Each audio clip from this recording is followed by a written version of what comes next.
Okay, so this is a test of my live stream. I'm sorry, I'm still kind of getting everything set up. So let's see here.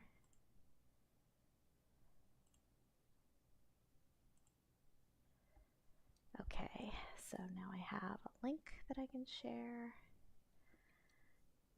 And I can kind of keep an eye on the chat. Okay, so I don't know if anybody's actually going to come in here.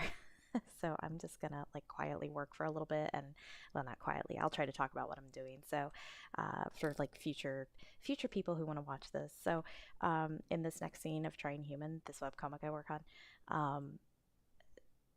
why are these huge? Why did this get huge? Okay, let's make this small again. Okay, I'll have to faff around with this later. Oh, hey. Hey, Evergreen. I'm on the microphone for once. So, but in this next scene, I have these two guards, these reptoid guards. And yeah, I'm doing like a little changey. I'm trying to get like verified on YouTube. So I'm trying to like rack up some stream minutes here. So anyway, yeah, I hope that's okay. I'm nervous. I'm very nervous to be on YouTube for some reason. I don't know. Picardo is kind of like my safe area where I can draw whatever I want and I don't have to worry about like people coming down on me about it. So, but yes, I've got these two gate guards and I need to do designs for them for the next like 3 little pages that they appear in. So that's what I'm working on. You honestly don't like really even see them much from the waist down. Woo, I'm getting some lag. That could be bad. Oh boy. Oh, there it goes. Okay. I think it was just from having Photoshop open for too long.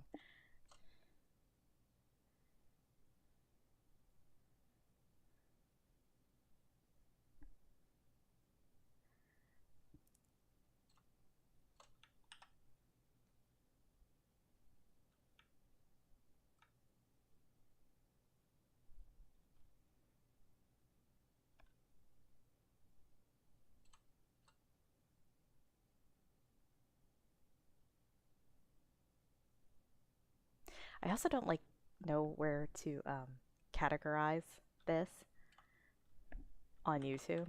I put it in the how-to section. Is this a how-to?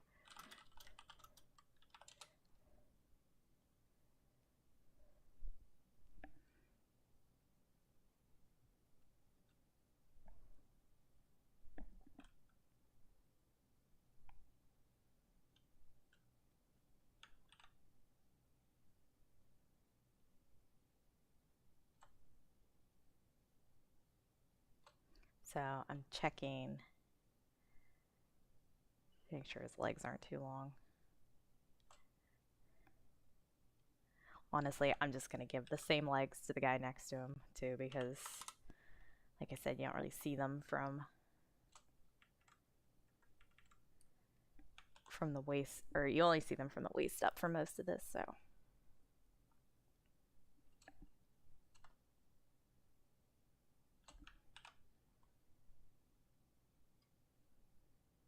This guy's a little more like whisper thin than the other.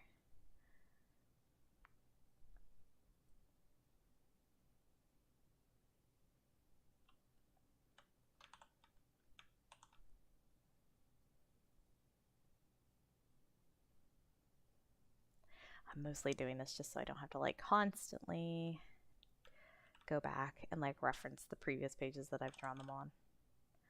But I am going to change this guy's design a little bit. I went back and I found out that this is kind of like my generic like reptoid, like draconian reptoid design that I do for like all my draconian reptoids. He looks so much like the barkeeper from this one chapter. Okay, that guy has a scar. Or that guy has no eyes. I want this guy to have a scar across his face. And I'm also going to have like one of his teeth broken off. I don't think I've ever had a reptoid that's had like part of his teeth missing, but I thought it'd be kind of cool. You won't really see it a whole lot, but I think I'm also going to curve his horns out, like this way. Is that too much? So like the way he like faces the camera in the scene, you're kind of looking at him from the side. So like I'm worried that like it's just gonna look wild, and it's gonna be too much inking for me, and I'm gonna hate myself. Like I said, he's only on like 2-3 pages if that, and you don't see him like a whole lot. He's just like talking. I gotta do it. What is art if not suffering constantly, daily? Also, I'm only like really drawing one side, and then I'm gonna like kind of ink it very loosely, and then I'll just mirror it. Yeah, see, now he doesn't look like the bartender. He looks a little different now.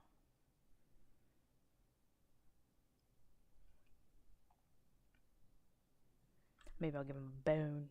I'll put a bone on his...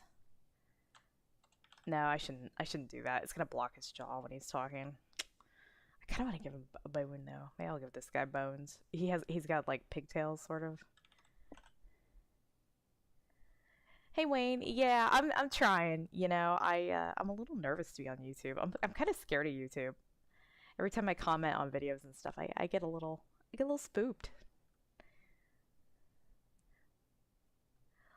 So this reptoid is going to be wearing my skin because I thought that would be a good idea. Originally, it was a gray skin, and then I thought, oh, that's not very impactful. And then I thought, well, I'll make it a human skin. And I was like, who will it be? And I was like, it'll be me. It will be me. And yes, I've still got my hat on. I don't know. He like super glued it to my head when he skinned me or something. It will be me. Okay. I kind of hate their lower body. Like I don't even want to look at them, but because again, you know what? I should go like this, and then I won't have to think about it.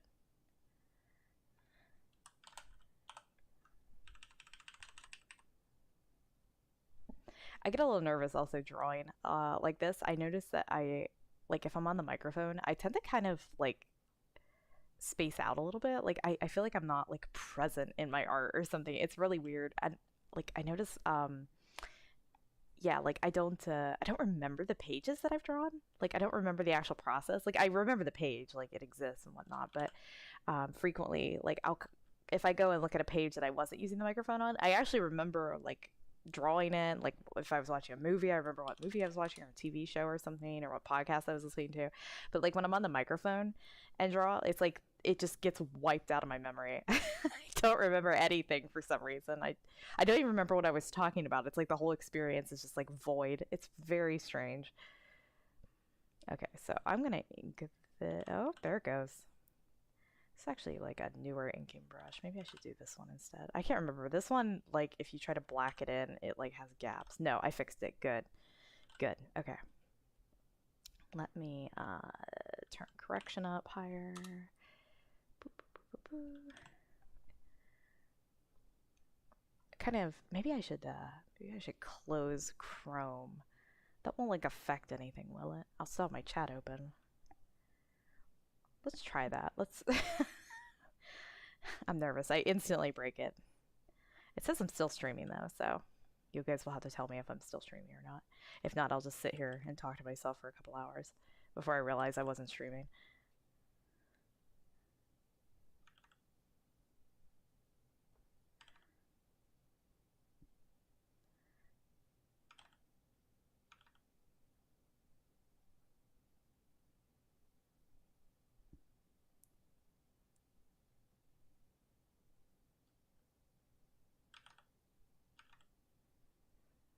I didn't name either of these reptoids.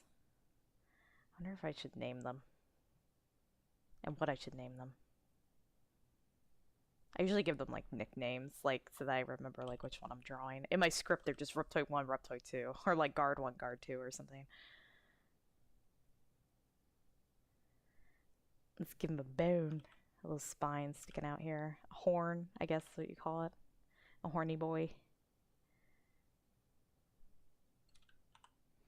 One thing I am going to look into, if I keep streaming on YouTube, I'm going to look into like getting some ambient like music. Not anything like wild, just some sound, because like even for me this is a little much, just sitting here in like stark silence. monastic levels of silence drawing a comic. I can't do it. I know like a lot of people in the industry are like, no, you gotta have silence, you gotta concentrate. And I'm like, no, no, not today.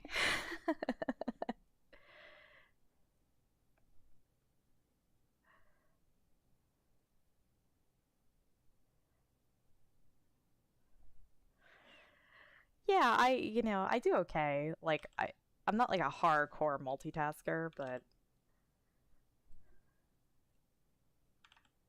I don't know why. I just feel like much more like worldly exposed, I guess, to, on YouTube.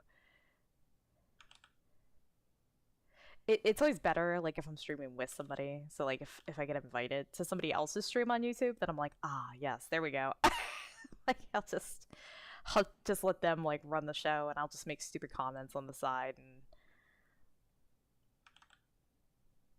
like when Peter asked me to go on his streams every now and then, I'm like, ah, there we go. Now I don't have to do anything. I don't have to worry about anything.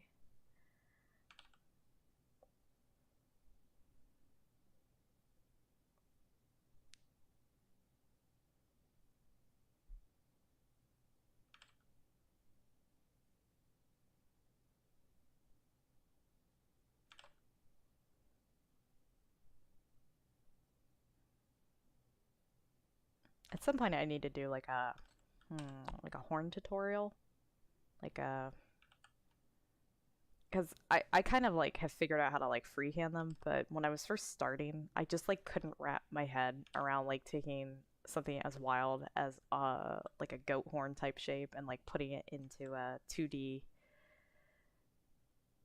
situation, a 2D drawing, and so I figured out this like trick in Photoshop to like wrap my head around it.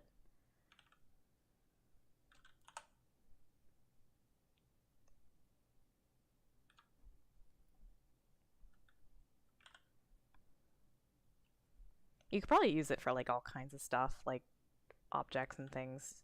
Just the horns were the thing I was dealing with all the time, and I was thinking, oh, I could give him like one of those. Like Magnus has like that horn that like it kind of like goes back like that, but Magnus has that, and I've already had like multiple people get confused about which reptoid is Magnus because they don't see him a whole lot. Yeah, like with hair and stuff, like those really complicated like plaited curls that you see like sometimes you see them in anime, where I can't think of her name. Judy? Is that her name from Revolutionary Girl Utena? She's like always the first one I think of who has like those really wild like flat curls, I think.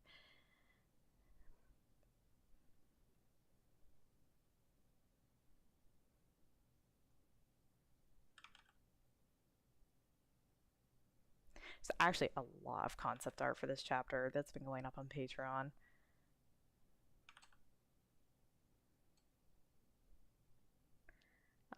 And this will be joining it. Yeah, you know what? I'm gonna just draw it like the shirt's complete, and I'll put the rips in a minute. I always kind of imagine the draconian reptoids is wearing like a lot of like old military gear, so like I'm always putting them in like tank tops and shit.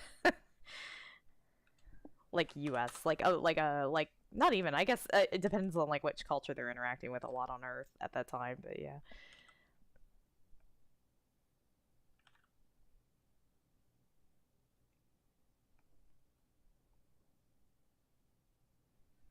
Oh, and if somebody's still there, like Wayne or somebody else, is the audio okay? Like, it's not like too echoey or like you're not hearing any like weird artifacts or anything like that, right? Right. Please. I hope I figured this out. I'm pretty old hat at streaming these days. I usually have it pretty good to go, but I'm a little nervous still. Let's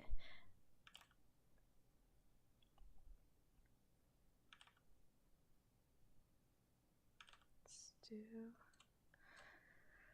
loincloth, thigh. Should I give him thigh highs? Should I make him a femboy? Okay.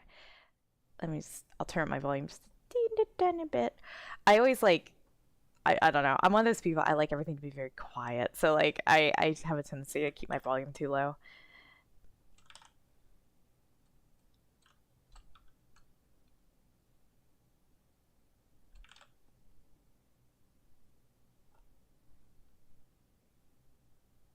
His face looks goony and stupid, and I'm not happy. I don't like how goony and stupid he looks. Okay, let's see.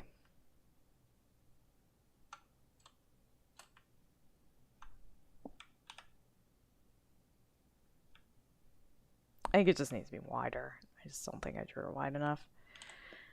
Let's try that.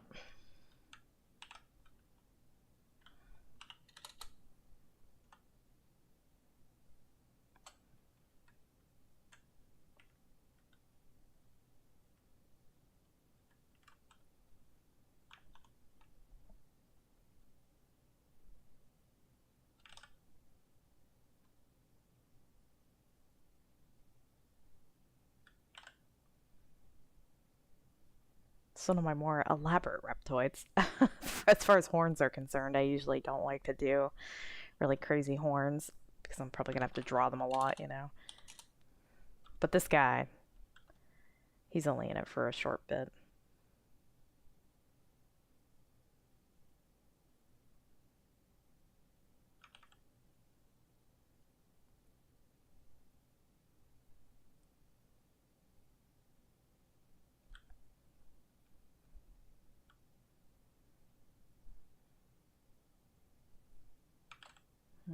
Let's do like this.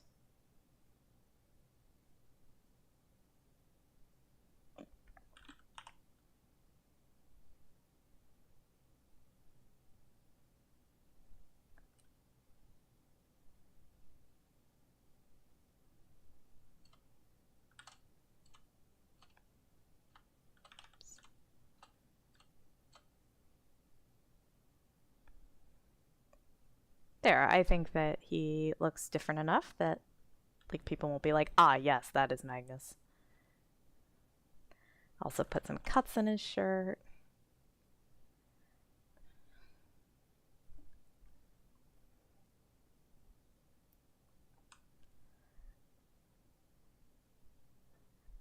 I'll do his belts real quick.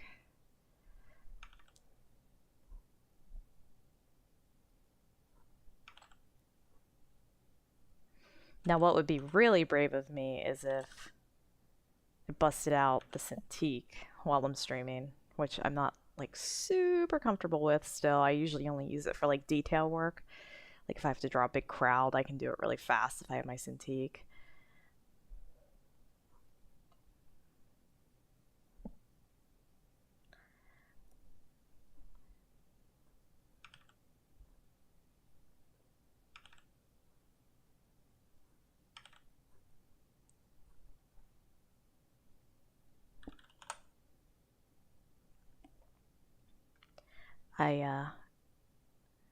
When I started trying human, I was like, I'm gonna draw it all on the computer so that I get better at the computer. And well, like drawing on the computer, I was already like good at the computer, like I knew how to type and stuff. But so like I was kind of thinking like after trying human, I'm gonna be doing other comics, and I'm thinking like, well, I want to do that again. I want to like force myself to do like a new method or something to force myself to get good or passable. Or like not be made fun of on the street for my bad comics. So I'm thinking like maybe I'll try to do a comic entirely using my cintiq and see how that feels.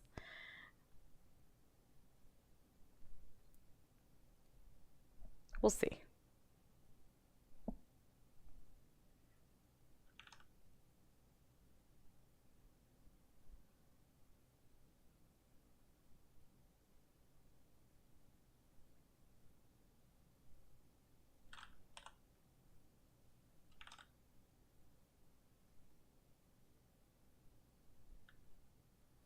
I don't know why I keep doing that to myself though. I guess I just like I want to learn. I want to like know. I want to know everything. I want to that sounds so cunty. Like I want to be the best at every single method of art ever.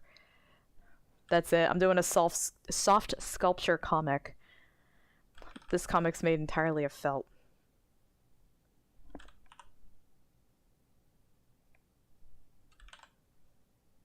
I've been looking at like a ton of soft sculpt. I don't know why I can't say it. Soft sculpture work lately because of the comic I'm reading.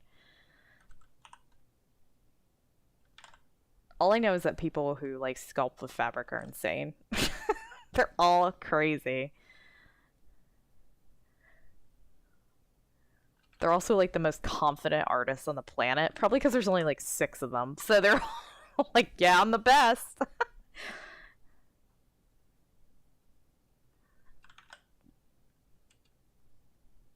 All right, let's do this guy. Let me lock this layer.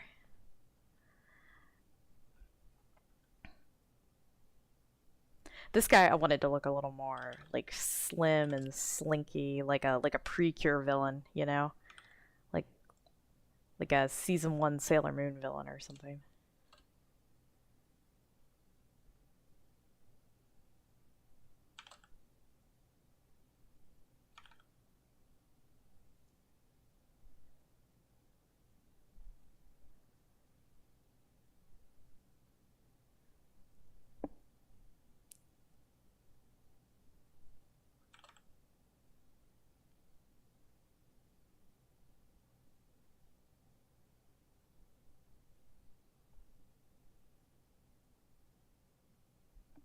He almost looks like a Terran reptoid. He doesn't look draconian. Also, I'm not drawing their wings for the concept art. I've already made my stance on drawing wings clear. I only do it when I have to. They all look the same anyway.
There we go.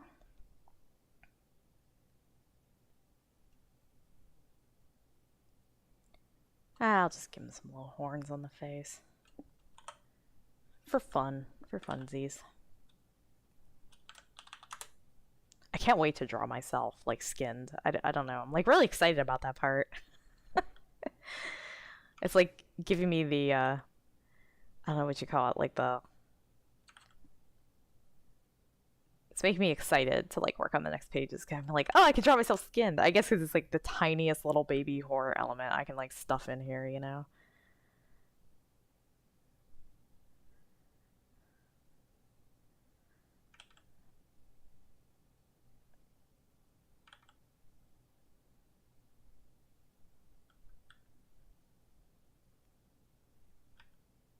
Actually, it's getting a little complicated.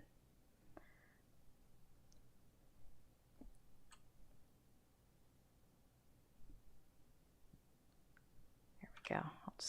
I'll just end it right there, and I'll give it like the typical like chop off style that the reptoids do. I don't want it to like overlap a lot right here because I'm important and I want to see my skin.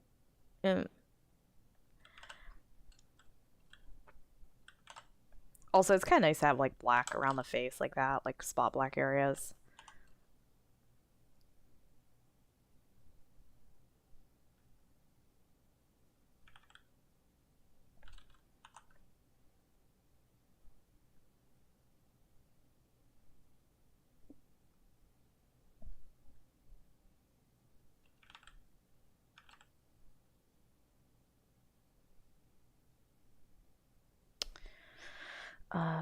Okay, what else can I do on this side?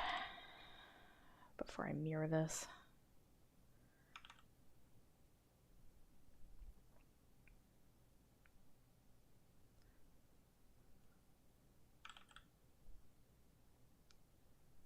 I really should have like come up with a uniform for the reptoids, like the soldier ones. I just kind of draw them in whatever and then like move on. Get on with my day.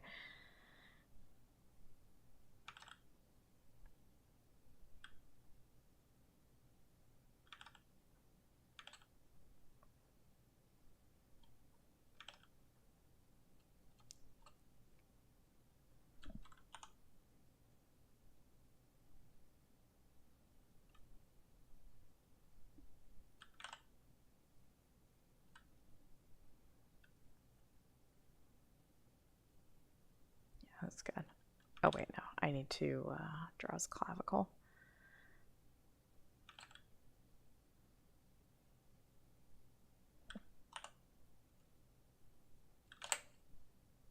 Also, I'm sorry, I have the loudest mechanical keyboard ever. I like the sound of mechanical keyboards, which is why I own one.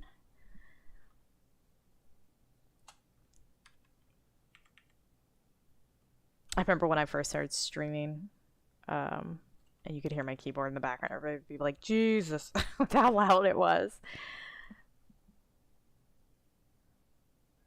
I want you to hear them keystrokes.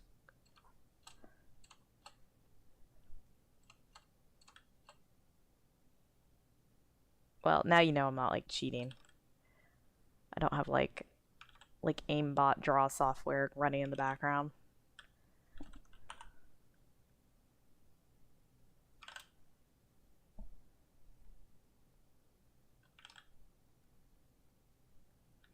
Okay, best part. Best part. We're gonna draw me now. Draw me.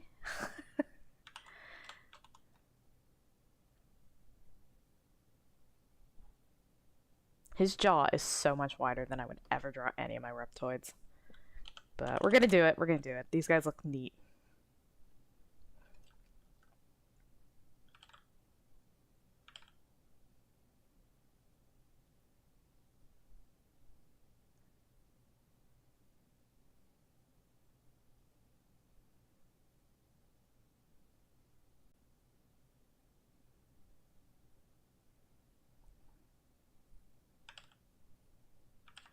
My hair absolutely doesn't look like this right now. This is just like my default like trying human appearance.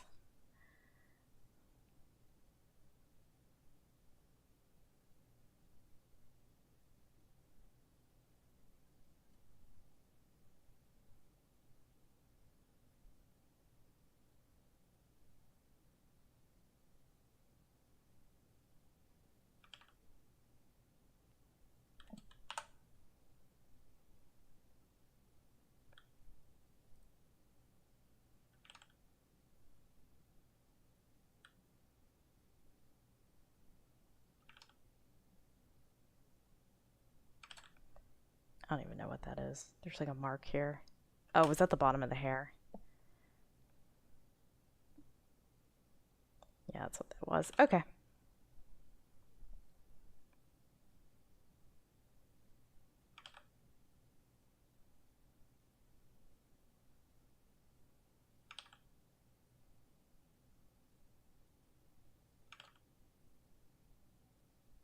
Ugh, I don't like the way this ends here. I guess I'll go like that. It's whatever. It's whatever. You probably won't even be able to see me that well.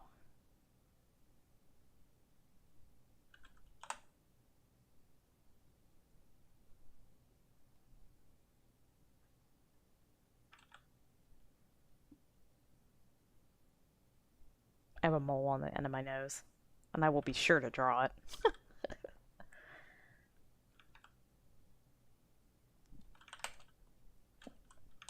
Where's the hole? See, this is what I was worried about. This brush, I like inking with it, but it tends to make little tiny like micro gaps. And I have to like run my eyes around. Let's try to go miss the tolerance. Where is the gap?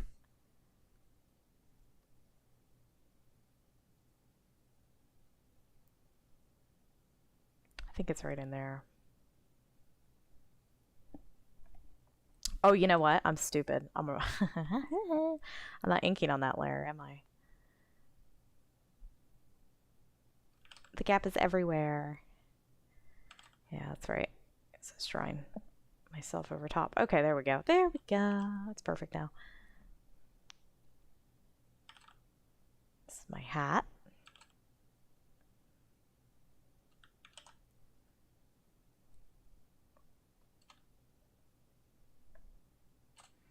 Hey, Kiara Magi. Look at that emote. That dank emote. Could not fill. Why? Oh, content aware. Not content aware, just regular.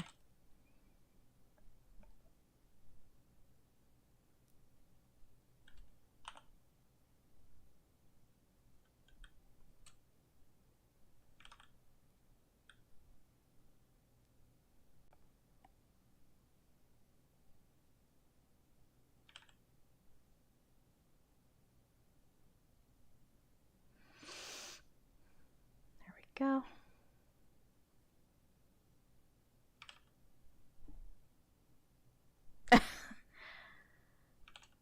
Dave has a, well, I don't know if he uses it much anymore, but he has like an app that lets him just put in Japanese style emotes into all his chats, and I love it.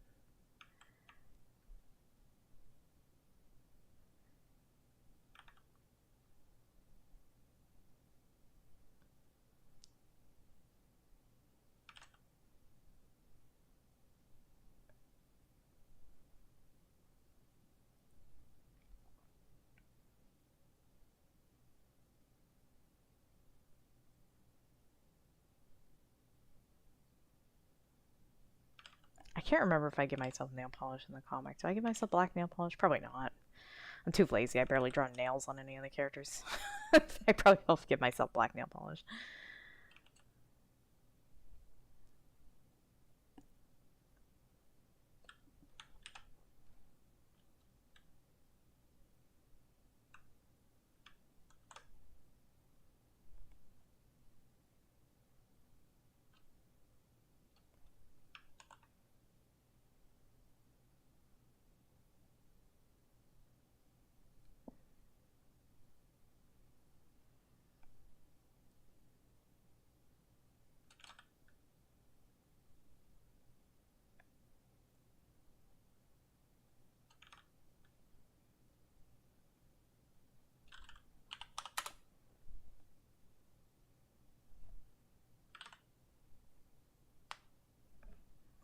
Yeah, if like I want a specific one, I always have to like uh just type into the Googles. I'm always like, hey, Japanese emote annoyed or embarrassed or whatever, and like a website will pop up and I just like steal it from there.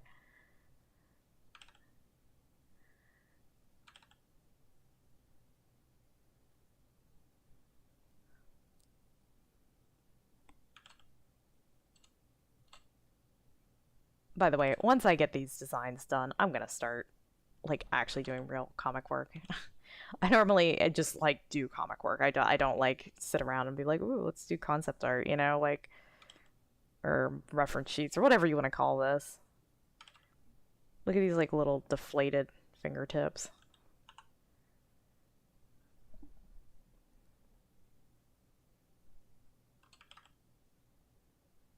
Did I draw too many fingers here? 1, 2, 3.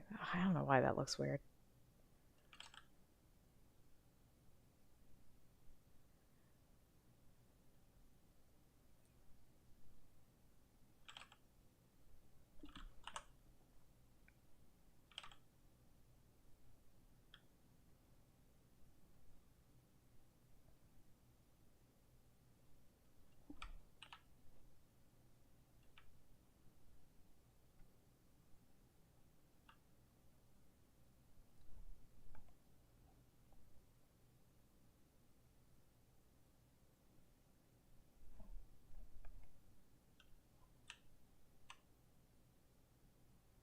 I wonder if I should like tell people I'm streaming. Just like I'm shy.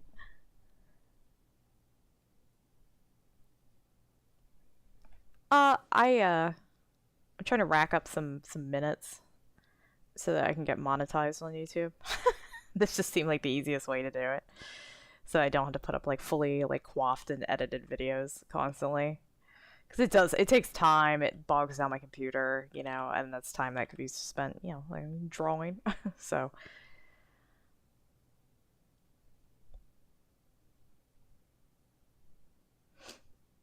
I'm not gonna like completely leave Picardo though. I'm just seeing what this feels like.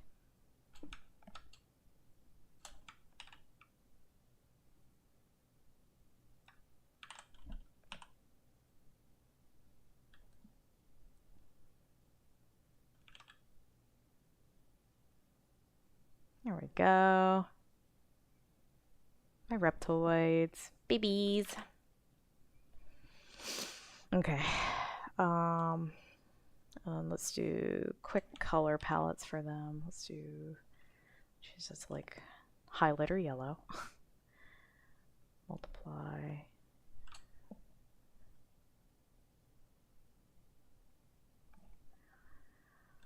Okay, so I'm not going to do anything fancy. They're going to be green, green. Horn, horn.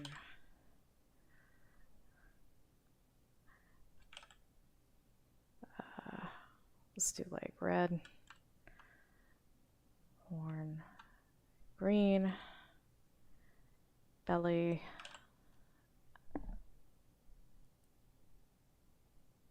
Oh, like Manga Studio, you mean? Or what's it called? Yeah, I use Manga Studio all the time still, if that's the one you're talking about. Yellow. What's like the ugliest flesh color? It's like Roger's skin color. Roger has like this really gray skin color that none of the other human characters have. Hey John. Yeah, I use Manga Studio like every day pretty much to ink for like yeah, it's an Emmy scarf, an Egger suit. I love that actress, by the way, who played her. Maybe I should go paler, like that, like a bluey gray. Hair doesn't change color, does it? Is that too dark? That's too dark. Let's go. That's too dark. No, they're in this hallway setting right now, so I'm just, you know, I'm gonna go for it. Okay, now we're gonna just like pick random colors for. Here, I'll show you how I do this. This is how I pick my palettes for my characters. It's so dumb. So I put, you can't see it over here. Let me see if I pull it out. Whoop. Okay. So I put a green and a brown on my color bar for reptoids, and then I go to brush, presets, and I go to color dynamics, and then I do foreground, background, jitter. Okay, and then this just like will do random colors that are between brown and green, and then I just like put them in here. Let's knock up the brightness in the satch.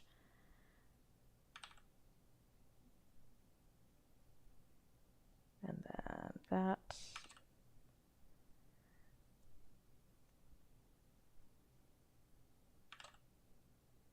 It's actually a really nice color right there, that like light green. And then this will be that color. No, there we go.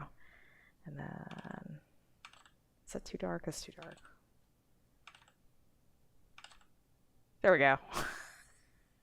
And I think this part will be a part of that color. Okay, perfect, done. Well, I guess I should do his hair. Color should his hair be that color? Yeah, that kind of grayish green. That's nice. Blammo, done. I picked my colors. Okay, now we're gonna do like actual like comic stuff now. Okay, let's go get our page. I basically got as far as I could before I was like, oh, I have to stop. I need to like actually design reptoids, and I don't wanna. All right, where's my pull-out panel? There we go. I have to admit, like, as I've gotten further and further into Train Human, my sketches have gotten sloppier and sloppier. I think it's just because, like, when I go to ink them, I'm like, well, I know how to draw them, so, like, I'll just ink them. I'll just ink it the way that I do it, the way that I normally sketch them. Yeah, so I got, like, to about here, and I was like, uh-oh. Like, do I need to do anything else, like, as far as designing them?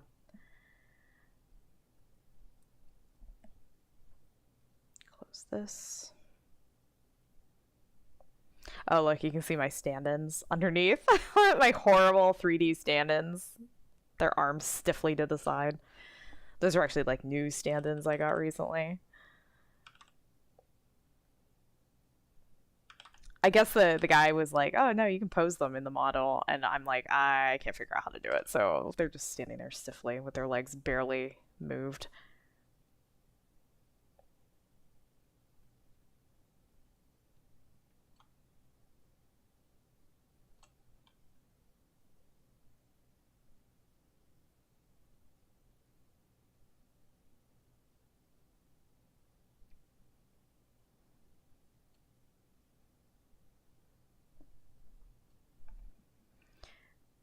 If you've ever seen Wizard of Oz, the MGM version with Judy Garland, the witches' castle guards have these like spears that I don't know. As a kid, I was just like, I'm obsessed. These spears are so cool, and all the reptoid spears end up kind of looking like them, like big can openers.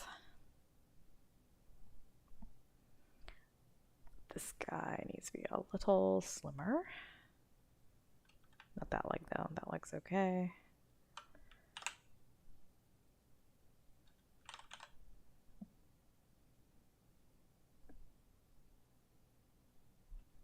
Yeah, those spears are so cool. I wonder if any of them like ever survived.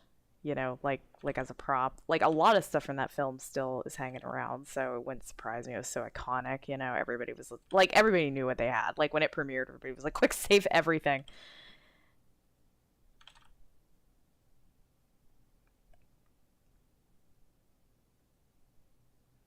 Crappy, crappy reptoid wings, because I don't want to draw them. There we go. And then he's got me. There's me. These might end up being in full silhouette right here. No, I probably shouldn't. I should probably like at least try to...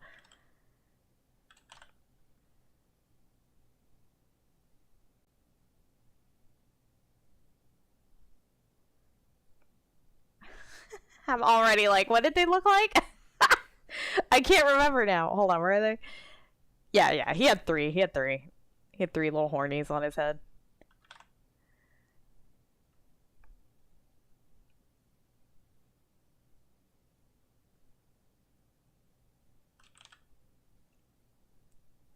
There we go. Okay, I'm not super worried about them. I'm more worried about the main characters looking at models, so I don't care. All right, let's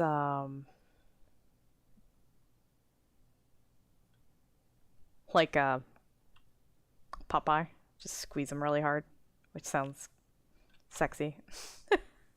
Squeeze them.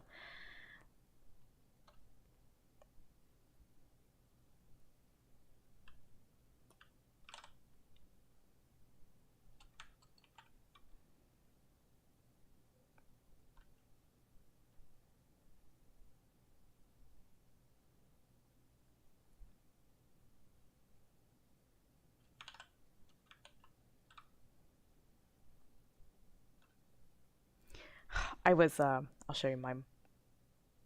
Wait, not this. No, not that. Where is it? Oh, I have it turned way down. I was like, oh, I'm just gonna draw this background from scratch. It's literally just a hallway that connects to the hallways of the Draconian Mothership. And then I was like, no, I'm gonna make a model. I made a model. I think it turned out okay. A lot of this I drew over though, because I didn't think it was like super good. But I guess it's like how I do my models now. I just like, I get like the roughest idea and then I end up drawing over them anyway, so. I don't need this anymore. This is like just the reference for their poses. And I can turn that off for a minute. And I'm gonna make this pink, so they're not taking away the focus. Turn off that. Yeah, so I shouldn't even say most of the time, but half of the time my backgrounds, I draw them myself. So like if it's like a something like this, not that. So like this up here, can you see my cursor? Absolutely not. You cannot see my cursor. Let me turn on my cursor. capture cursor. Okay, there we go. So like this background at the top is something I would just draw by hand, which you can kind of tell if you get in there and look at it. It's pretty, it's pretty scratchy. In fact, some of these lines I think are from the layout. So like whatever I scanned in, I just kind of roughed over. But this one is a model. So like I modeled these books back here. I found part of a frame that I liked on the warehouse, the SketchUp warehouse, and I kind of adjusted it. Same with the ring box. They never look very good. Like the model, SketchUp is like made for like modeling buildings. So if you're ever trying to do like rounded or organic shapes, you're gonna be faffing around with it a lot, you know, to try to make it look like that in the program. So usually what I do is I just get a rough idea and then I take it into Photoshop and I draw over top of it anyway. So a lot of like my models don't really make it in. They're pretty rough. So but yeah, so like really complicated set pieces that I have to keep showing over and over, like the top of Walter's desk, I would model. But like stuff like long shots of like buildings and houses that I'm not going to be showing a whole lot, I just do them by hand. So anyway, sorry if I'm talking too much. I always feel like I talk too much. I used to get in trouble all the time for talking too much in school, so I'm always like, am I talking too much? But I guess I'm the only one talking. I guess somebody's got to talk. Somebody gotta do it.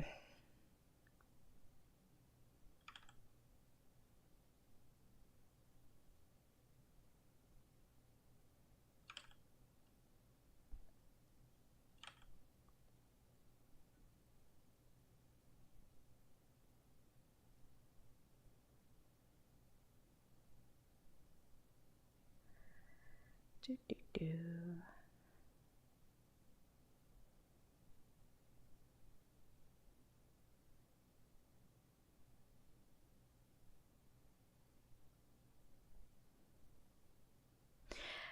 So I might try to stream on here more. I can't guarantee anything. I am trying to like see what it feels like, if I feel like this is appropriate for me or not. My thing is in my comic there's like decent amount of nudity, especially when it's like Phyllis like in her tank sequences and stuff where she's like in the basement of Area 51. And I don't know how YouTube feels about me drawing like nudity and stuff. I think they're kind of okay with it as long as you're not being like crazy. So yeah, I actually found out about using 3D models from a cover artist of Spider-Man. Don't ask me who, because I don't remember, but he at the time it was like kind of a newfangled idea. But he was talking about how like he had to like shotgun a bunch of concepts out, and it was like a Spider-Man like jumping down through a bunch of buildings. Shock. And he came up with the idea. He found SketchUp, which was like brand new at the time, and he was using it to like quickly change the angles of the buildings. I don't even think he had a model for Spider-Man or anything, and I thought that was like the coolest thing, and that's how I started using it. And I was pretty clunky with it at first. My models didn't look very good, and then like the way that I incorporated them into Trying Human, they kind of stuck out a little bit. So like one of the big things with getting books 4 and 5 out is like I'm going through and kind of like painting over the models a little more to make them sit better into the pages. You know, like an old cell animation, like you could always tell when a character was about to interact with an object because it would suddenly go to like a cell drawing as opposed to like part of the background painting. Yeah, it's kind of like what some of my old like model images feel like.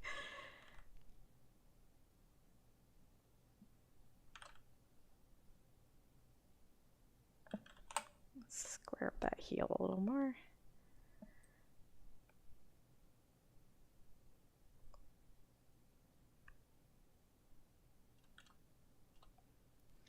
Though when it comes to the next books, like there's just not as much to redo on them. There's still some like really weird janky early stuff that I've been fixing.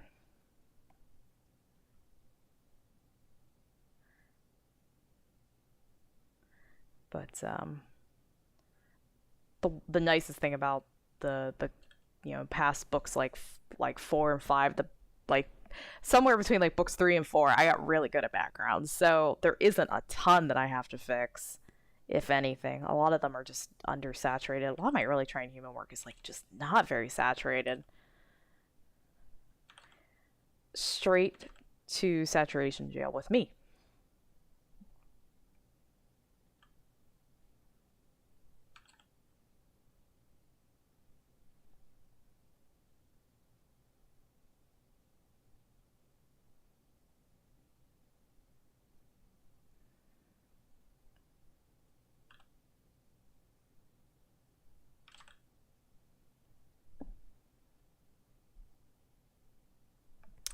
Yeah, so I was a really big fan of this one artist, this one webcomic artist, and her work looked so realistic to me at the time. I actually went back recently and was like, wow, I don't know why I felt so like I felt compared to her work, my stuff was like baby stupid art. And I went back.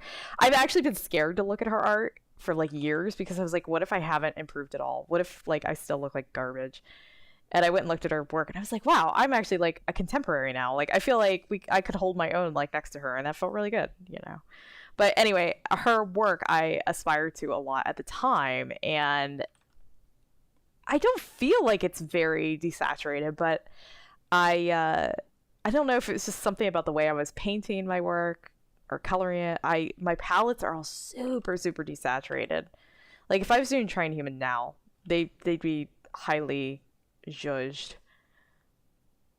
I tend to like when I'm doing like quote unquote cheesecake art for Trying Humans, so like art that's just like for fun, for like posters or stickers or whatever. I tend to like oversaturate it a little bit.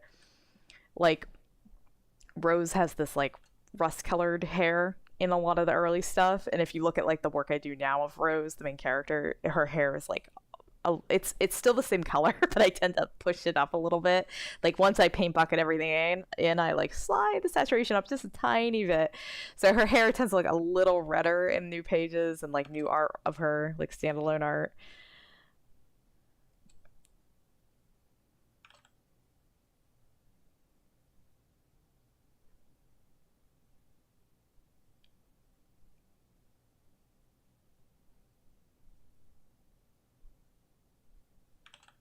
Like Roger, my kind of villain human character who works for like the bad guys in the comic, he's always had a super grayish skin tone, which was actually like my early skin tone for all the white human characters in the comic. And I warmed it up at some point, and like for Rose and Dawn, and then I just started warming it up for everybody except Roger. I just left his like this weird grayish color. I guess it kind of makes it look like he spent too much time underground now or something, which is kind of fun. It's kind of interesting. It's an interesting idea, concept. All right. I don't need to redraw that part. I know what it is. This is what I'm talking about. I'm getting a little sloppy. Also, Hugh's arm is kind of trying to escape, isn't it?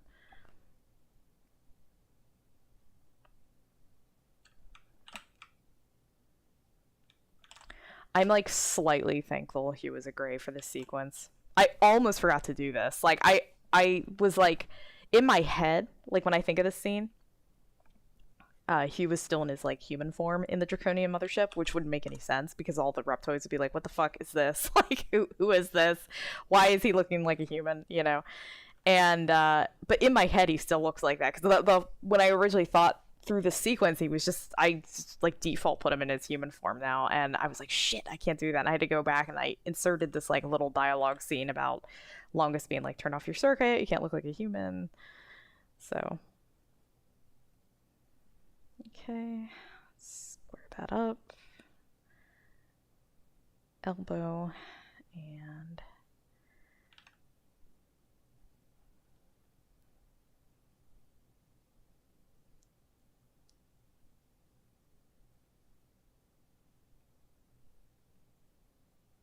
but I am thankful for it because he is much easier to draw as a gray. All the grays are easier to draw as grays when they're not in their human disguises.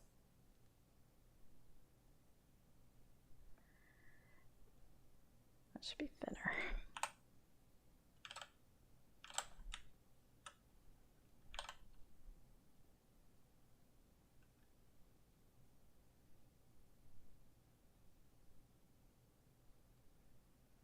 This is what I'm talking about. When I get into Manga Studio, I'll just like... I'll just do all this like using tools in the studio. In the stewed. That's what the cool kids call it, the stewed.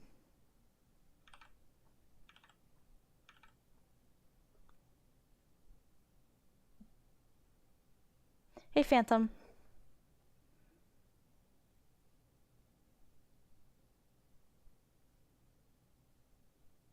I hope it's okay. Like, I feel bad. I've switched through multiple streaming platforms in the last, like, 20 years I've been streaming. So, I worry everybody, or, like, I guess it's like 15 years I've been streaming. But I'm not, like, giving up on Picardo. The only one I won't stream on anymore is Twitch. And it mostly was due to nudity. They got, like, really, really hardcore about nudity. And I couldn't abide. I was like, I can't deal with this.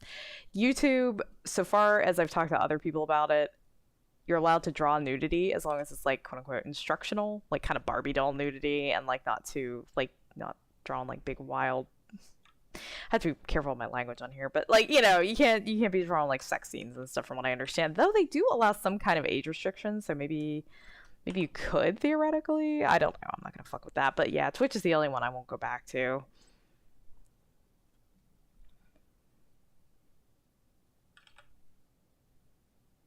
But thank you for putting up with me constantly being like, Picardo, YouTube, Picardo, YouTube.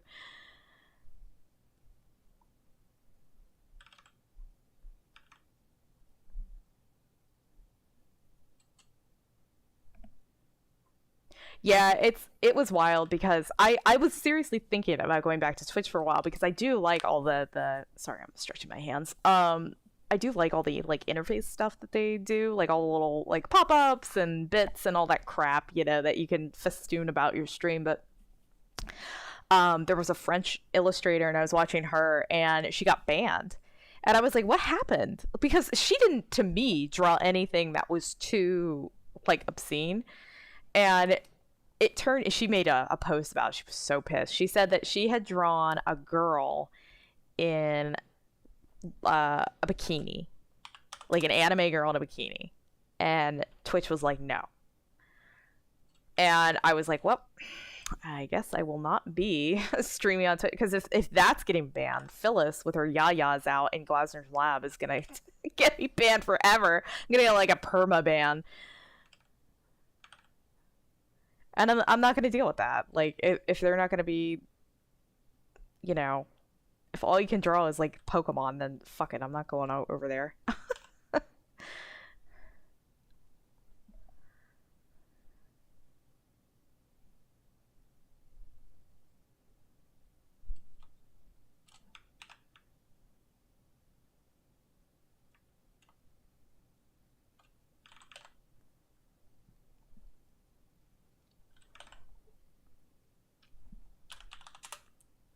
However, I still do art for them. I still take their money.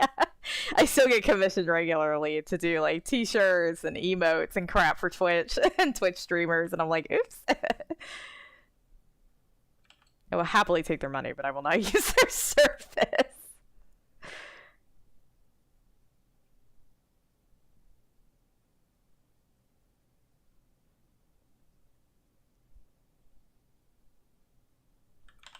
There we go.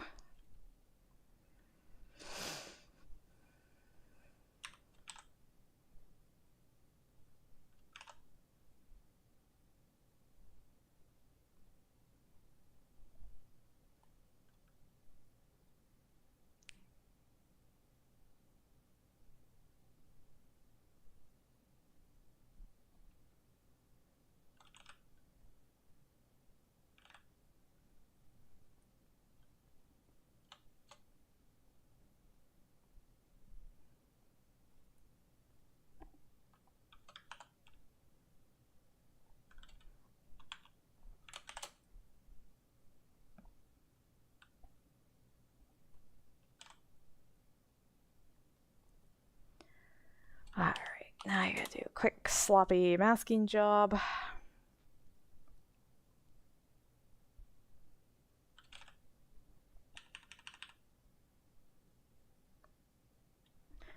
I try to remind myself the better I mask, less background I have to paint.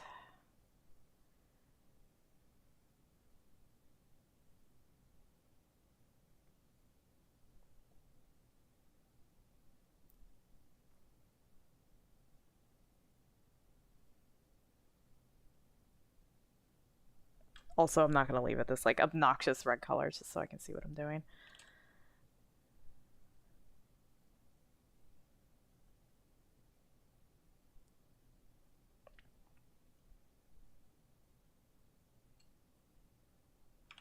I've gotten pretty good about like doing like a masking layer. It's not, I use the term masking, but technically it's not like an effect layer, like a masked layer within Photoshop. It's just like what I call it, I guess. And lets me like easily select characters and stuff, like different layers of objects and people and shading. And oh, I did one I thought was kind of cool. Let me see if I can find it real quick. Try to explain what I'm doing. Is it this one? No, it wasn't that one. Was it Hilton Helm? It was just like my regular work.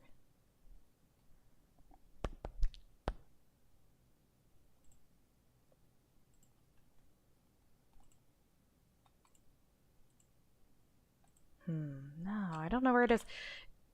Sometimes I do this thing where like I'll break the body parts all down into like different sections so I can easily select them and shade them, but I'm not finding like a piece. I know I did it kind of recently. Maybe it's this one?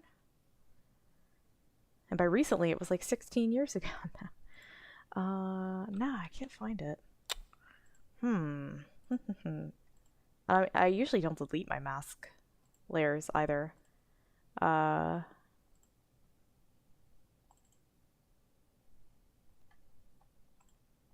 is it this one? Am I gonna get banned?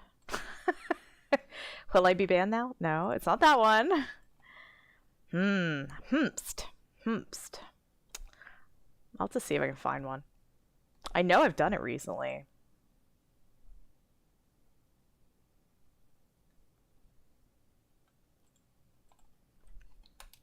I feel like it was something trying human too. It was like a big complicated trying human thing.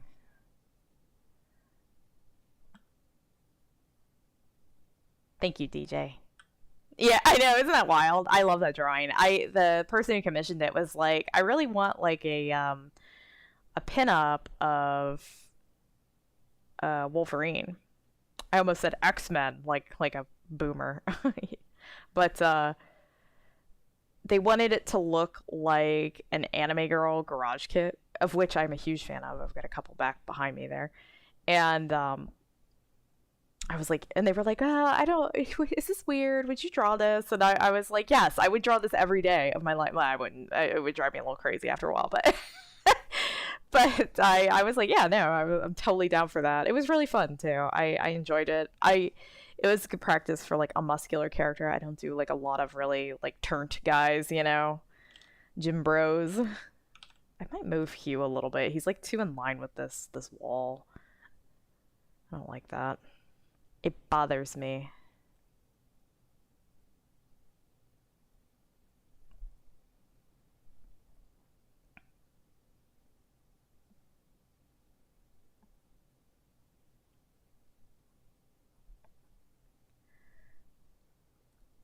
I like drawing all kinds of stuff. There's not a whole lot that I would just be like, oh no, like how dare you even ask, I definitely wouldn't reply like that. I'd just be like, oh, I don't think I'm the best artist for this job. And pass it on to the next schmopo. Schmoopa. Schmuppity.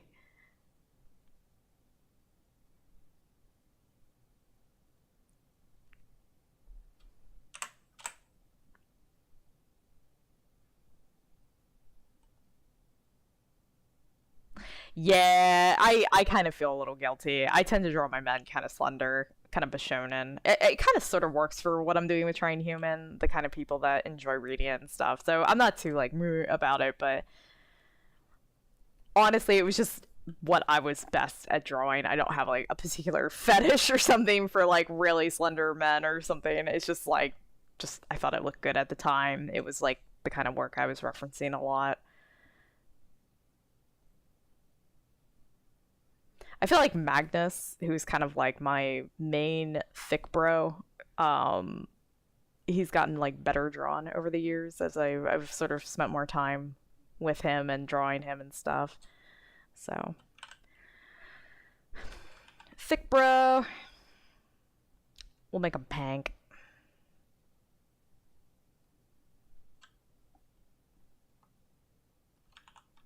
Okay, and then hue, I'm gonna move just like slightly somewhere.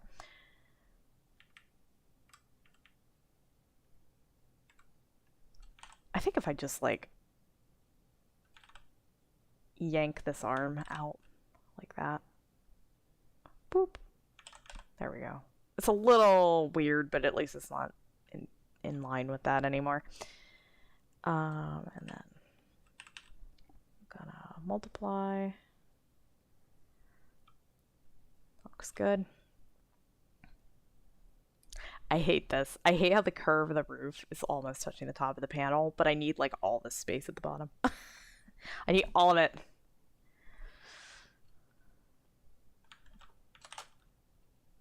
All right, let's go see how it looks in its home.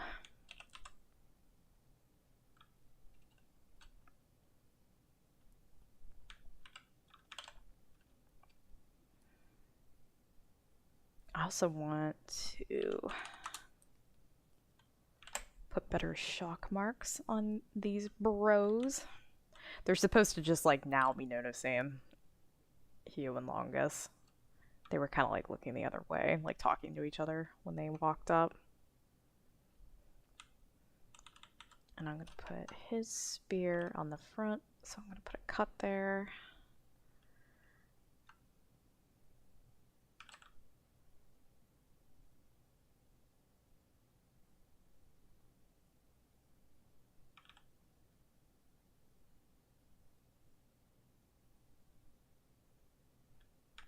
There we go. Okay, lock, and select, transform selection, and I need all this. I need all that space. I probably don't. I might be able to get away with like moving this down a little bit, but we'll see.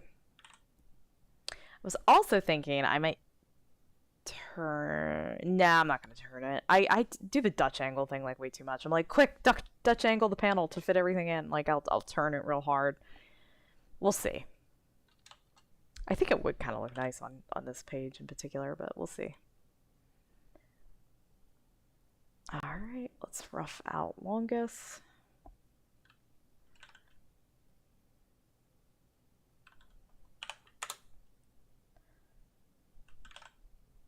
Oh my god, it's so hot in my office right now, and I turned the AC way down. I have a fan I keep right next to my desk. I usually have it on all day, but I have it off right now because I don't want it blowing into the microphone. It's just too thin. Let's do that one.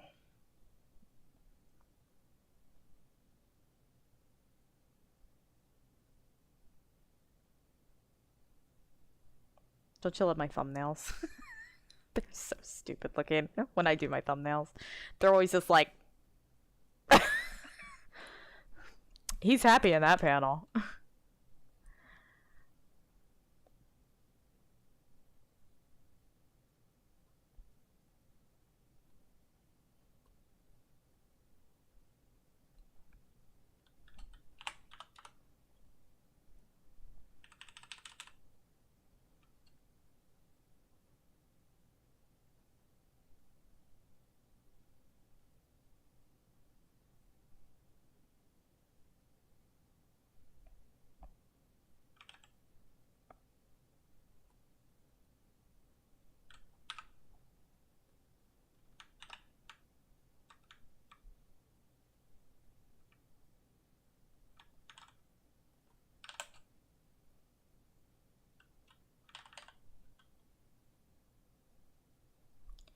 Gosh, I'm starting to feel a little lag. I don't know what is going on.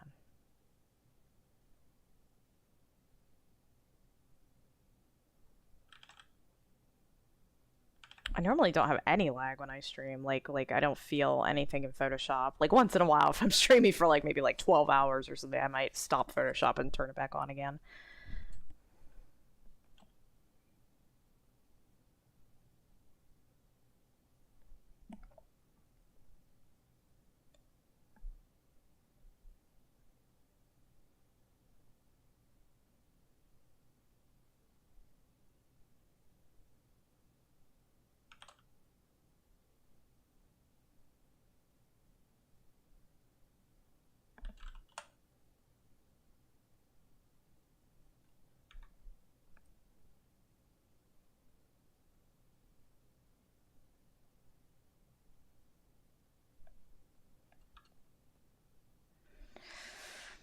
I think I'm gonna have his arms up in the panel, sort of. Which side's Hue on? Hue? No, Hue's the other way. Sorry.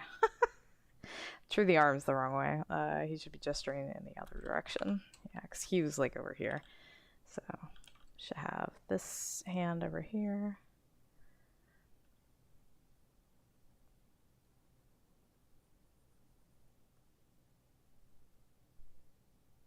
Probably won't even see this one very much.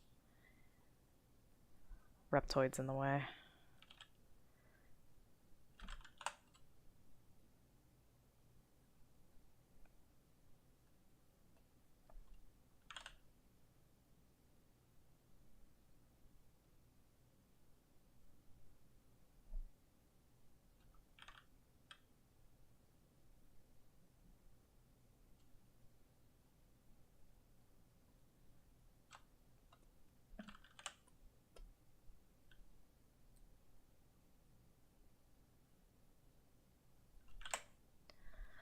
Real quick, I am just gonna open up a window. I just want to check something real quick on YouTube. I just want to make sure, like, I'm getting some weird, like, frame rate things happening. I just want to make sure everything's okay. Pause. Tiny pause. Tiny pause.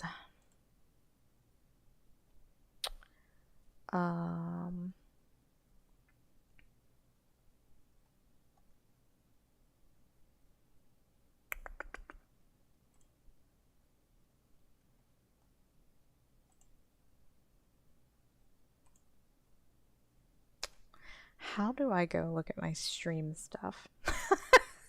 I closed it.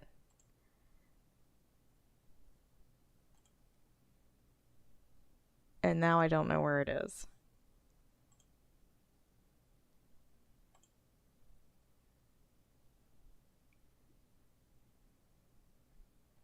This is excellent condition. Okay, good. All right. Everything looks good. Okay, great. Perfect. Sorry. I'm just checking. I just want to make sure everything's good.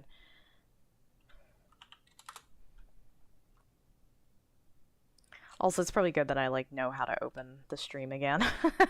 It's like I just clicked off of it and was like, bye. I'll see you guys later.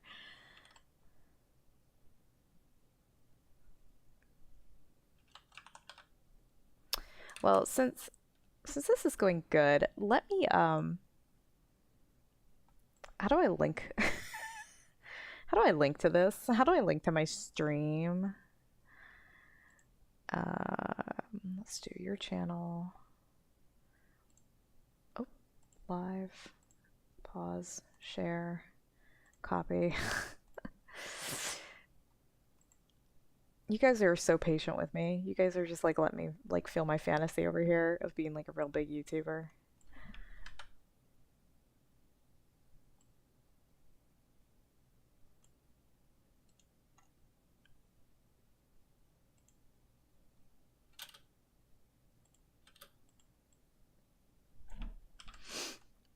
Also, I apologize. I'm about to post the link publicly, and probably a bunch of people are going to come in and instantly be like, why are you on YouTube? And I'll have to explain it again, so I apologize. What are you doing over here? It's disgusting.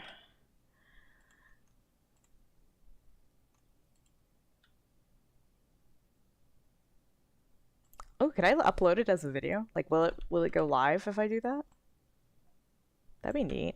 Let's see if it will do it. Add video from the web. Here's a link. Insert. Hey, it did the thing. Very cool. Okay, so I'll post that.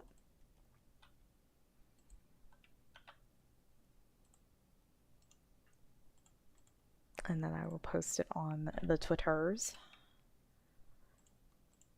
and the Facebooks.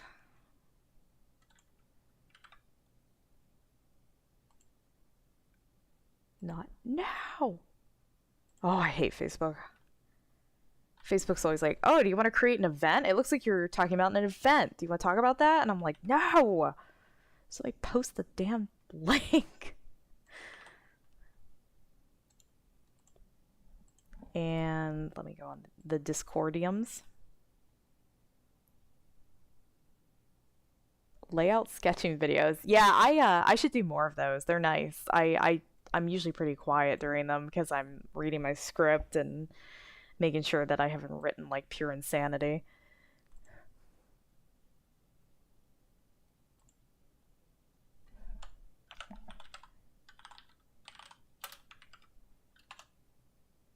Maybe I'll stream some live. I have my camera. I took it down because I moved my office around. So, let's see. Yeah. Send now. Send to 800 people.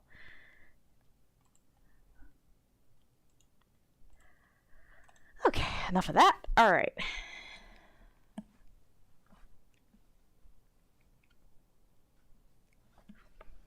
Okay, now everything's linked and beautiful. Yeah, once the stream's done, it will be archived on my YouTubes. I actually had to go check because I was like, do these minutes count towards my YouTube minutes? And it's you only get the minutes if you publish the video afterwards, which I find kind of weird. Like, which obviously I'm not gonna like hide the video or something and be like, no, proprietary stream only. If you weren't here, you don't get to look at it. So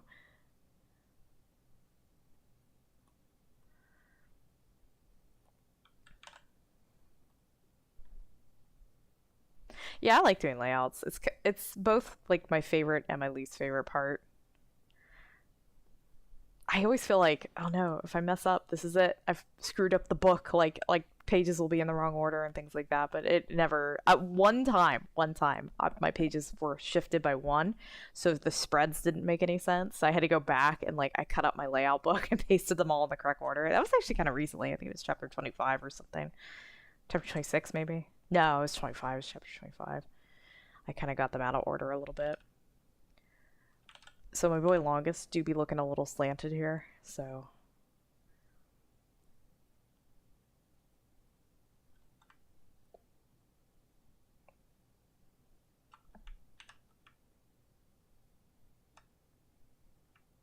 I just took off some of that bro's arm. That's okay. We'll just slide it back. We'll just put it back. It's fine. And then let's do liquefy. I needed to get a new video card. My liquefy tool is not letting me look at it like with the backgrounds on. I don't know why. It's just not working. I've tried everything.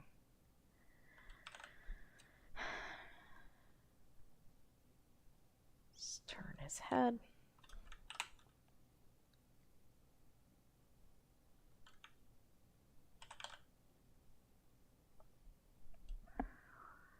And now the new shenanigans.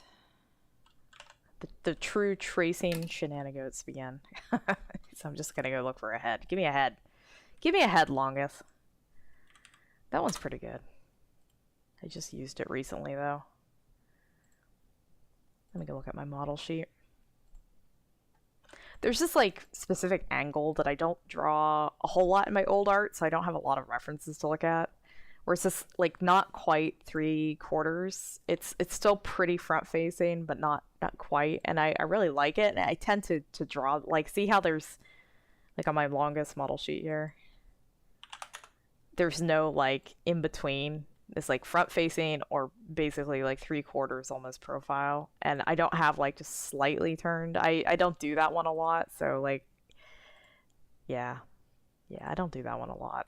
Do I have Gracilis human in that? No, I don't even have Gracilis in that position. So Gracilis is a character I like drawing a lot too. So Look at that face. I love her Goonie face. She's so stupid. I love her. She's like, I love airheads. I want to marry an airhead. I want to marry like an airheaded bitch.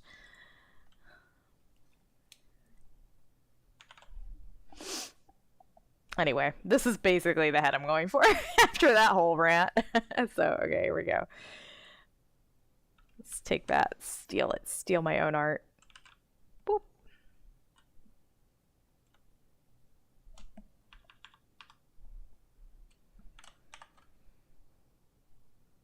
Yeah, so Shade and Gracilis, their heads kind of share the same anatomy, so I was just sort of sticking it in there in case I needed to like reference that pose for Gracilis, which I did, and actually sort of recently.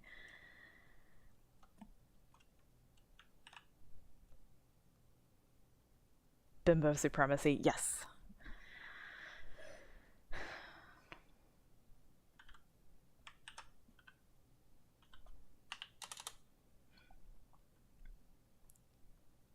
Am I the bimbo? No. I don't think I'm a bimbo. I'm too mouthy. Ah, nah, I've got some of the neck in there. It's fine. It's whatever. It doesn't have to be perfect.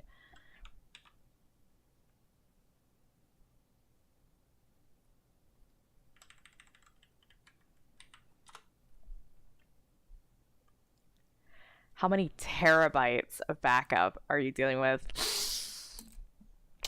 A lot. I don't know how much anymore.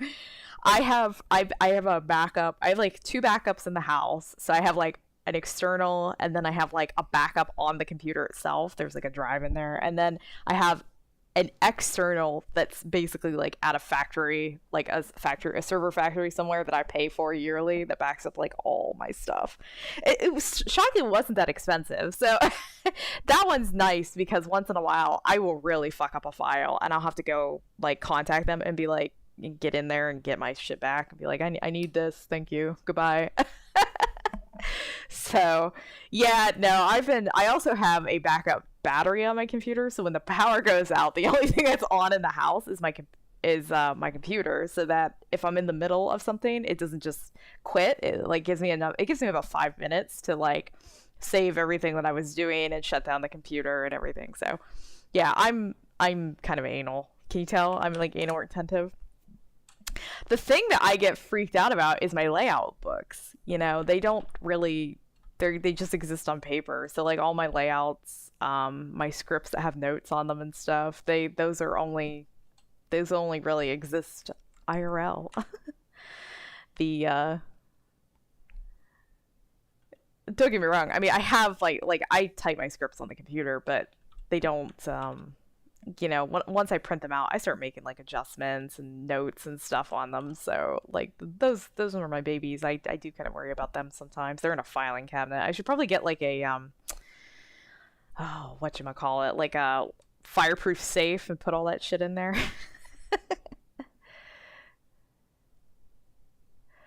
Oh, a layout book. I could do one right now. Like if you want to look at my layout books real quick. I have a lot of like the newer ones I have scanned because, well, technically I scan all of them because I have to work for them, but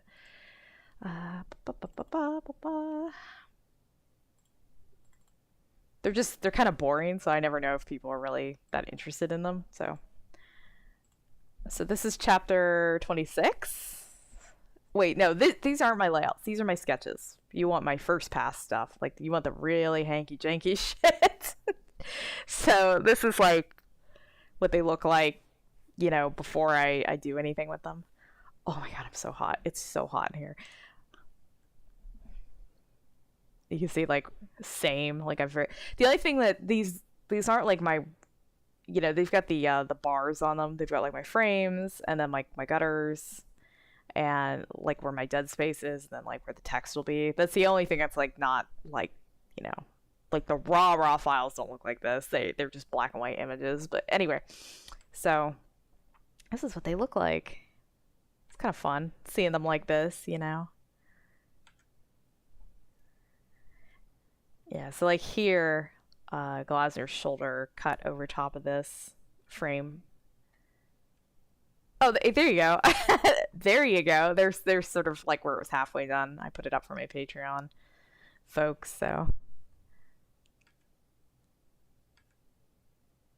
Oh yeah, this was such a mess. I have trouble with action sequences, and I remember I was just like drawing this part over and over where he throws her into the bed, and I ended up having to like color code the panels so that I could remember like which, like, because they were overlapping each other, so it was like red, orange. It's like the pride themed rape scene because it's like rainbow color because I couldn't remember what order everything was in.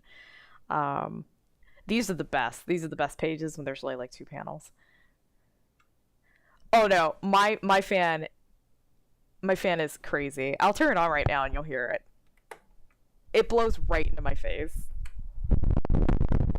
Yeah, you hear it? It's like sounds like a storm. Yeah, we won't be doing that. It's fine. Don't worry about it.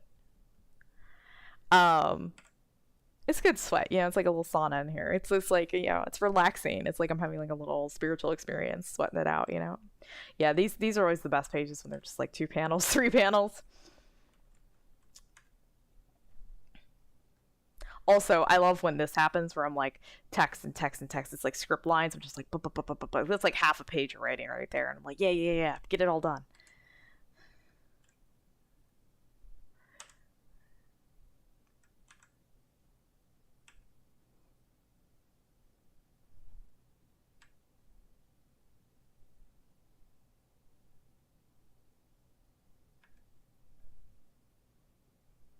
Yeah, normally, like, that's why I'm not on the mic, is especially during the summer, I'm just too hot in here. And I have the AC on. It's like 70 right now, but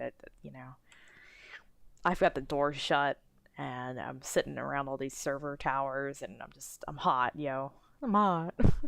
It's okay. It's no big deal. Look at EB1's stupid fucking face up here. Stupid face. You can close that. No more stupid face.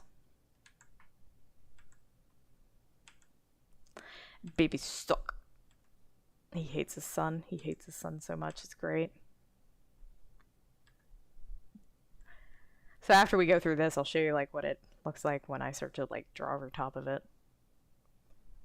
These don't look too bad. I had some fun with this scene. Look at Magnus's dumb face. I love his face right there. Where he's like, yee. He's gonna beat the shit out of Kowalski. I like here, I didn't like the way this looked. So there's nothing there. But then there's a note that just says hand swipe. Like draw like Magnus's hand like a Because I didn't like the way it looked, I guess. I just whited it out. Oh, I must have been working on this one a lot. That's why there's two versions in here.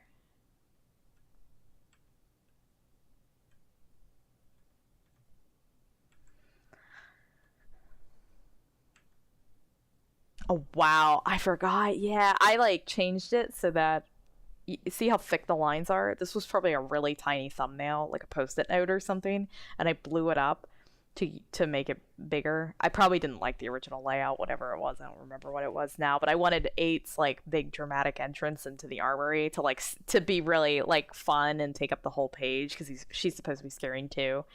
So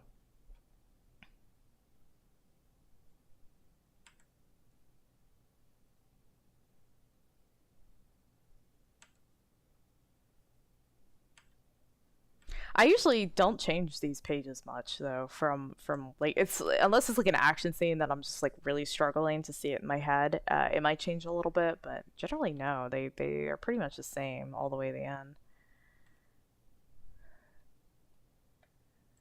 But then they look like this. Like I take them into to Photoshop and start like drawing over top of them. That's like where you get the sketches. And I think they look pretty nice. I enjoy looking at them, which is why I publish them now. You can buy them on Gumroad as a book if you want to look at them.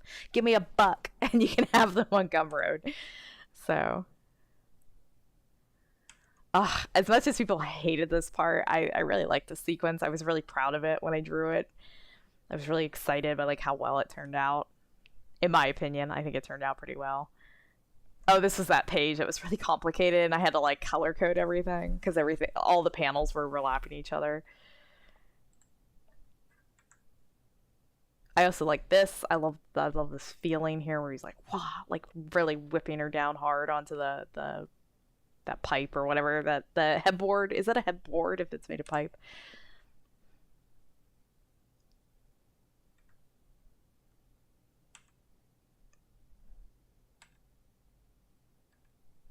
Somebody just drove by my house with their bass turned way up. Woo! Felt that.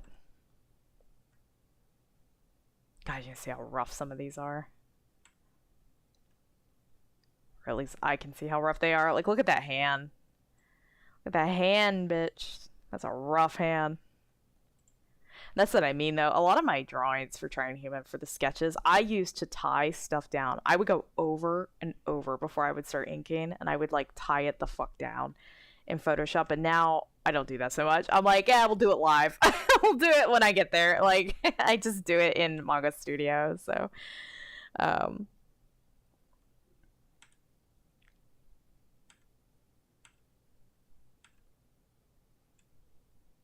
I think it's just like over the years I've trusted myself more as an artist, to like make good decisions and to see problems as they arise. When I was a younger, doinkier, stupider artist, I couldn't see my flaws. Like I just didn't have an eye for it. So you know,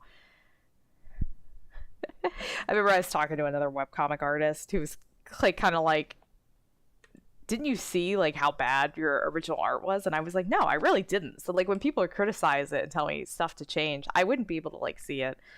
You know, I'm waiting for all like a bunch of catty assholes in the comments to be like, it still sucks, you know. Like you're still bad. Why don't you see how bad it is now, you know?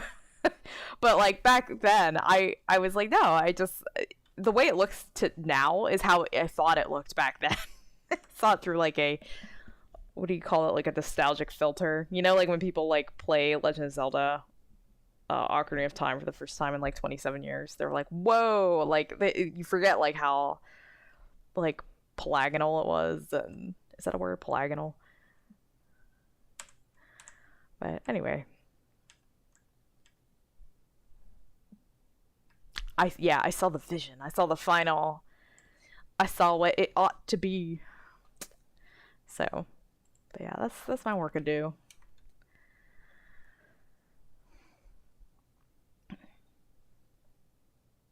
I just remember like that artist when they said that to me, they were like, "Really, you don't see it?" And I was like, "You fucking cunt! Why'd you say it like that? Like, why'd you have to be so mean about it? Really, you didn't see how much it sucked?"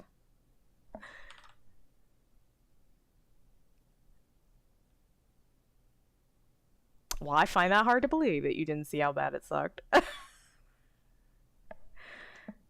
No, it was fine. It was hilarious. I was like, ah! Emotional damage.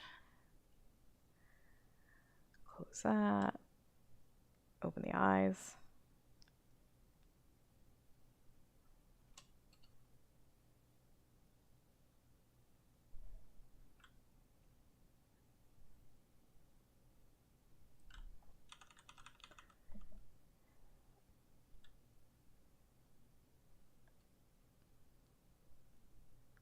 I try not to be. I know how artists can be with each other.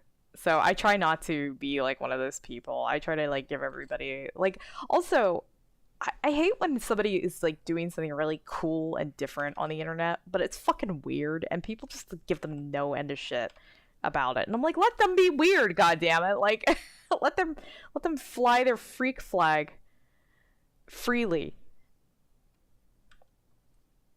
I think I resonate with that a little bit because when I did Trying Human, I thought it was like the most boring plain Jane like concept ever. But people would email me regularly and be like, "There is no way I'm gonna read this. There's too many grays. It's scary." And I didn't get it. I was like, "But they're cute. They're fun. It's a bunch of fun guys."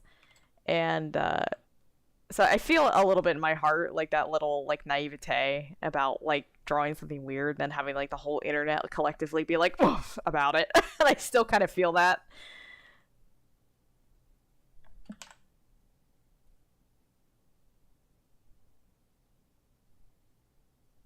Oh yeah, they call it like the Cal art style. I've heard that. I always thought I kind of had a Cal artsy style. Um, that sort of like college to Disney pipeline that Cal Arts has cultivated. But people always call it anime.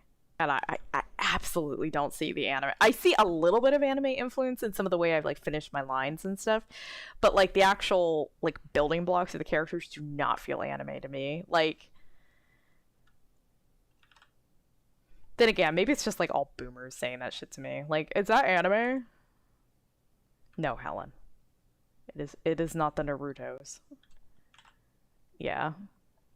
I get like Saturday morning cartoon a lot, which a lot of my big inspirations were like Bruce Timm, Paul Dini, Stephen Chow. I'm not sure if I'm saying his last name right. Yeah, people who worked on Batman the Animated Series. I loved that show. Love. I still like it. Like I didn't like stop liking it. We had a falling out. I don't like it anymore. So like when I was working on Trying Human, I would spend a lot of time like looking at the way that they would build model sheets and panels for like Batman the animated adventures or whatever the comic series that came out that went with them.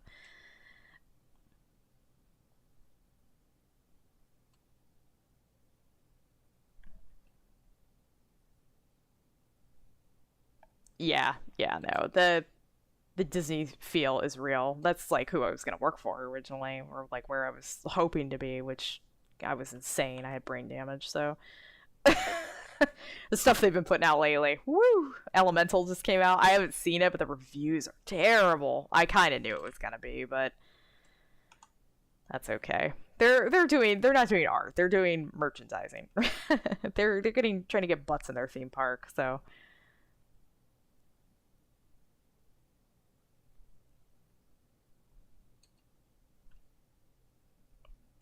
to each their own.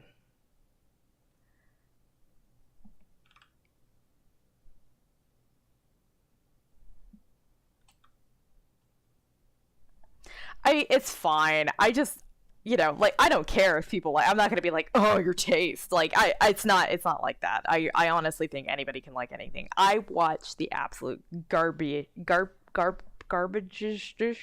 of movies that nobody in their right mind should ever watch for any reason. So I am not one to criticize the things that people like, but I just was like figuring it was going to be pretty formulaic, and from the sounds of it, it was.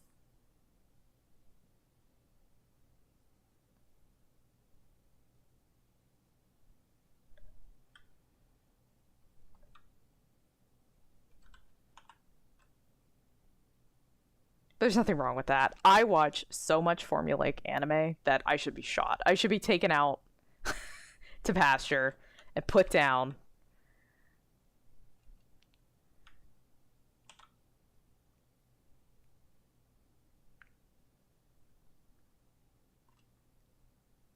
His shirt, I think, is too low.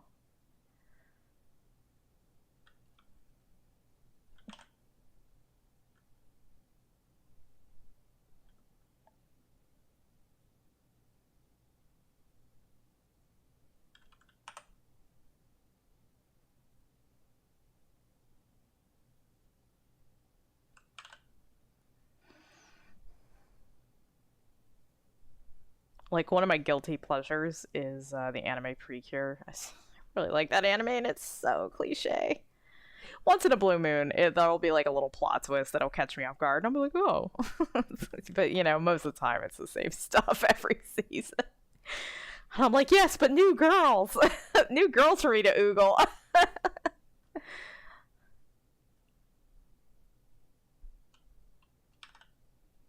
man, this looks rough. See, this is why I shouldn't be talking.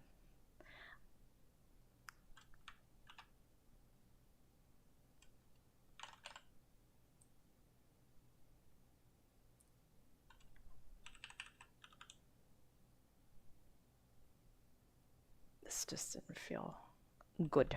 Didn't feel good.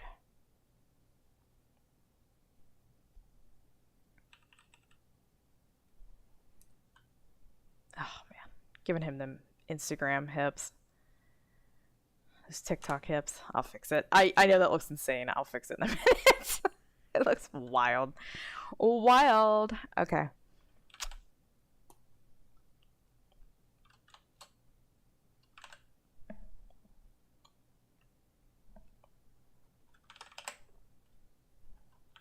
Gotta go fast. I really, really want to get this page done today. I don't think I'm gonna.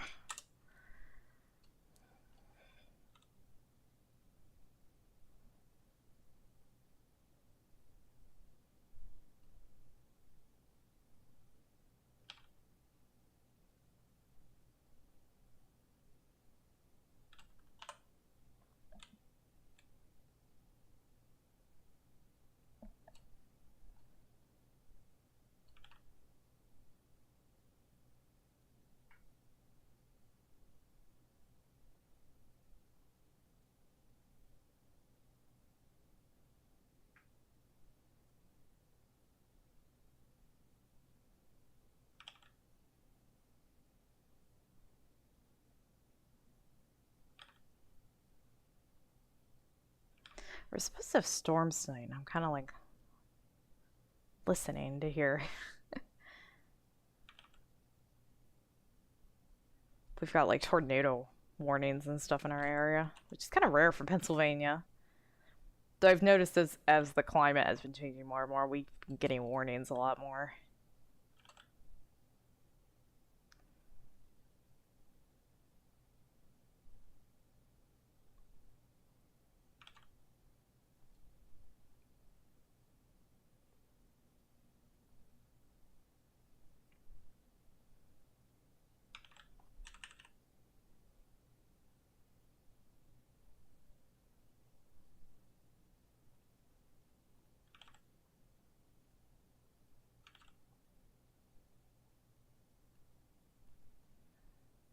Okay.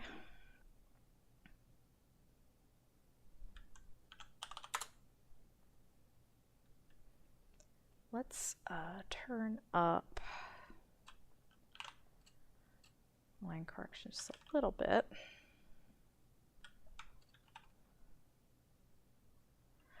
One thing I have trouble doing is I use a lot of line correction tools and I have trouble like handing my power over to them. Oh yeah. I'll see you later, RF. Thank you for coming. Thank you for talking to me. I like when people engage with me.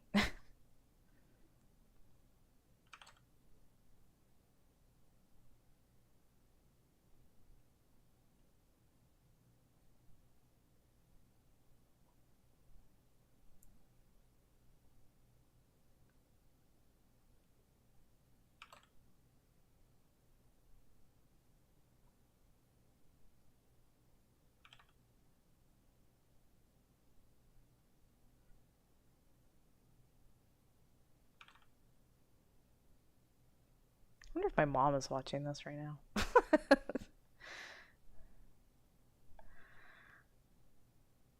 I should text her and be like, "Mom, I'm on the YouTube." She comments on almost every video I do, if not all of them.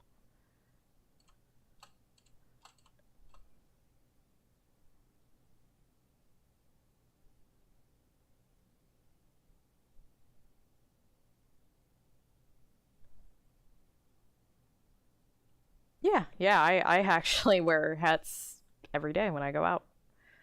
I am quite bald. IRL. I don't have a lot of hair.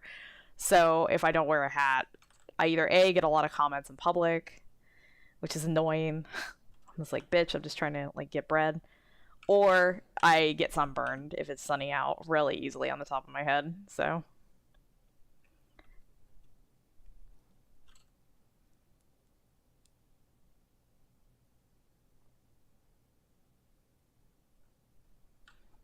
yeah, I have like 4 to 5 hats that I wear on the reg. I have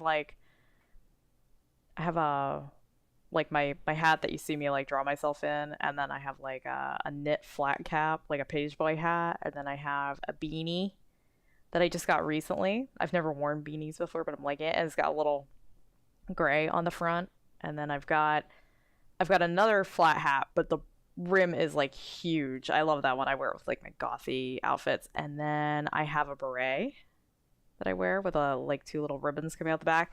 And then on the cap part, it's got like one of those like magic circle bullshits, like, you know, like moons and stars and stuff. Oh, and then I have a witch hat. A coiffed formal witch hat that I usually wear up more around Halloween. And that one actually also, I have like a lace veil for it so that I look extra fucking stupid out in public. And so those are all my hats.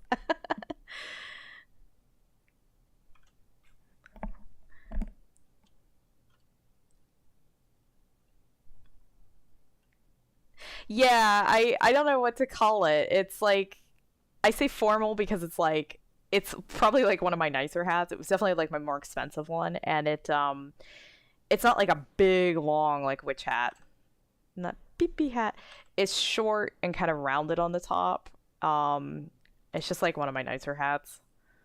In fact, all these other hats are on like a chain in my closet with clips like that, and then they like I put the hats like I clip them on there. But this one is actually on a hat stand on a shelf in my closet. It's the only one that I treat with like any kind of dignity. I'm like, ah, yes. The rest I just like throw into my closet. I'm like, poof, there you go. Oh, and I still have a hat that I wore all the time when I did conventions. I don't wear it anymore. It's a fedora with a bunch of feathers sticking out one side and a trying human circuit. I think I hear thunder. My formal witch hat. Yeah, I draw myself in suits, but I generally only wear suits to conventions. Normally, I wear dresses. I wear like a lot of dresses. But I'm worried that if I say that or if I show that, people will be like, "You're not the gender queer icon anymore. You can't wear dresses and be gender queer or whatever." So I don't draw myself in them. They're all the same dress though. It's a white Peter Pan collar with, and it's just black. That's all it is.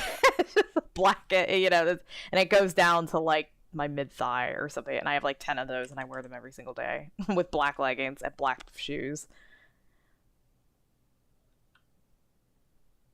But yeah, at cons I wear suits generally.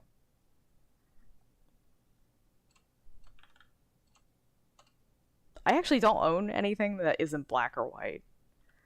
I've kind of a rule about that I don't allow people to buy me clothing anymore because everybody's like, let's get some color in there, and I'm like, no, it's all black and white. It's easy for me to do my laundry because it's just blacks and it's just whites and that's it, and I don't have to do anything else. I went through my closet like 5 to 8 years ago, something like that, and I just literally found anything that had color on it and got rid of it. I was like, I'm done doing all this. My life is about drawing. I don't want to do laundry anymore, so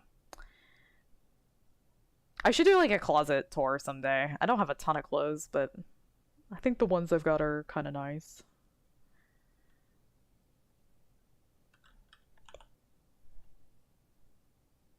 I have to admit though, I'm very charmed by like cottagecore, like goblin core, dark academia aesthetic, like the browns and stuff.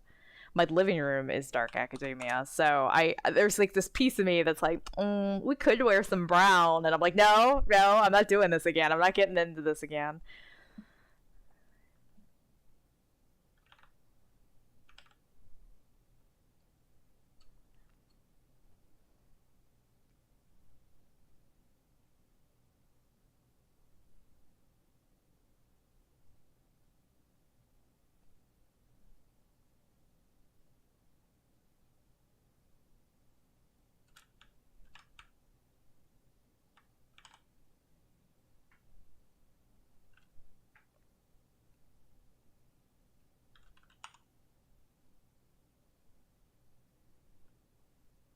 Let's put his legs out a little more, get him all stanced up.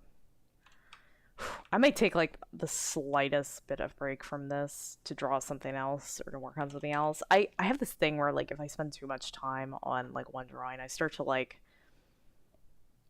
I just get used to it and I'm not seeing like the issues with it, and I know there's issues. Ooh, girl. I know there's issues.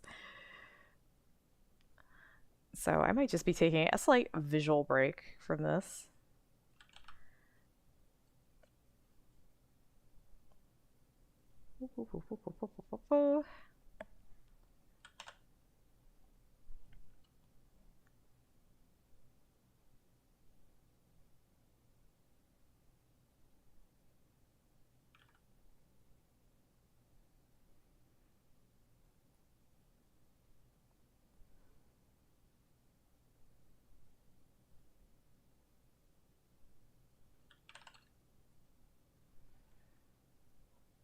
Should we put his little danglies in the front?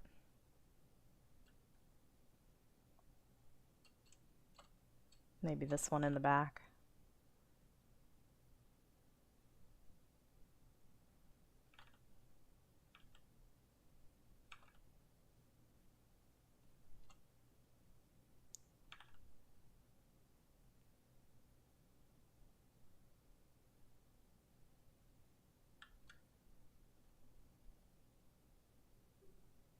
Oh, my tummy just growled. Yum, yum, yum, yum, yum, yum, yum. It is absolutely not time to eat.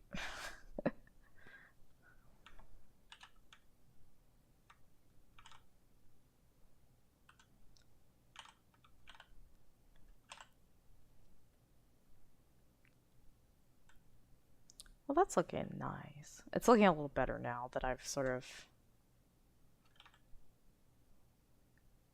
gone over it here.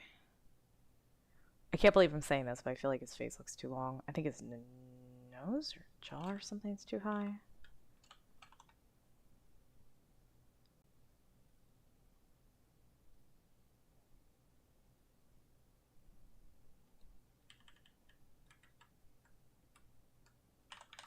That looks a little better. Okay.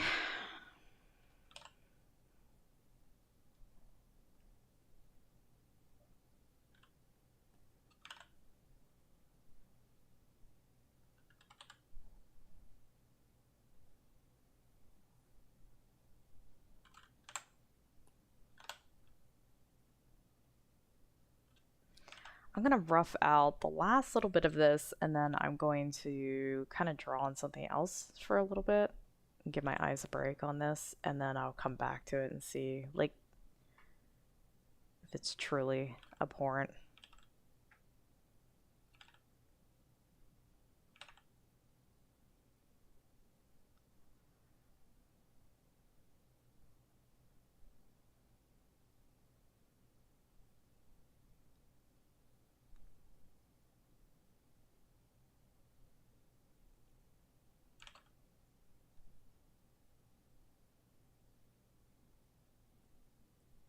Oh my gosh, my stomach's growling so bad. Stop it.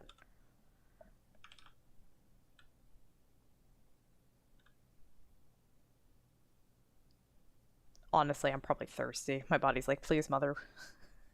We crave the moist. Thumb on the outside.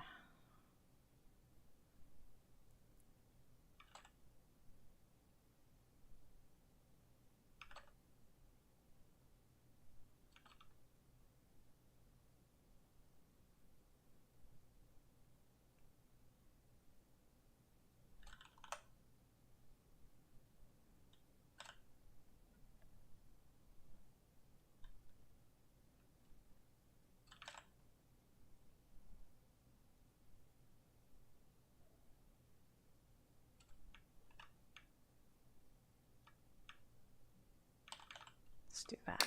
Okay. I'm gonna take a break from this to draw something else.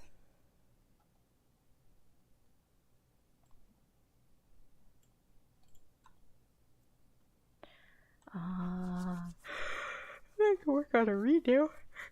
No, I don't wanna. I wanted to go see which one I'm working on. I was like, no, not today. God, I wish I was like, I get to this like stage of sketching and I'm like, I'm done. And I don't want to work on it anymore. I could ink a little. This is a nice drawing.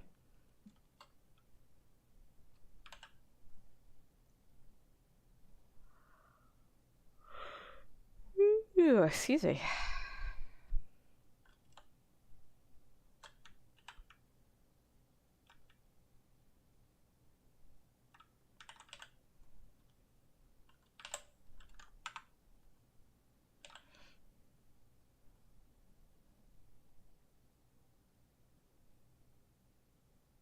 I hate how when I flip a drawing that I think looks perfectly fine, and I'm like, whoa, it's like, it's so skewed and weird.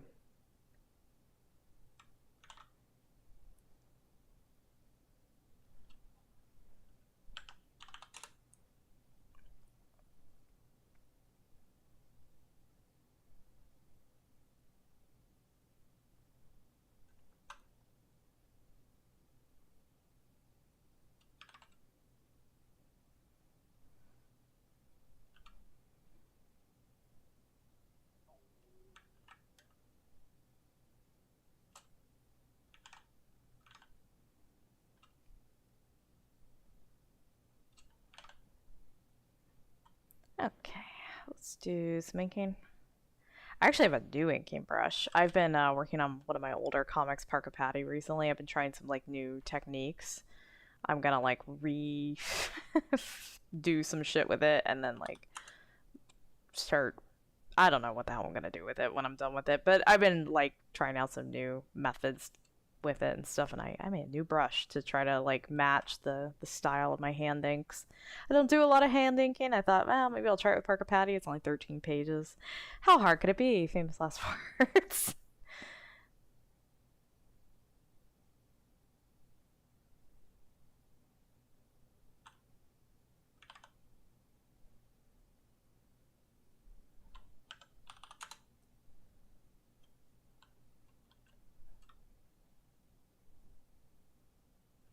Yeah, it's an older horror comic I started as like to give myself a mental break from the constant trying human stuff I was doing.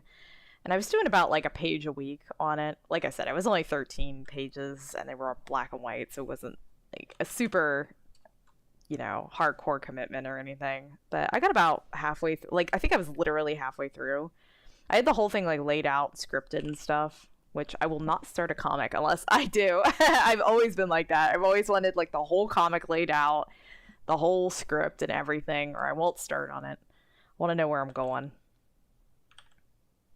But yeah, it was like a little horror comic I was doing, and then I stopped because I got too busy with books coming out and things like that. And I found it the other day, and I was like, oh, I should finish Parker Patty, and I have a lot of new techniques, and my art's a lot better. So giving it the old emy.bitner redo treatment that everybody hates, except for me.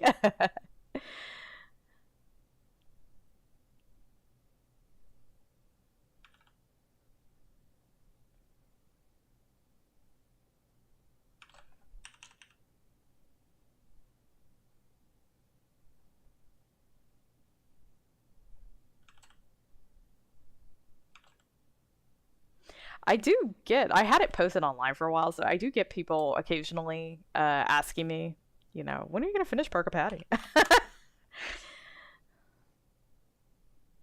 And I'm like, wow, I can't believe you remember that.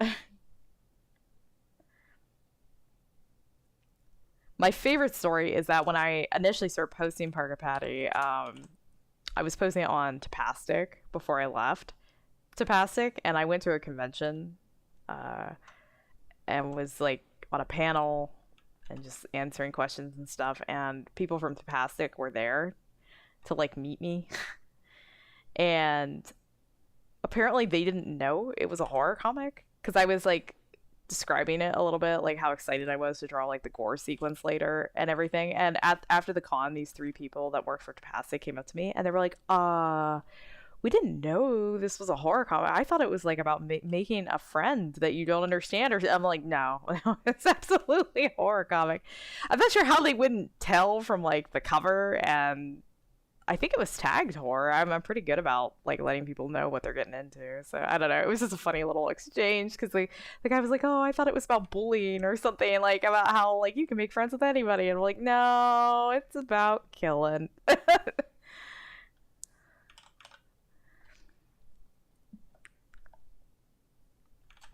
It do be about the death.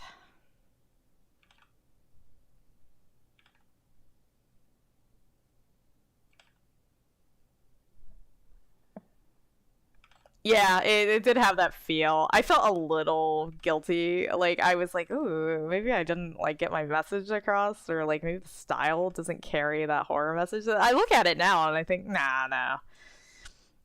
It is the children who are wrong.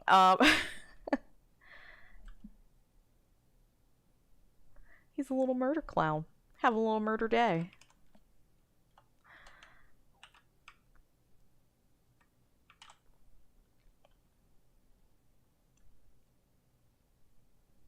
To be fair, they were from South Korea, and Tapastic was sort of like the first sort of. It was like them, and I forget what the other one was.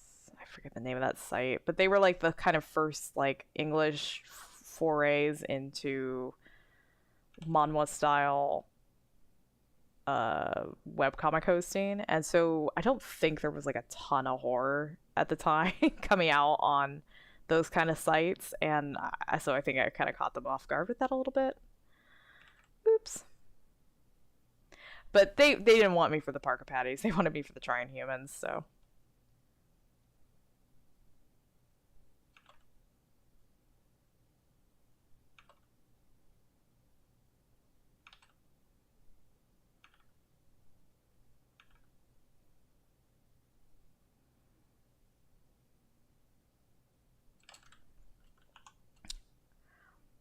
I also think like I don't know if it was just like a cultural difference or something, but man, they were really on my back all the time about like how much work I was putting out, when was the next page coming out. They wanted like 27 pages a day. It was wild. They were okay, I'm exaggerating a little bit, but I mean like they were constantly like, okay, but what's your update schedule? And I'm like, my update schedule is when I get to it. Like like I've got stuff to do. Like I don't make a ton of money off of the comic stuff. Like I'm a commissioned artist on the side, you know. So like it's a little different now, but back then it was, you know, I was working for like a whole bunch of people, and it just felt like they were like, you work for us now, you know. And I was like, no. It's like that's not how this works.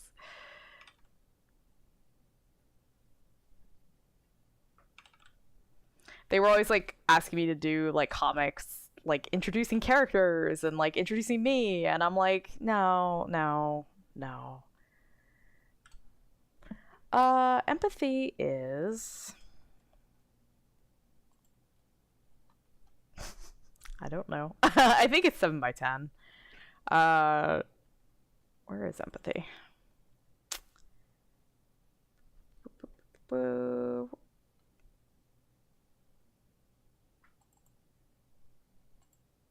Oh, I was like, where is the actual book files?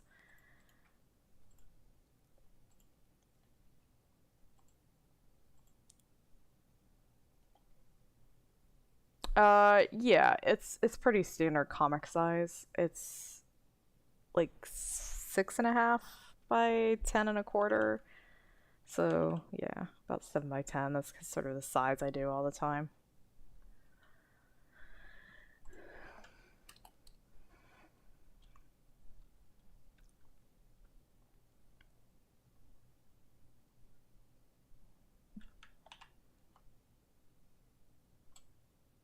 It's not tabloid size, is it?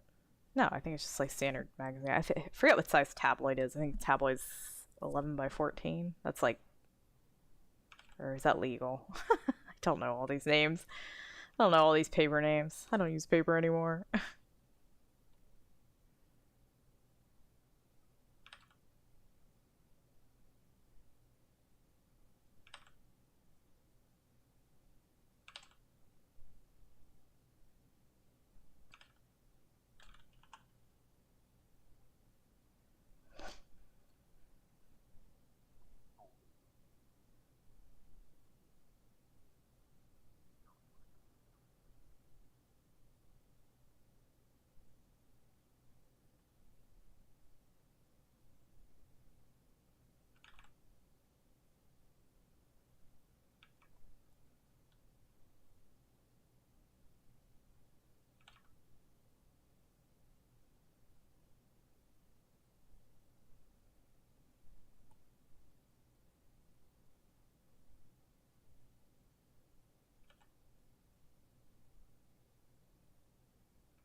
Sorry, I'm still here. I'm just quietly working, thinking.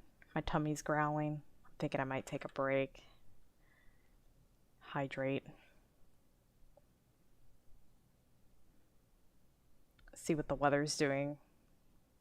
See if I need to shut down my computer for a little bit.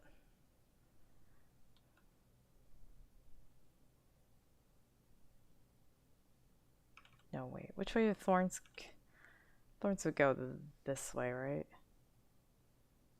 Yeah. They go up.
I wonder if there's a market on YouTube for like ASMR drawing videos. I don't think I have a very ASMR-y voice though.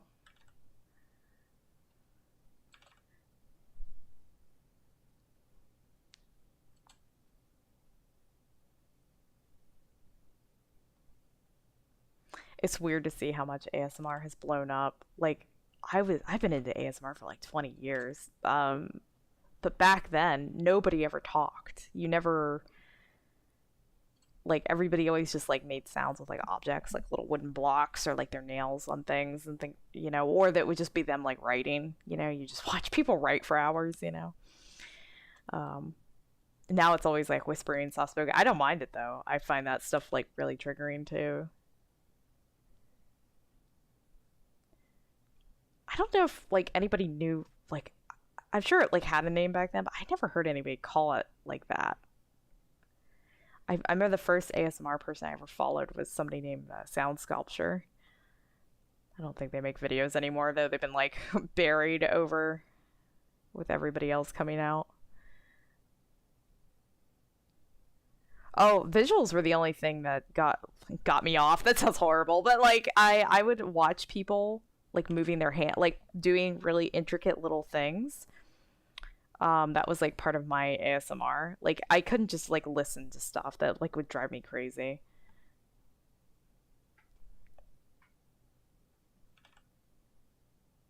Like one thing, this is like the most specific thing ever for like triggering my ASMR. Watching people refurbish My Little Ponies, like the old ones from the 80s, and like paint their tiny little marks on, like redo their eyes and like their like little butt symbols or cutie marks.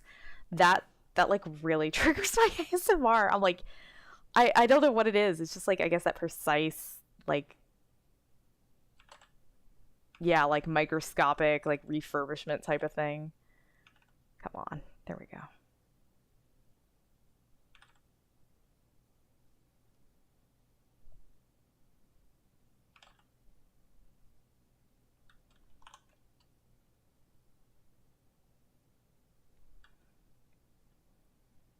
I also like to watch people paint their nails.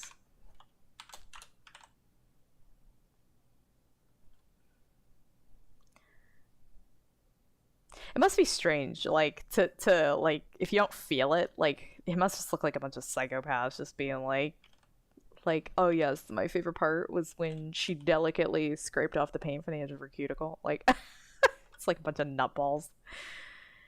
One thing that's weird is it's gotten very fetishy like on YouTube, which I find really strange because it's not, it's just supposed to be like a pleasant experience. It's supposed to be like sexual.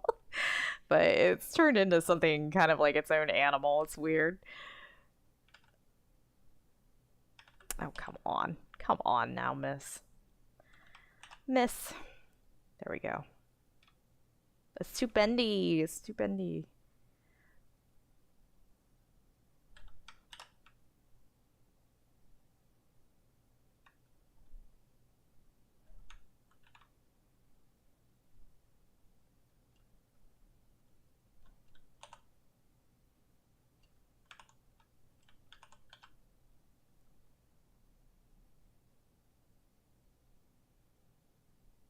Yeah, the one that actually drives me nuts is nail tapping, and it's everybody's favorite. Everybody's like, and I'm like, stop, stop, stop. It's too much. It's too like loud and rattly.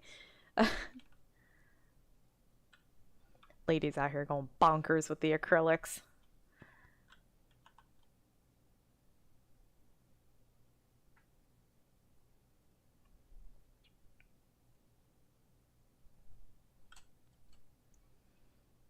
You know what? Like, it's not like an ASMR sound necessarily. I just find it like a very comforting sound. Is the sound of a dishwasher running. I don't know why. I feel like, well, one reason I know is I love to clean. So I think like the sound of something being cleaned in the background, like a dishwasher, is just like, yeah, I'm like so stupid. But I also think it's because we would always do a load of dishes before we were gonna do something like really fun growing up, like have somebody over to the house or like go somewhere. We would always get the dishes going. So I feel like I've like have a Pavlovian response now to dishwasher sounds. Where I'm like, ooh, something fun's gonna happen. Dishwasher.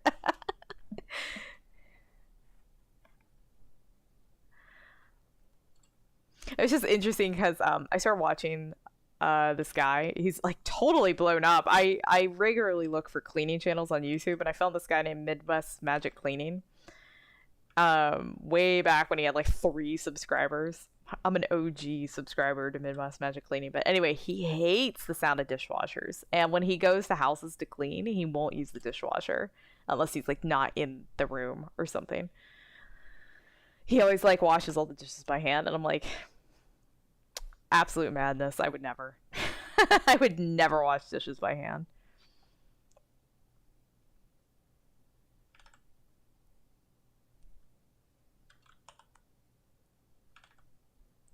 Especially if I was doing it for somebody else. If I was like at somebody else's house and I was being paid to clean and I was like on a time crunch, I'd be like, "Where's your dishwasher?"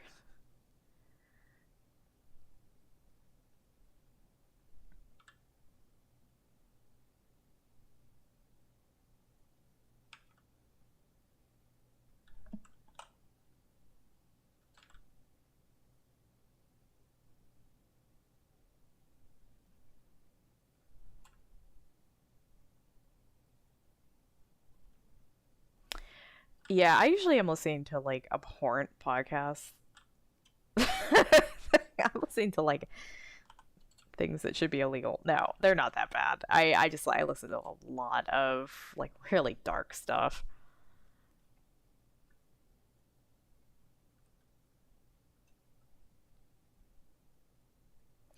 I got a little burned out on the Ghibli music when so my husband is a Buddhist monk and he works in a temple in well, I mean, he does work with a temple in Japan, but he works with a Japanese run temple in Los Angeles. And every time they're doing an event, they have the exact same soundtrack of Ghibli music that they put on in the background. And I'm like,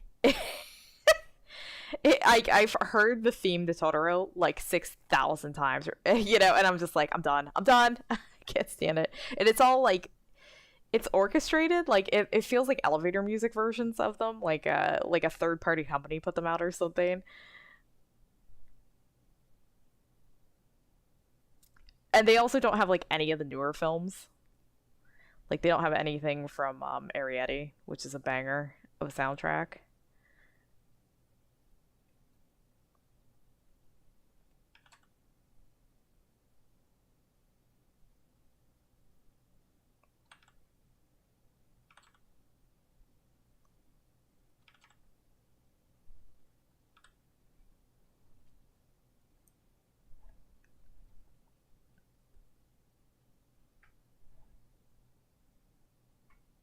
Yeah, yeah, it has that feeling. You know, when you're in there for like all day, like they always have it on like on New Year's, like when they're selling like charms and stuff inside the building. And so if you go inside, it's just like a constant din of Ghibli like elevator music in the background, and I'm like, ah, it's like it's ruining the magic.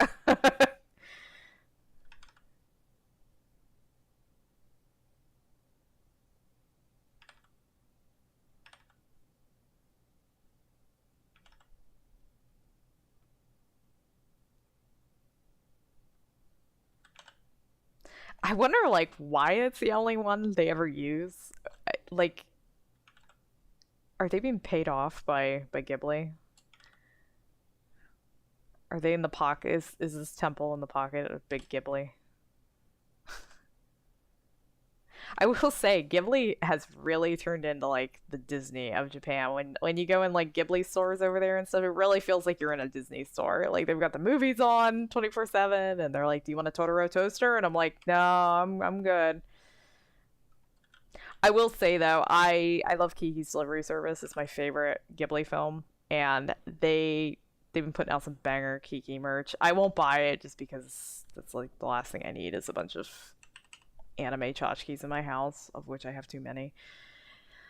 But it's like brought a lot of attention back to the movie in recent like, years, which I like because it's one of the older ones. A lot of people don't like that one for whatever reason. They're wrong.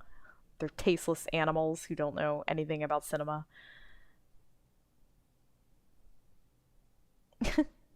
Yeah, the one thing they sold was so Kiki has like a little red radio, and I it's based on a real radio that you could get in Japan, like in the 60s or something. And they're really expensive now with their covers to like mimic the one she uses in the film. And the Ghibli store announced that they were bringing out her radio, and I was like, oh, did they get like a contract to like reuse the original? Because I forget who put out that radio, but did they get a like a thing that they can like make that radio again, and they're gonna like sell it in their stores? I would get one because I love radios. And no, it turned out it was a purse in the shape of her radio, and I was like, I don't want this. I no, no, not today.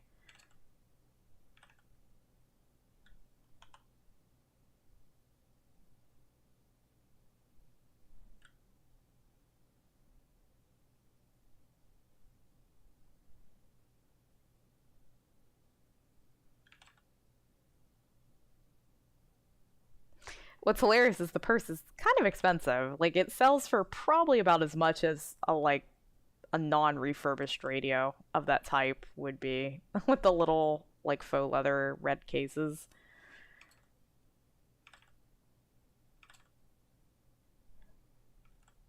Mom, it's my mommy. That's my mommy, everybody.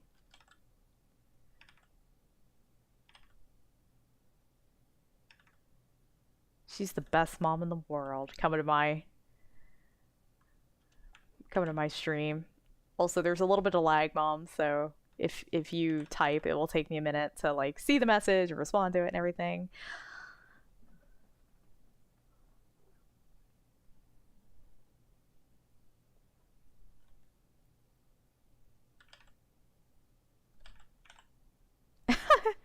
There's a guy I watch, Cobalt Streak.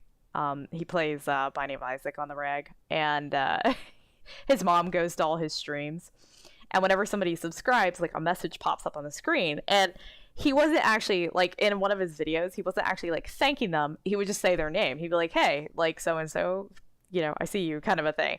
And his mom was in the stream, and she was like, "Hey." She like talked to him afterwards. She was like, "You need to start thanking the people that subscribe to you." And because he was like in the middle of his game and he didn't like really say it, and it was just cute. It was funny. And he was like, "No, no, mom, they understand that that's like me thanking them by like saying their names in the stream." And she was like, "Hey." I just love that.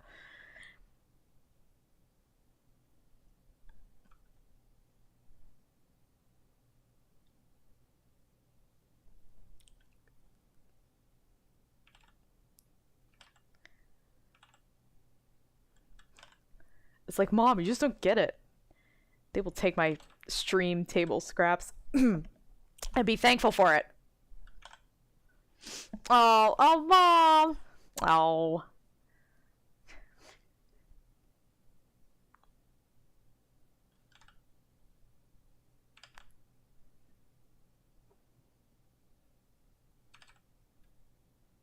This is like the internet equivalent of like me putting my art up on the refrigerator. Like, look, Mom. Look what I drew. A 3,000 page webcomic.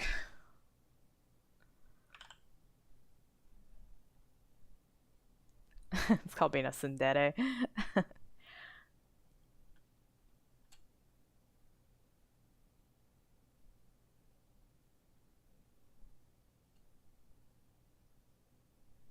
Oh, Mom, if you're still watching, I don't know if she just came in and was like, but I harvested all my bunchy onions, and I'm slowly getting them canned.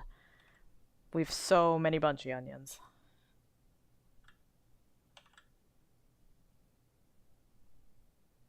I'm used to like green onions, which are like spring onions from the grocery store, which are not like super strong when you cut them. But may I tell you what, when you're cutting up a bunch of bunchy onions, woo! I was like, it was like 3 a.m. and I was crying in the kitchen, cutting up onions. It's like, ooh. Even my cat was kind of like, I think I'm gonna leave the kitchen now. It was getting too strong for her.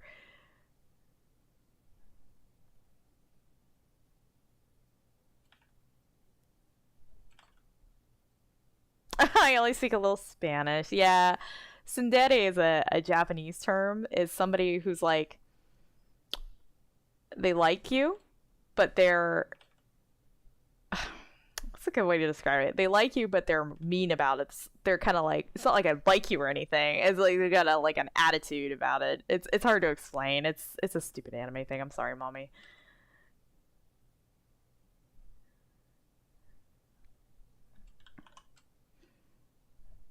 I was listening to a drag queen today. I was listening to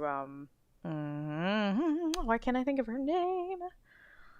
Um Sakura. Oh, I forget her name. But she has like a lot of anime inspired looks and stuff, but she was talking to a friend and the friend was like, "Did you ever get like bullied for being gay?" And she was like, "A little, but I was mostly a full-blown weeaboo." So that's what I got bullied for.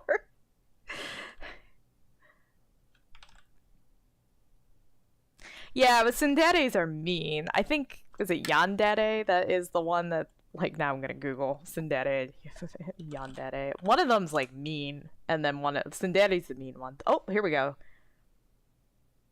No, yandere is like the obsessive one who like stalker. I don't know what it's been, but like recently, like what's been going on in Japan, I've been hearing the word stalker like all the time from Japanese people. Like I don't know if like it was on a television show and it's now entered their English lexicon, but I used to never hear it. Like but yeah. So now I hear it all the time. Yeah, yandere is like the obsessive one that's like I'm gonna get you, like stalker. But tsundere is like coy and mean about liking you, I guess. There's a whole wiki dedicated to the different dedes that you can like look up all the different like dude bros or whatever. Boop, boop, boop, boop. I feel like her other arm shouldn't just be disappearing into the void over here, but I don't wanna draw it.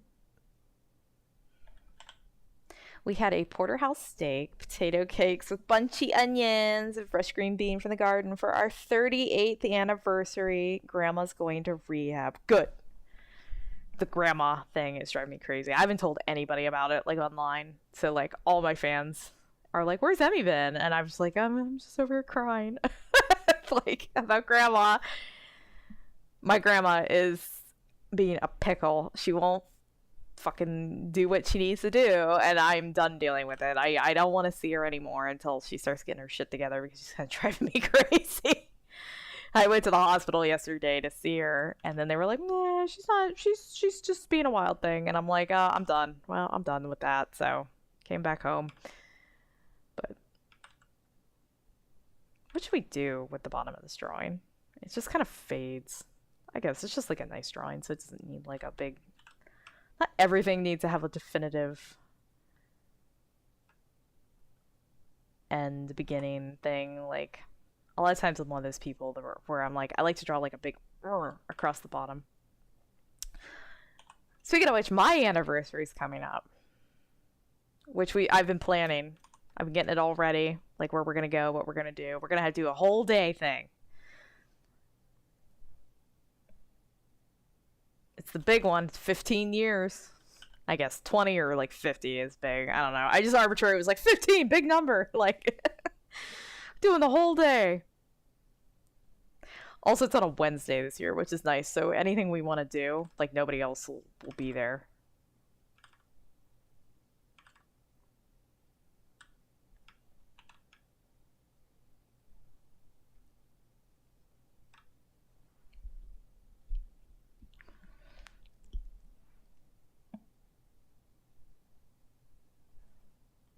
Let's dupe that so I don't have to realign it.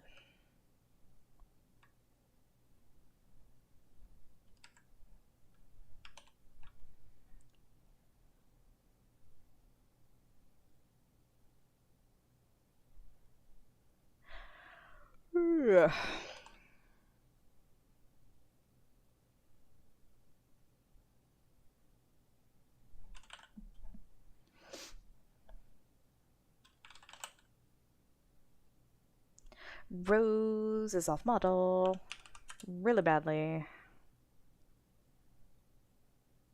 think if I just gave her thicker eyelashes, that would make her look more on model. Thicker eyelashes hide all of our sins.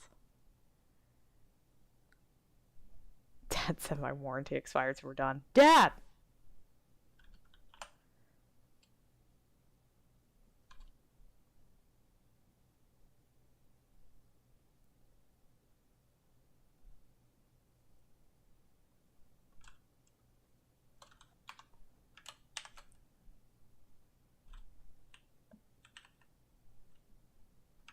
I should go up and see you guys. Maybe not this weekend. I think this weekend we're gonna be painting where all the construction was. We're gonna try to cover it up. Gonna try and make it look like a little bit of something, you know. But maybe the weekend after that. We had our drain stack replaced in our downstairs bathroom, and like the whole wall is just like patched, and we never got around to repainting it, and it just like looks wild in there. So maybe we should do that. In fact, I'm pretty positive we're gonna do it. He brought all the paint cans upstairs, so I think he's like, we're doing it, we're painting this.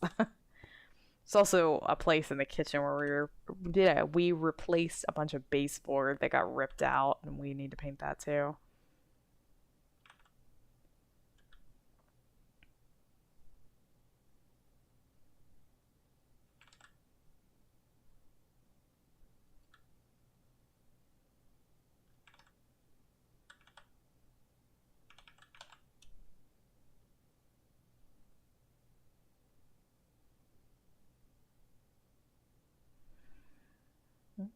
I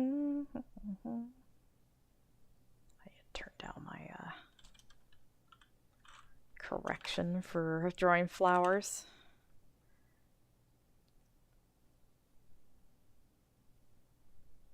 Do you ever see that famous like meme, that how to draw meme on Tumblr? Is it famous? I don't know, but it's famous to me. The one where the person's like, here's how you draw a rose. They're like, first you draw a cabbage, and then you make it red. And somebody was like, well, how do you draw a cabbage? You were like, well, draw a rose and make it green.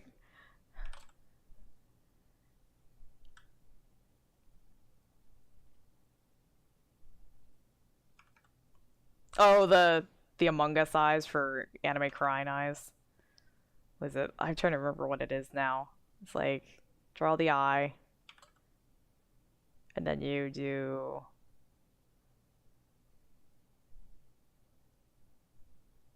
I mean, it does kind of work.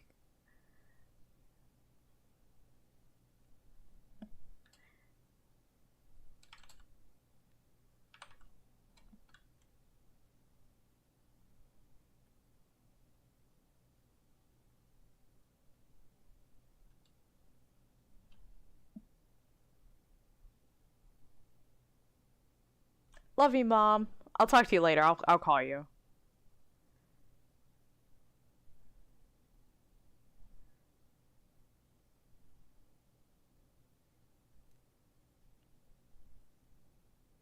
Thank you for being my friend. I like the way my mom talks about you guys because she's like, "Who's this? What's their name? What do they like?" And I'm like, "Mom, I don't know any of these people." I love her so much, though. She's so sweet. I don't know these sickos.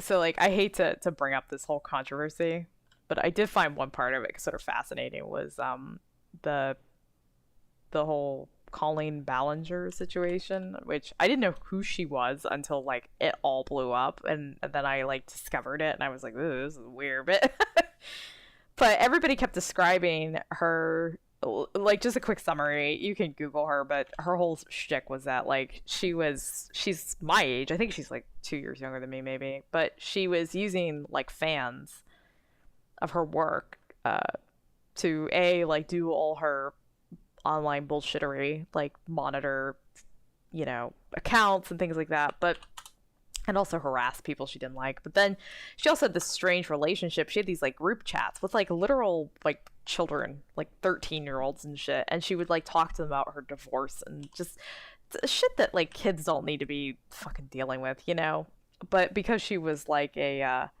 an online celebrity, all these little schmoopies were like, "Oh, this is so cool. I love talking about your hemorrhoids, Colleen Ballinger." But uh, everybody kept saying, "Well, it's a parasocial relationship," and finally, I heard a guy say, "No, it's not a parasocial relationship. It's just a social relationship. Parasocial is like when you come in, you hang out for a little bit, you watch me draw some roses." And then you step off. You go do your shit for the day, and I do mine. I would also say, I think parasocial has also turned into like another word for stalking, which I don't feel is appropriate. I think it's sort of stalking is like a very intense, horrible thing if you've ever been through it, and I think to call it like a parasocial relationship is like a little disingenuous, but it's whatever. But I just thought the whole thing was really interesting. It brought up this whole conversation about what is parasocial and what is just social. Like, what is just hanging out?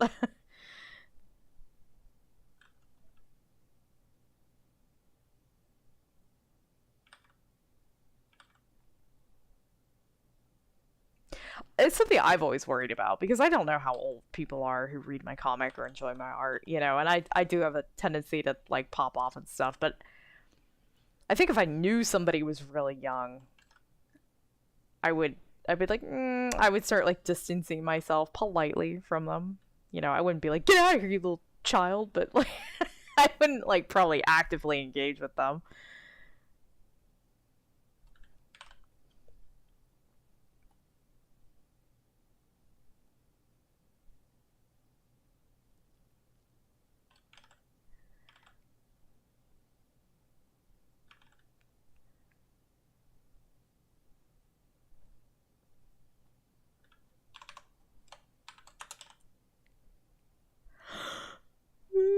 Tiny yawn. Ooh. Yeah, it's about time for me to go, isn't it? I gotta start getting dinner ready and things.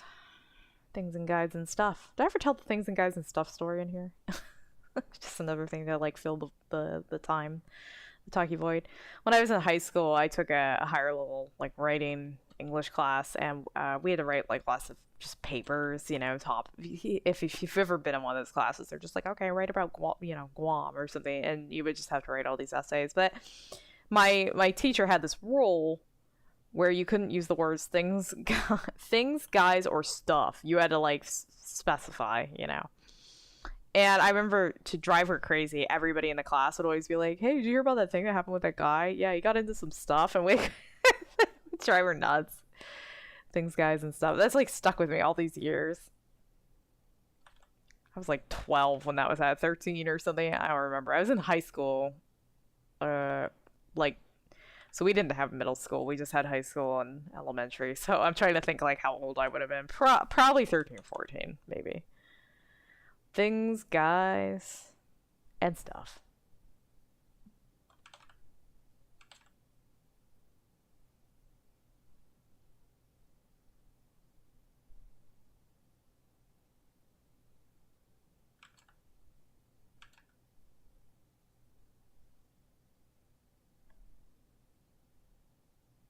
I'll stay. I'll stay on for a little bit longer.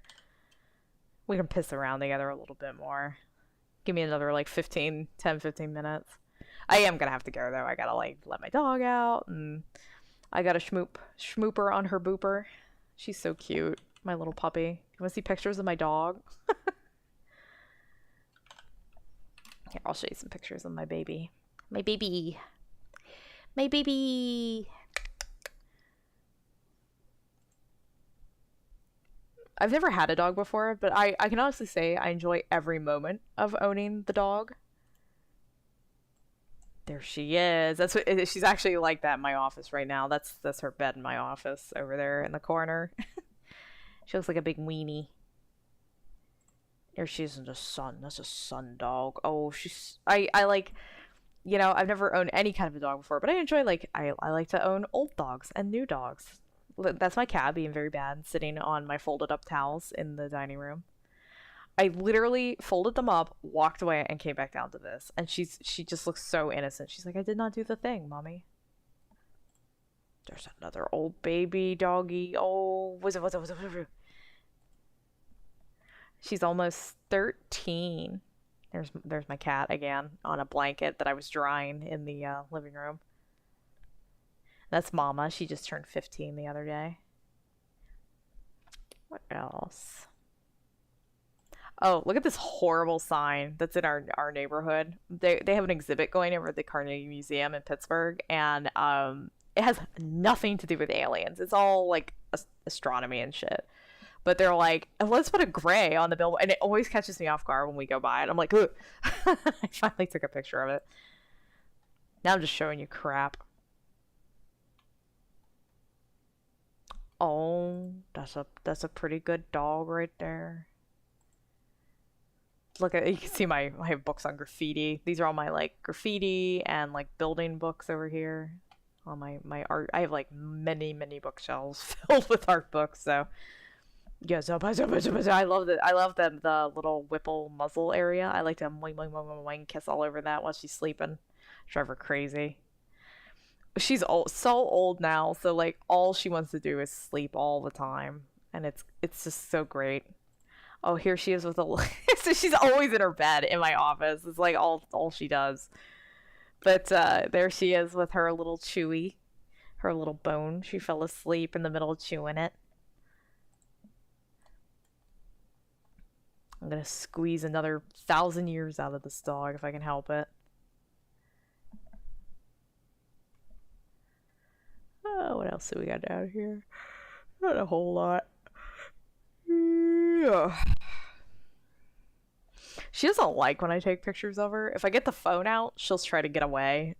There's something about the phone that really freaks her out. And it's silent, but like she always, you can see like right here, she was like, I'm leaving. Like she was about to get up and run.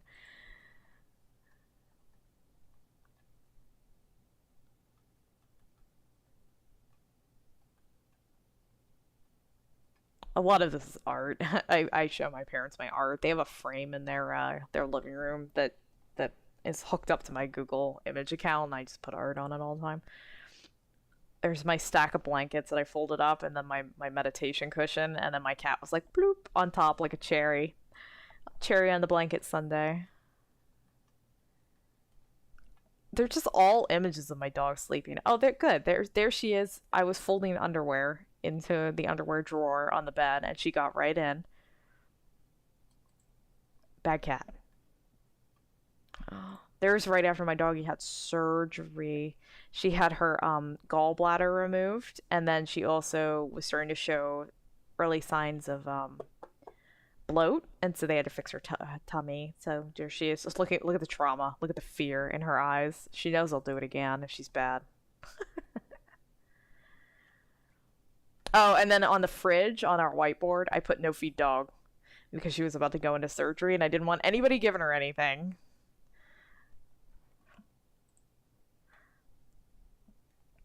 Oh, here's some sketches I did at my parents' house. I like drawing like little cottages and trailers in my free time.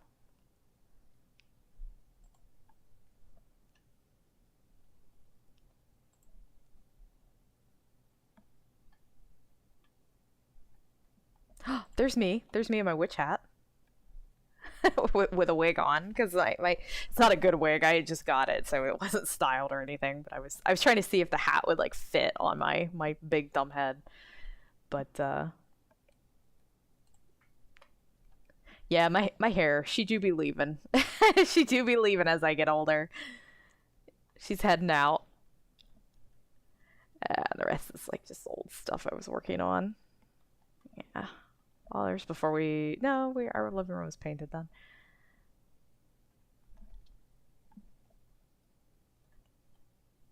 Yeah, those bangs needed to be trimmed. They were insane. They were way, way, way too long. Oh, these are two dogs owned by the local Buddhist temple here in Pittsburgh. Aren't they cute? They're bad. They wrestle.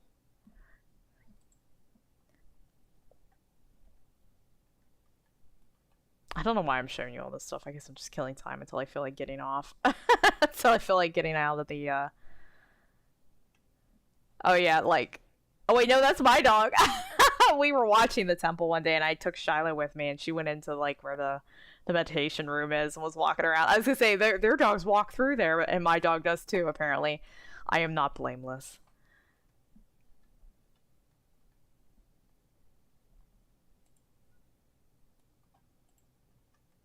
I have too many photos of my plants. There's just like tons of photos of my plants in here.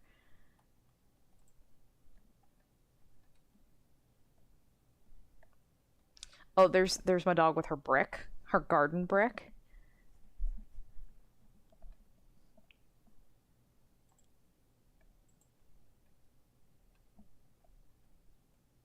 Oh, there's Dave's cat with his smush face. I do have some photos of his cat in here, but his cat does not like me or anybody, and so I don't hang out with him a lot. I don't see him a lot.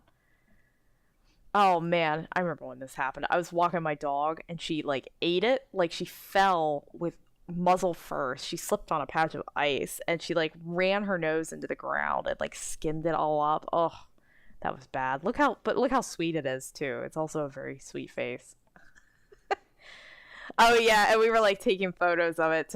We couldn't get her to hold her head still, and Dave like grabbed her and was like, "Rrr," like. So yeah.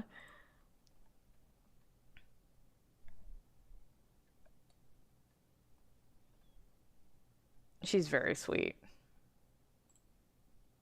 There's my girls hanging out together. I like that their colors match. It's like I have a matching set, you know. It's very sweet. They're good girls.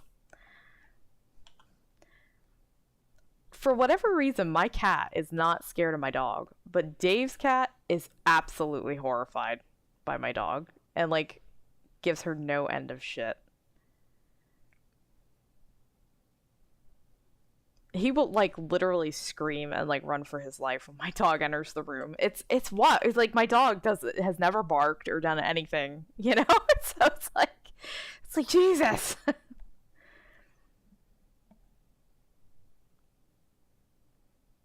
To be fair, I don't think my cat like knew like uh that like other animals existed in the world until we got like my cat and then the dog, and I think he just like lost his mind. He just couldn't believe it. Where is my alien head? I have like a custom shape that I use. Boop, boop, boop. Photoshop. There it is. There it is. It's not perfect. I don't use it a whole lot anymore, but it gets the job done. It kind of gives me the starting shape to work from.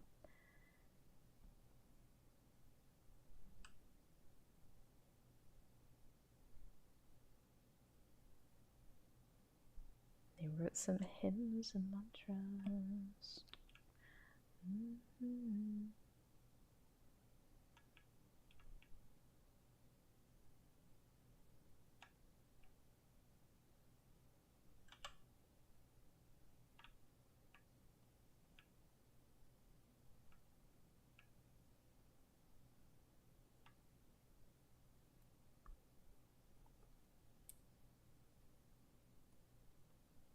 Oops. Too big.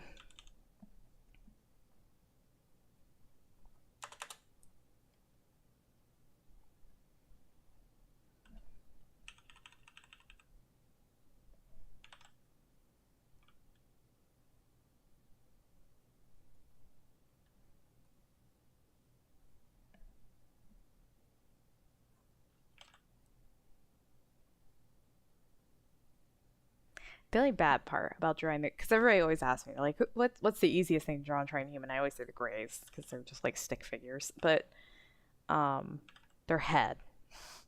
Their head is always like the thing that I kind of struggle with a little bit. Like, I feel like if it's such a precise, quote unquote, perfect shape that, like, if it's off a little bit, it's like really obvious.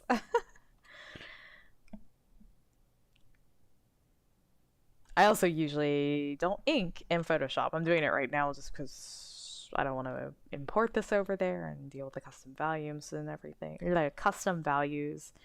I have like Manga Studio set up to just like automatically open comic pages, and I don't want to like mess with that.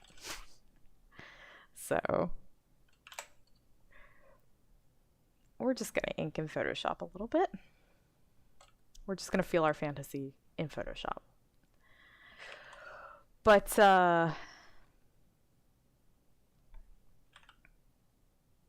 yeah, normally I would do their heads in Manga Studio, where I have a little more control over curved lines than I do here. It doesn't help that I just realized I turned down my correction. There we go.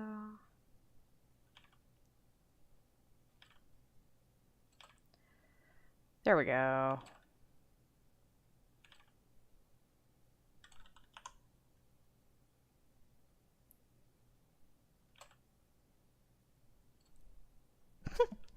I'm like, there we go. Erases the whole thing. Not happy. There. Perfect. Just patch it in.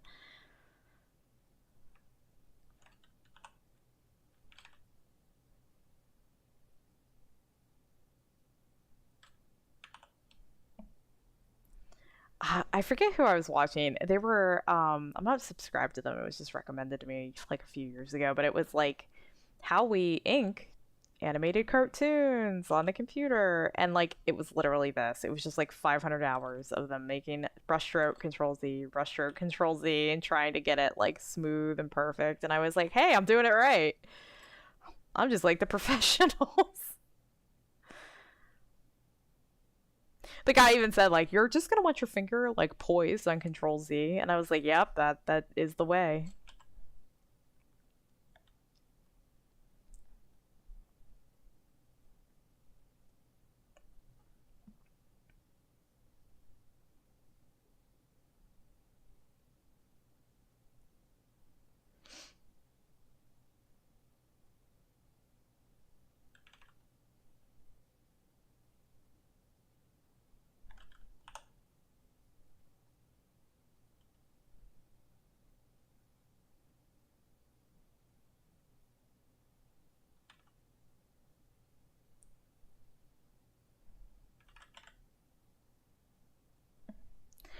I mean, you should be confident in your lines, but at the end of the day, you're gonna be. If you're doing like art like this, where there just aren't a lot of lines, you know, you don't have a lot of real estate, so to speak, you know. I don't like this flower. This flower sucks.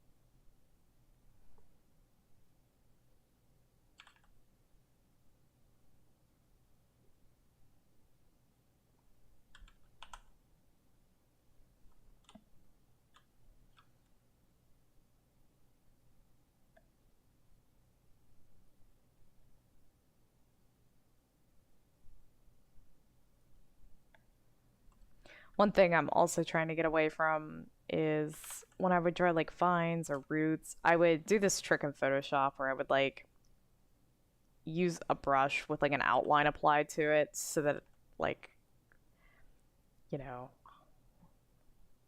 I would like do it right now. I'll show you how I would do it. I would like go like this and like that, and then I would put a stroke on it, and be like, there's my vines, and I'm trying to get away from doing that. I think there's something like more interesting about like regular, I don't know, but like regular lines, like hand drawn lines. I mean, they're all hand drawn. I don't know what the word I'm looking for is, but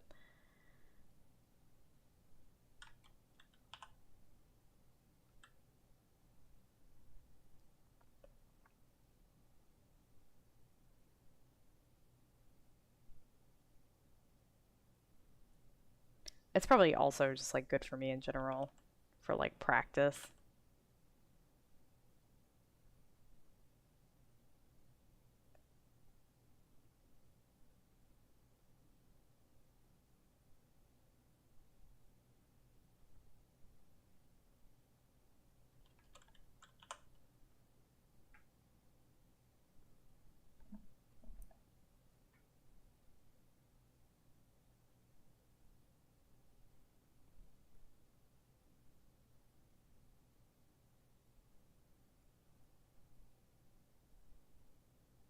No, wait, wait, wait, wait,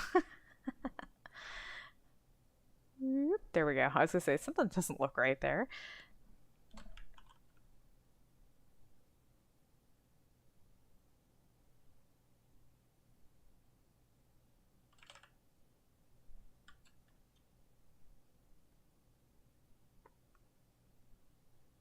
Now I need to draw thorny boys.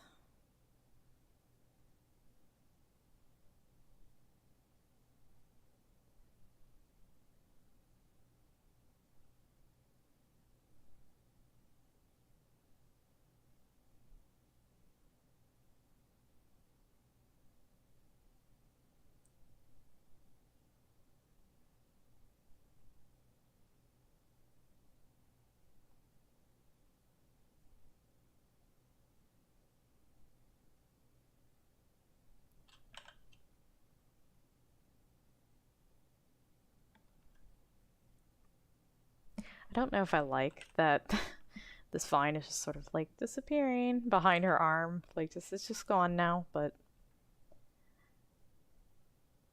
that's okay. Man, I'm really in the mood to like watch this one old movie called Terror from the Year 5000. I don't know why, just like sort of I've just been in the mood just bringing that up.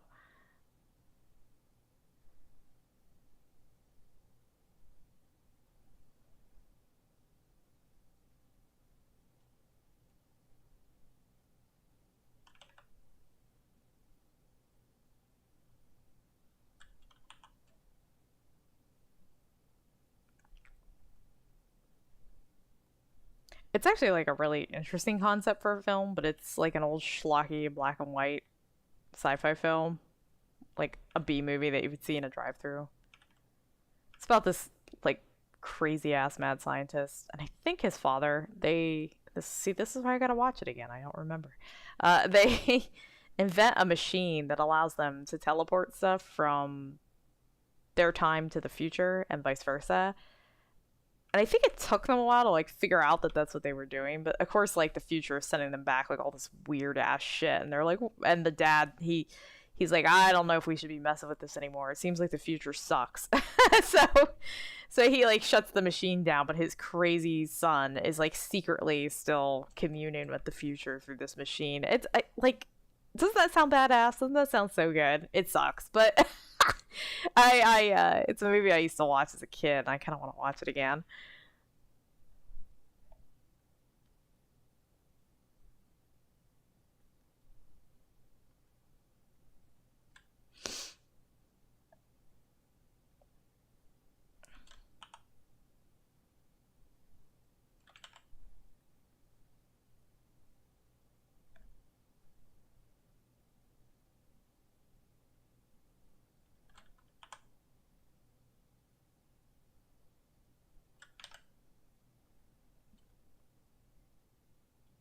Oh, you know what I think? I think around the time the movie came out, carbon dating was becoming like really like in vogue. Like it was like in the popular lexicon in like the 50s or whatever. Because I remember this film came out like right after the war.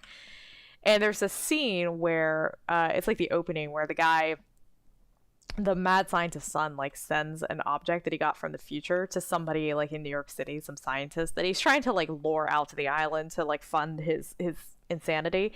And he just sends a note and he's like, you should carbon date this. And the guy like carbon dates it and he's like, oh my god, it's from 5,000 years in the future. And I'm like, I don't think that's how that works.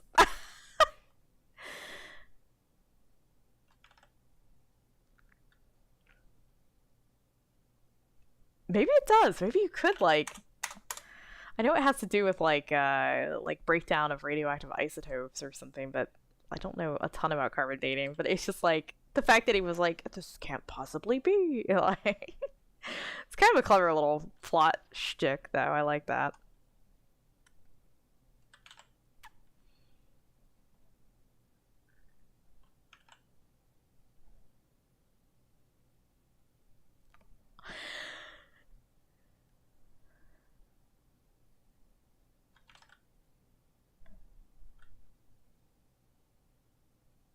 Oh no, I'm sorry. I was talking about this like terrible B movie from from the 50s that I really like called Terror from the Year 5000.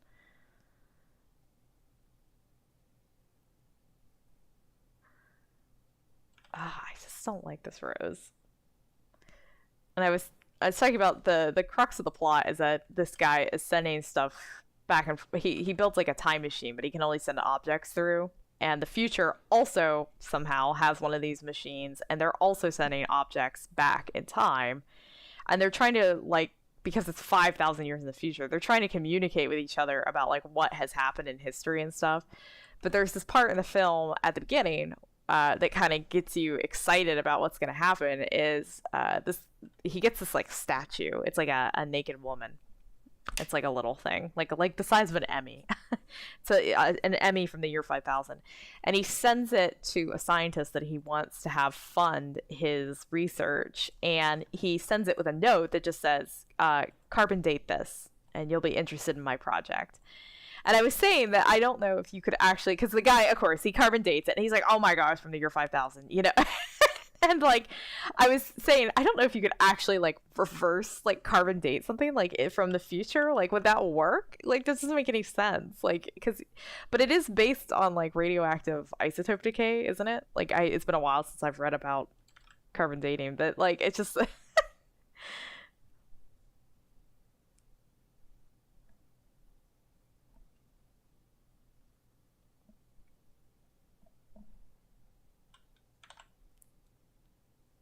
yeah, it sounds like it would be a great movie.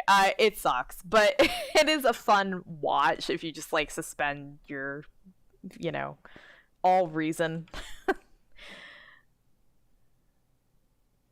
And also, spoilers, the future is basically a radioactive like wasteland. So on top of that, I feel like they do mention that like he when he goes to carbon date it, that little statue that was sent to him is like hot as shit. Like it's super radioactive.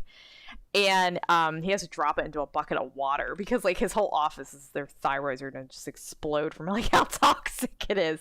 And he actually, that's the thing more that drives him to go talk to the scientist, because he's like, you tried to send like a radioactive death weapon to my office, you know.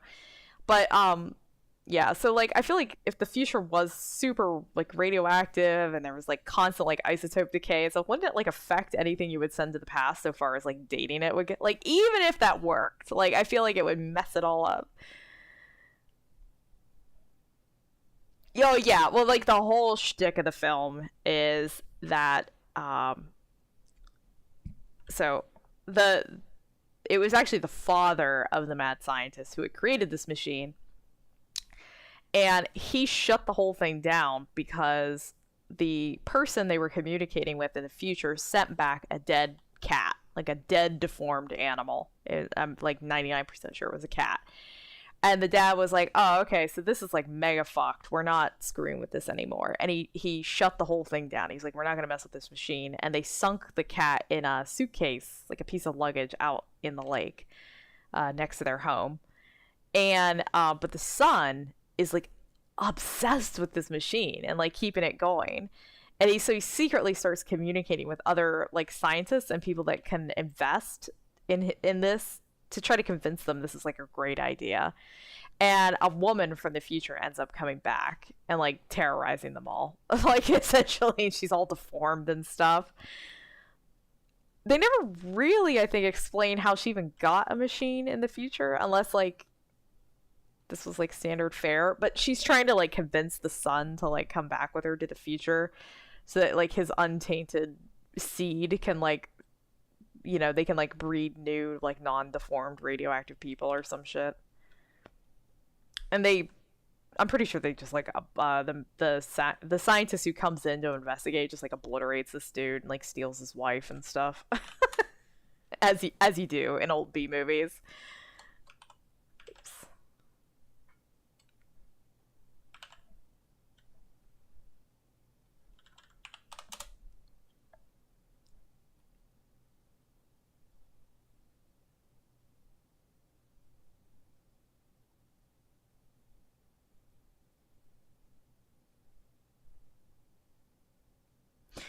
It's funny though, because the woman that they send back, or that comes back on her own, she from the year 5000, she is the terror from the year 5000, the eponymous terror. She they just put her in like some witch makeup, basically, like some witch prosthetic. Like she has like a big hook nose and some moles, and she doesn't really like look that bad. But they're like, behold, terror.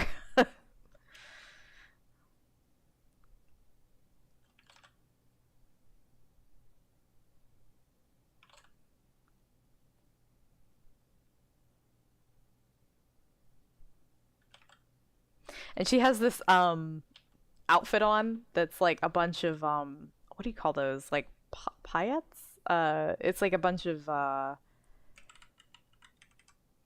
like sequins, but they're like those really huge sequins that you like stitch onto outfits. They're kind of like over mesh.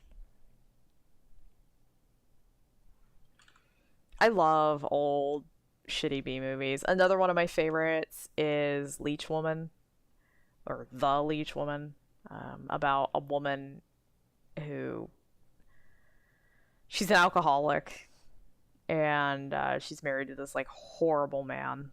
I would drink too if I was married to him. And there's this African tribe, this woman from this African tribe who contacts the doctor because he's interested in like de-aging. He's like interested in like beauty and plastic surgery and like de-aging and stuff. And this woman from an African tribe contacts him and is like, I want to find my people. I came over in the slave trade and diaspora and et cetera, et cetera. And she says, my people have like anti-aging technology.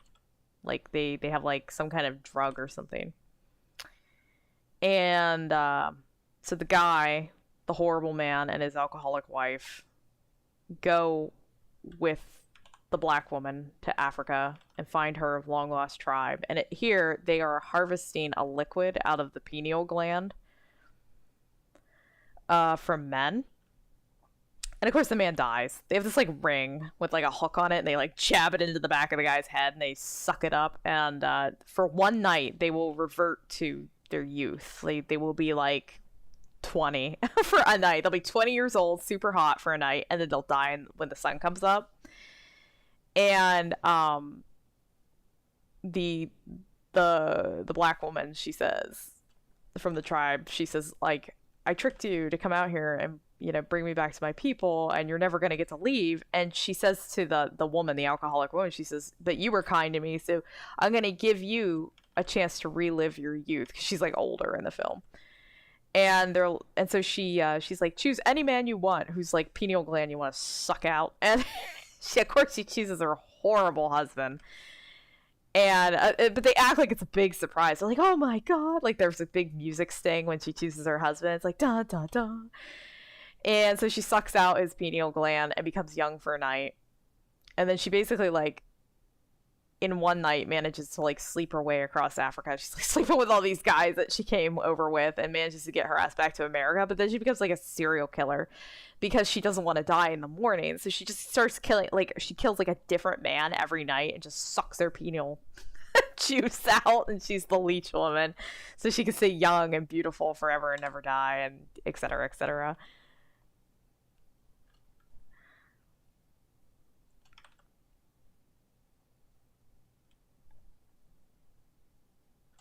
Oh, and she's such a cunt. She steals the ring, the like the pineal gland ring, and the little shot glass that they use. There's also this like mixture, this like powder they put in it. So you can't just be harvesting pineal glands and live forever. You have to have this like secret powder that they put in it.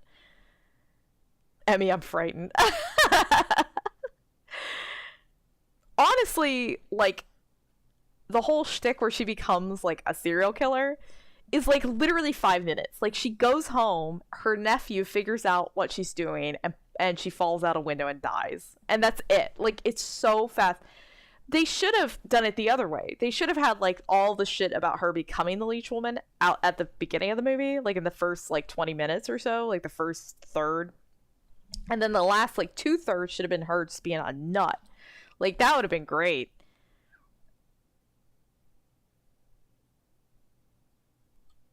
That's the thing with like a lot of those old B movies, is they kind of have like some interesting concepts. Like they're playing with like some neat ideas. Like, but then they're terrible. they're just bad.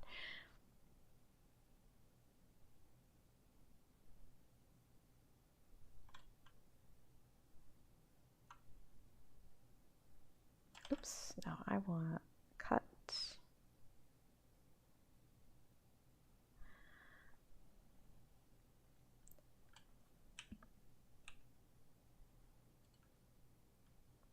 I also like Devil Doll. If you ever get a chance to see that, it's another old black and white schlock film about an evil man with a possessed doll.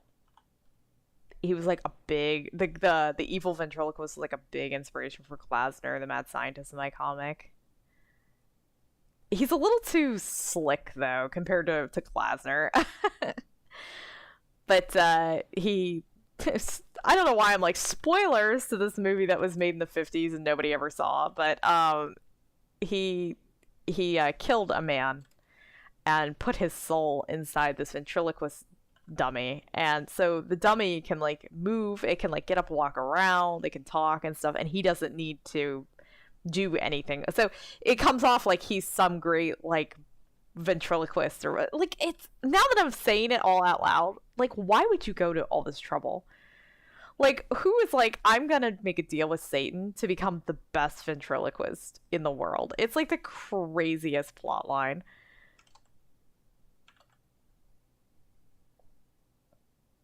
And it's kind of messed up too, because there's I mean, it's pretty messed up. There's like this part where he has the doll walk to a table. Like he gets invited to this party with like all these high-end socialites, and he takes the damn doll with him.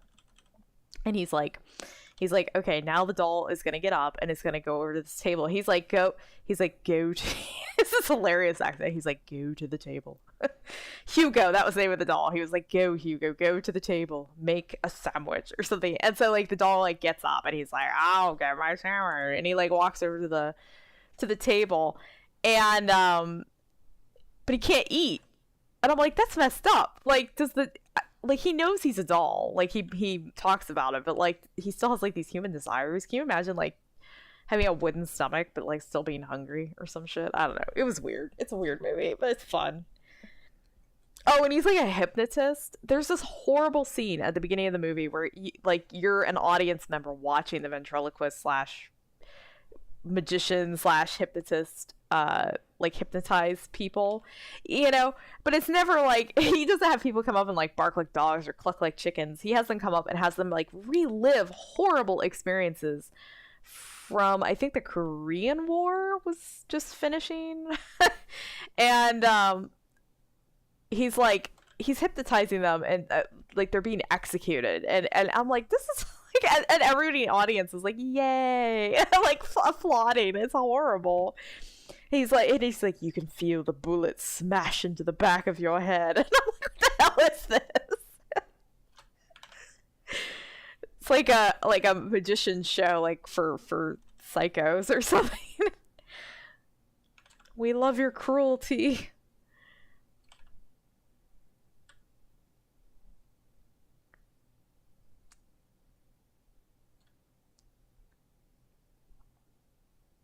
Another one I like is The Deadly Bees. It's a British... Well, actually, Devil Doll was a British film, too.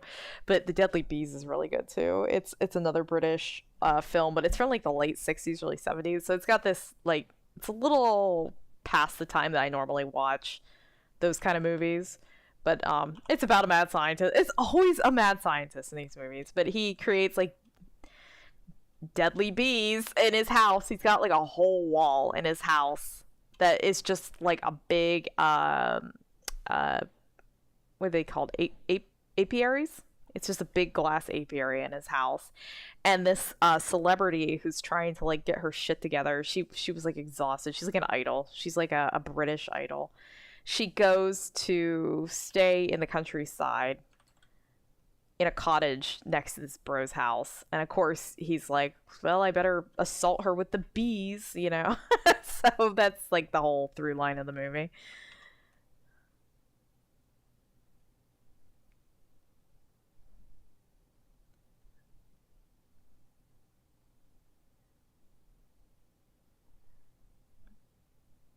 Deadly Bees? Are we thinking the same movie, or are we thinking... Are there? Is that movie like controversial? The British film from the 60s? I feel like there's another movie with that same name. Now I'm gonna have to go look it up. I was gonna say, like, most of the people in that movie are kind of like nobodies. Like, I can't think of like anybody who was sort of like a relevant actor or whatever.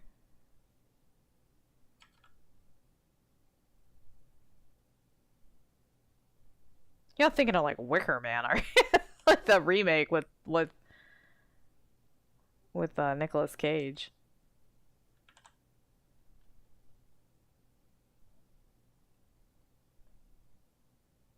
Oh, Giant Killer Bees. Yeah, I've actually never seen that. I don't know anything about that movie too. Like, I don't know anybody who's in it.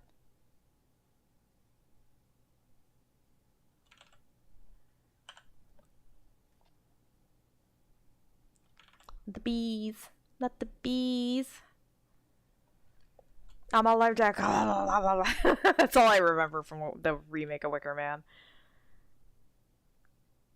Though I did really like the scene where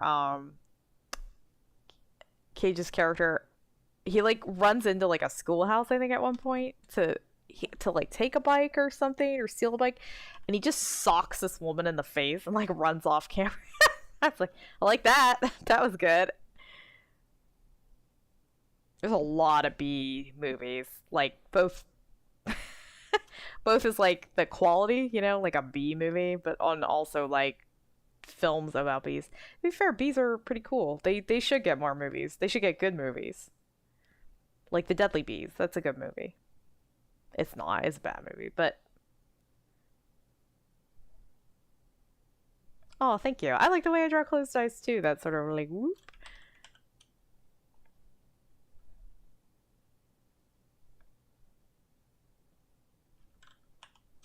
Poor bees. Getting shafted.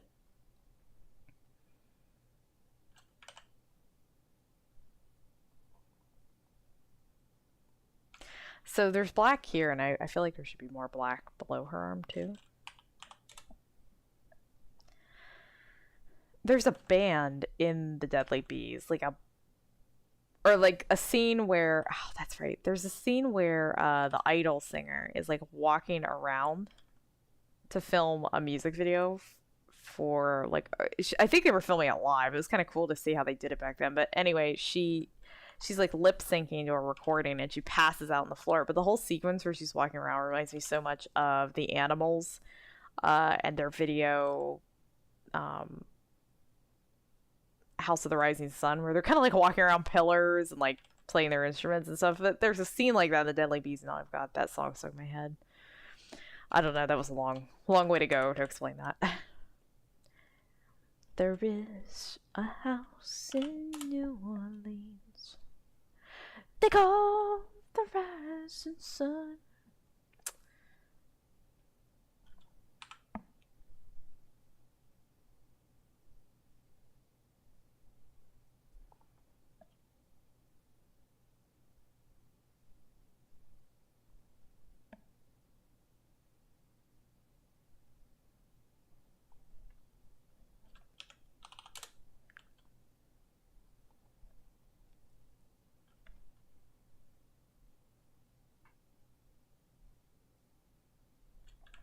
What are some other crappy movies I like? Screaming Skull. I really like Screaming Skull. And that one's actually starting to be like sort of discovered by people because I think it's like up on a free streaming service. That's about a guy gaslighting his wife. Before that was like a cool, common, popular topic in cinema. Bro like murdered his first wife and like has her skull in the house and like moves it around to torture his new wife, who's like she's got like what would you call it?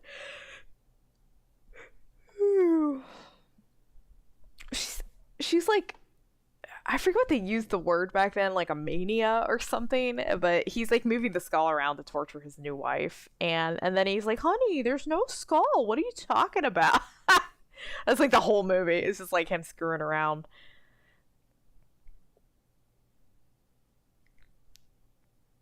But I didn't know this, but there's like a groundskeeper in the film who knows that the guy killed his wife, but he's also kind of mental, so he doesn't like do anything about it.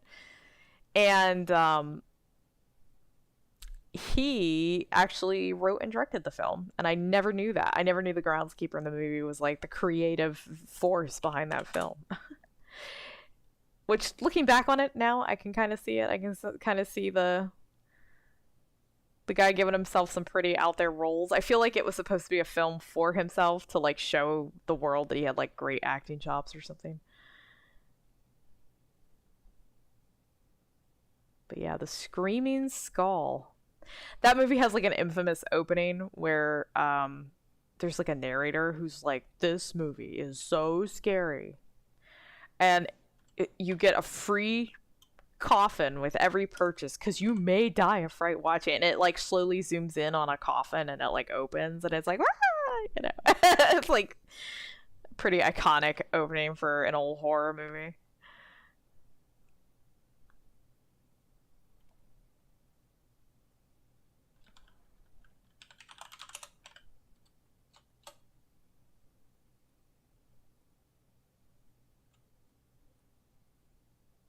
I feel like House of Wax was like that too. House of Wax, like the old one with Vincent Price, had something like that at the beginning. Like something like, you'll die of fright watching this movie. So I watched a parody of it. They covered this film on MST, and there's like a whole shtick in the MST episode, Mystery Sensei 3000, where they're trying to call a hotline to see if they can get their free casket from watching Screaming Skull, and they're like, well, you have to die to get this to get the casket, and he's like, oh, I'm dead. Like,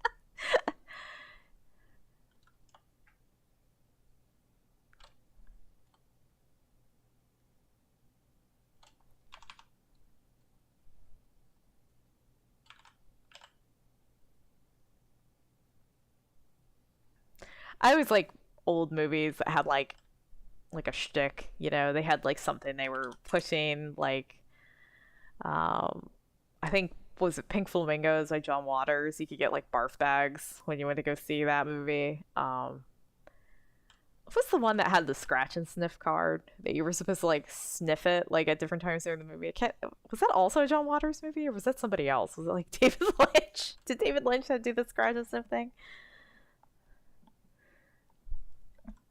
I'd be like, hand over my coffin. I want my coffin. I'm dead inside from watching the film. Can I have the coffin now?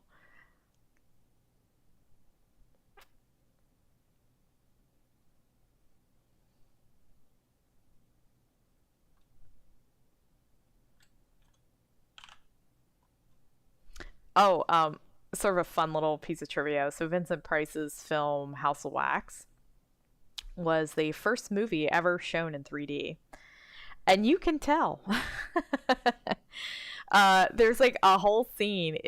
So there's a bunch of like shit in the middle of the movie out of nowhere, where you're like outside the House of Wax, and there's like an entertainer. It's like a weird intermission. It's so like it breaks the third wall so hard, and it's this guy, and he's like throwing stuff at the camera, and he's like, "Hi, welcome to the House of Wax," and he's like juggling in your face. He's like, "Woo, 3D." I feel like it got like tacked on because they were like, "Oh, we're gonna show this movie in 3D, but we don't have any like real scenes that utilize the 3D." So they added this like weird intermission segment where they were like, "Quick, put a juggler in." Get a juggler in there throwing stuff at the camera.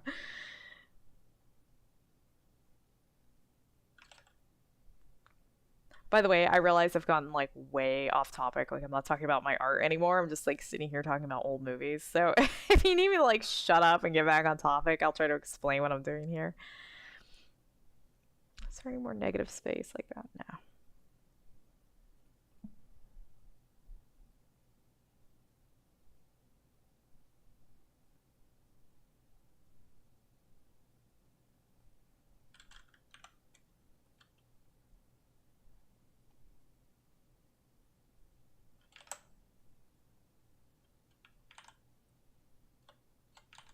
Excuse me. Thank you. Boop, boop, boop, boop, boop, boop, boop, boop.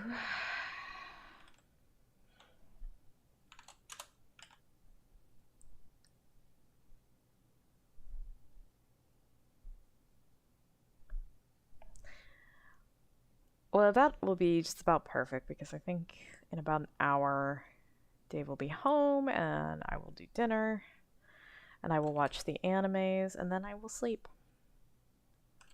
I really appreciate you guys being here. I have had like I'm not gonna try to get too like deep into what's been going on lately, but my grandmother, she fell and hurt herself, and she's already in assisted living, and her mind's not working right, and she was sent to the city I live in to have surgery, and so my parents have been like waiting on bated breath to see when her surgery is gonna be, and it just seemed like it was taking forever.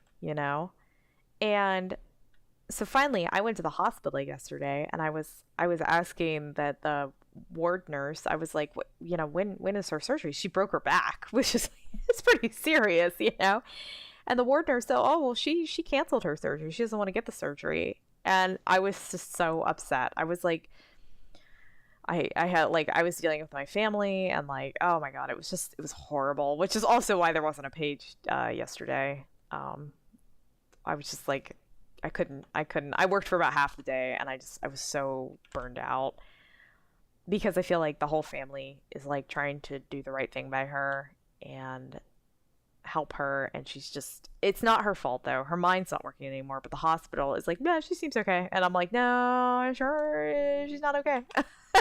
Like, she's not mentally there anymore. So I just like, I really appreciate that you guys have been like here with me, and like it's just been really nice to like have people to talk to and like not be constantly dealing with just hospital surgery grandma nonsense, which is like slowly destroying me. So that's been very nice. It's a little cliche to say, but you know, like Train Human's kind of like the thing I depend on, and it's nice that I now have people that I've met through Train Human that I can. It's depend on the right word. It sounds a little heavy, but you know what I mean. Like I can talk to people. It's nice. I don't have like a normal job, like a 9 to 5, where I like see other human beings. So like, I get a little jealous. I get a little jealous of the people that go out there and have like discussions with like human beings in the world. I'm just like stuck here, and I'm just angrily drawing my aliens, just coloring in their arms.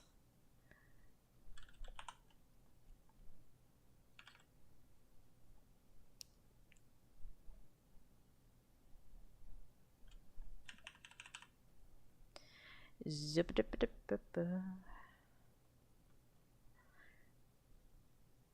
I need to do more art like this. In the last few years, while I've been like really hardcore working on the actual comic Train Human, I've started to do less and less like quote unquote fun art, like side art. I in the early days of Train Human, I did lots of art like this, like kind of supplementary, like fun art for like posters and stuff. But my ulterior motive was that I was trying to get better at drawing the characters, and I didn't want to do it in the comic. Like, I didn't want to learn to draw the characters in the comic, and then like basically what I'm doing now is I have to go back and like polish it up for publishing. And so I would do all this like fun side art. I'd be like, oh, let's draw these two characters together, and let's do this, and you know. And so it was a good way to like get my skills up without like quote unquote wasting mileage on the actual comic itself. And but now I'm like, I know how to draw. I don't need to do all this stuff. All this stuff anymore. I can just do the comic. You know, I don't have to worry about that. So, anyway, I probably should do this once in a blue moon. So the red is Rose's red, and the green will be Phyllis's green. That your uniform is in, that you never see in green. It's always like in black and white.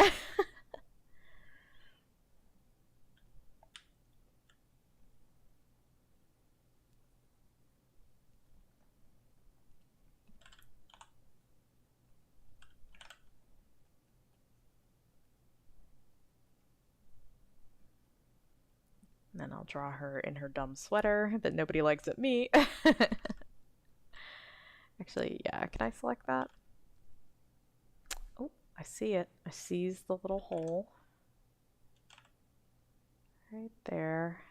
Right at the tip of her finger.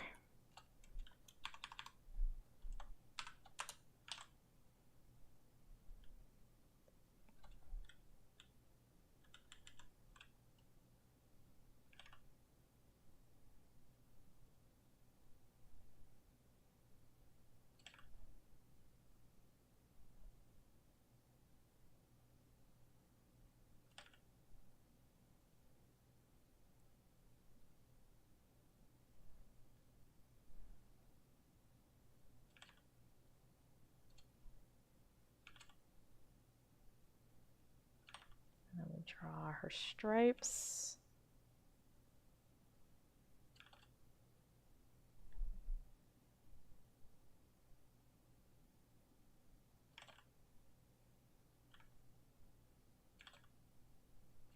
Hey John, are you Jet? I'm gonna feel really stupid if you are. Are you my friend Jet?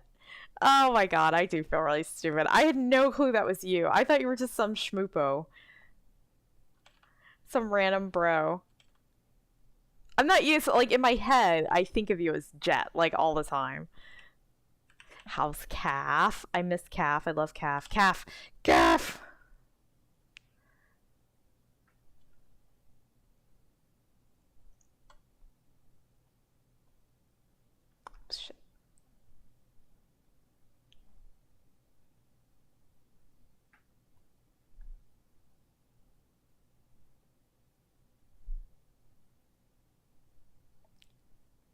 No, no, no, it's fine. I I feel really stupid. Oh wait, you're not Jet? Oh my god, are you a different John with an E in the middle of their name?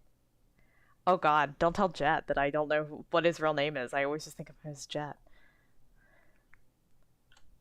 He's gonna someday watch the stream and be like, damn it!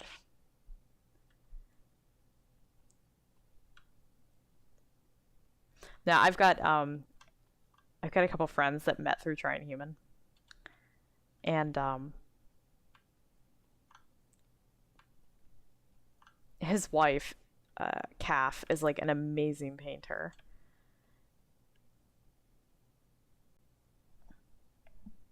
You're just some schmoople. That's okay. I feel stupid. Like I was like sitting here and I was like, oh my god, J.E. is are those his initials? Like, is that Jet just sitting there? I'm trying to think what his name is now. Maybe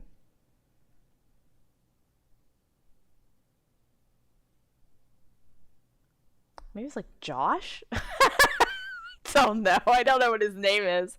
I hope he never sees this.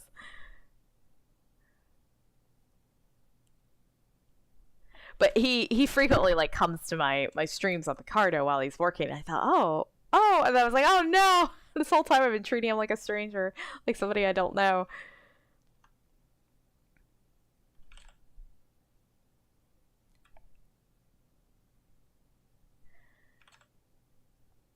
Yeah, once in a while they come up and visit me, and I was like, oh man, I should have asked him like I knew he was writing something, and I was gonna ask him about it. I feel like I was like feeling stupid. I still feel stupid now that I've mistaken you for somebody else, but less stupid maybe.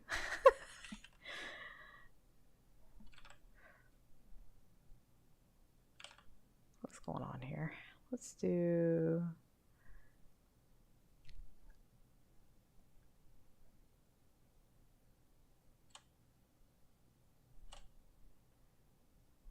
Yeah, that would have. If you had been like, "Oh, Calf's great" and stuff, I would have been like, "Oh, good." I feel so stupid that I haven't like talked to you guys in a while, and da da da da da. You know. Oh, you would have led me down a bad choice road, my friend.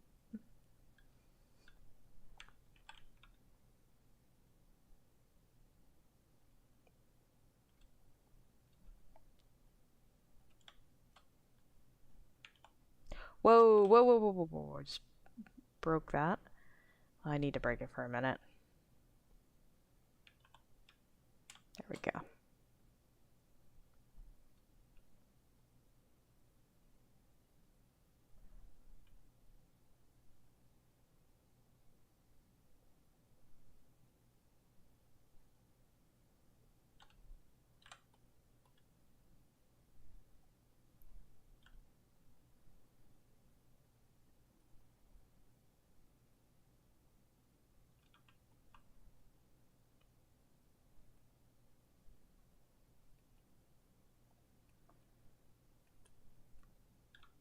There we go.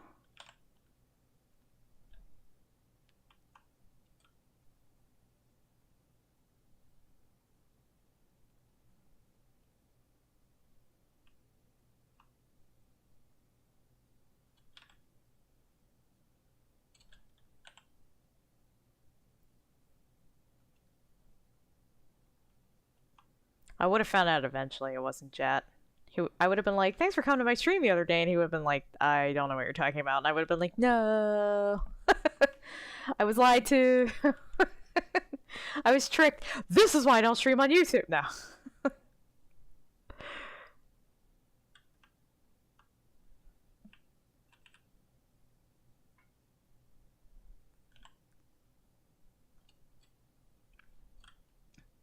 I actually had something like that happen one time years and years ago. I was in a stream and a bunch of people like changed their usernames to make fun of somebody else in my stream. Like they all changed their username to his name when you could do that. Like it was some flippant stream service where they had like no decent back end, and it was like really, I didn't like it.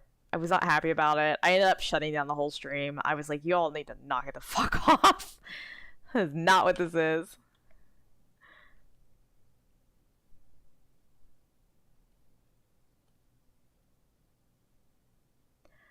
Let's put some yellow dupes on our dupes.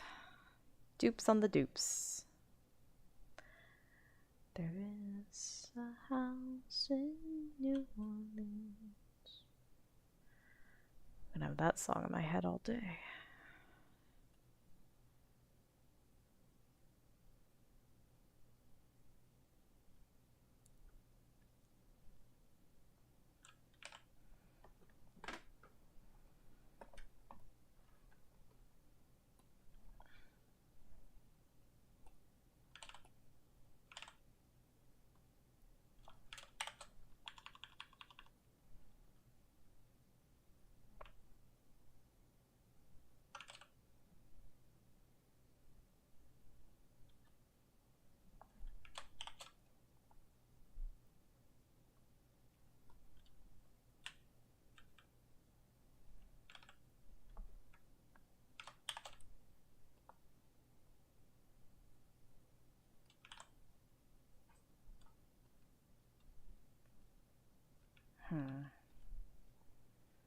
I feel like she looks slouchy and weird. I can't, like, make it look nice. Oh, I'll leave it for now. It doesn't need to be anything spectacular.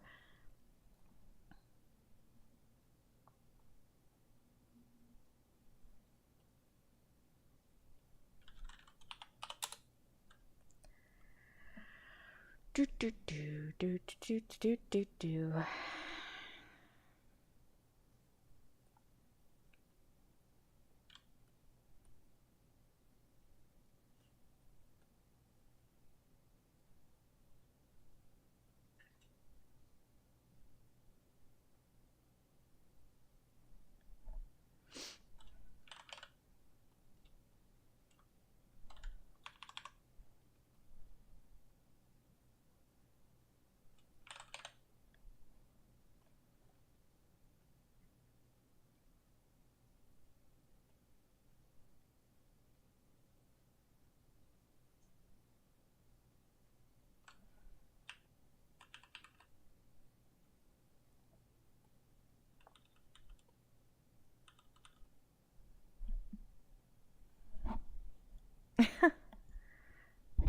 The tragic, like, non-romance between these two characters.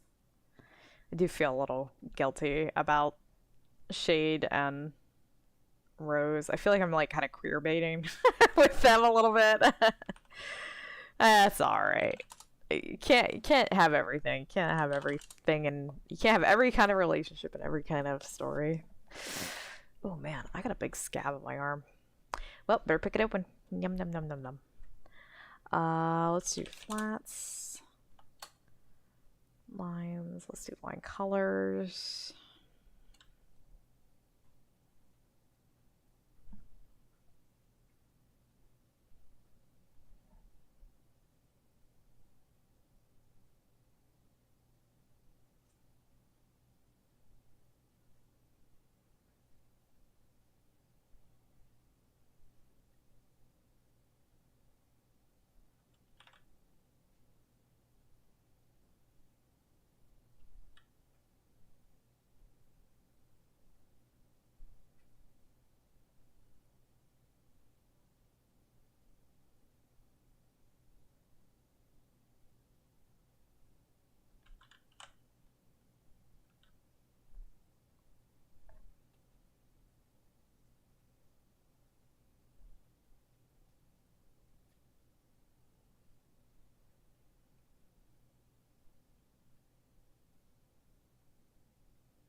This is like one of my new favorite parts of drawing is like just making lines, like different colors, making them look pretty.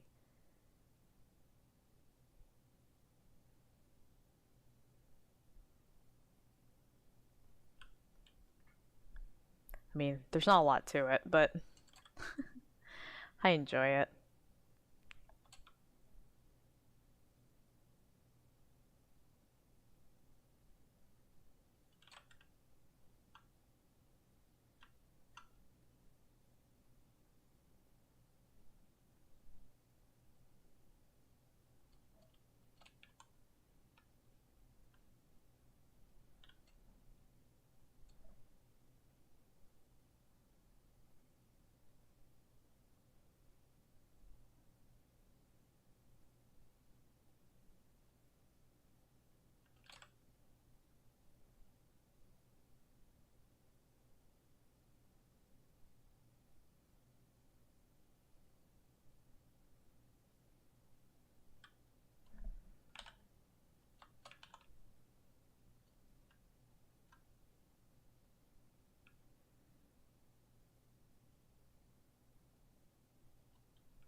Yeah.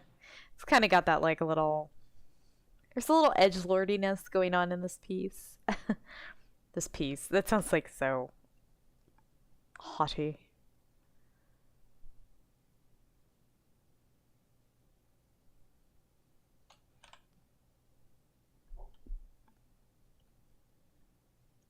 Oh God, please don't say I'm getting hiccups. I'm very hiccupy.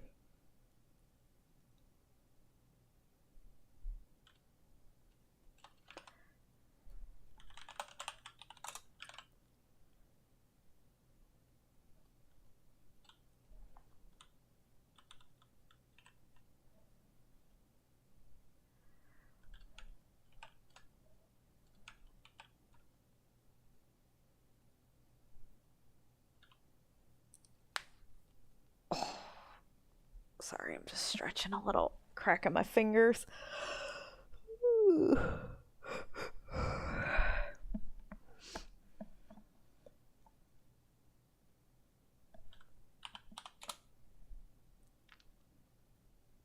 All right, let's do some shading.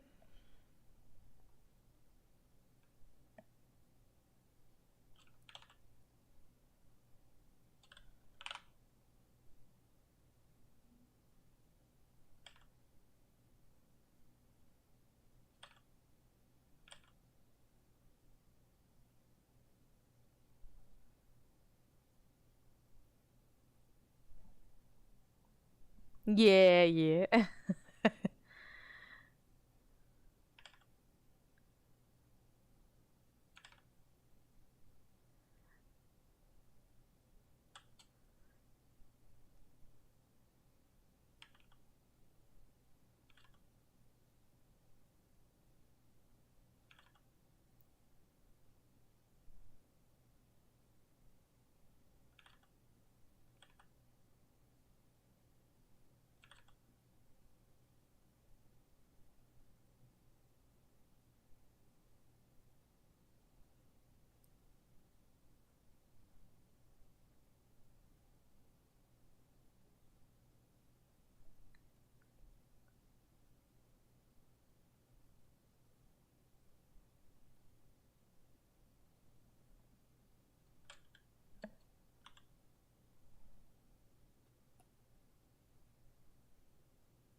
Oh, no, that's gonna kill my eyes. Let's do that one. I need a color underneath there. See what I'm doing.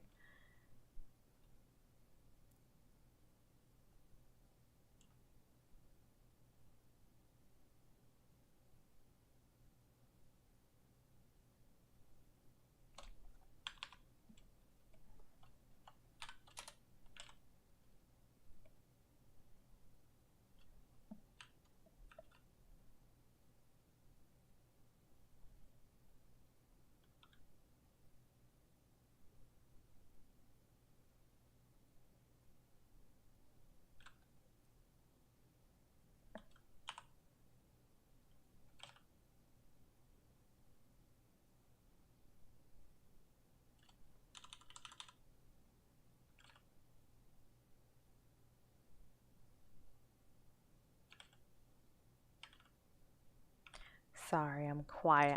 I'm concentrating.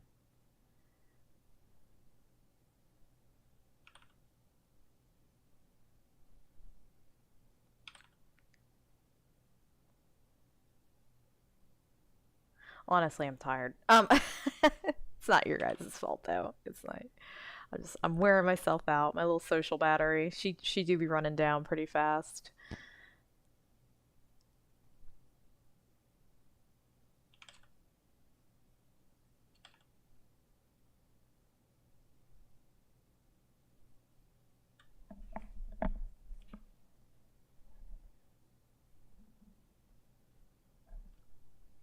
Taking notes on art, like on my drawing.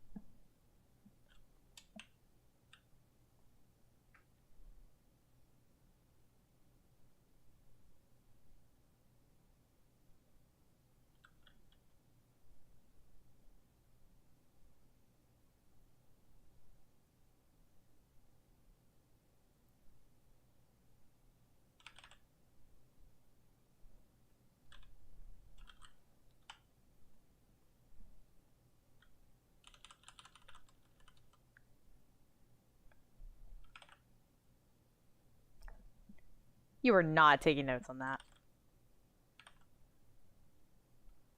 I'm at like literal physical notebook taking notes.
I kind of hope there is a storm tonight and the power goes out. No, I like to.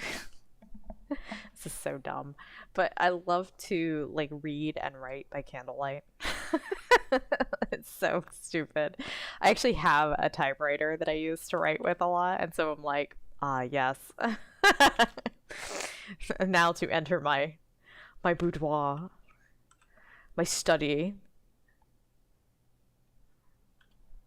We used to be part of a power program in California when we lived out there where we would earn money for turning off our power between certain hours, and we always picked high traffic times, so like in the evenings, like between like 4 and 8 o'clock or something, we would turn all the power off, and we would earn like money and like stupid shit from it, and I always loved it because we were both like the kind of people who would just sit and read or listen to the radio or something, and so it was perfect for us. But I kind of miss it. I kind of miss just being like, okay, honey, go turn off the breakers, like.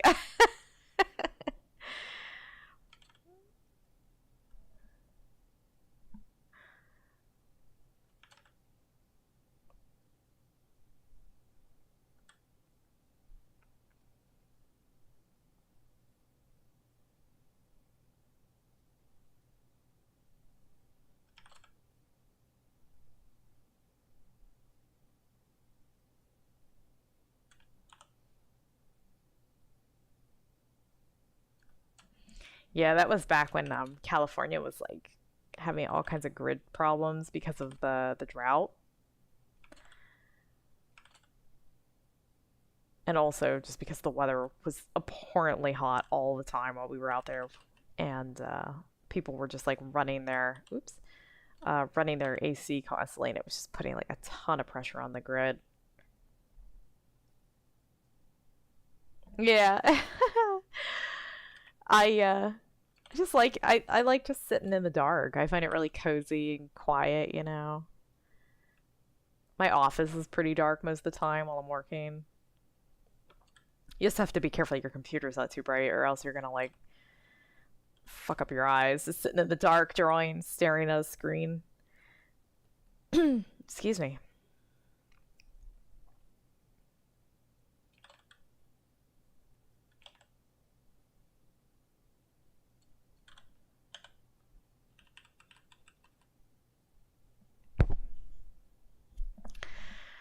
Okay. Blink.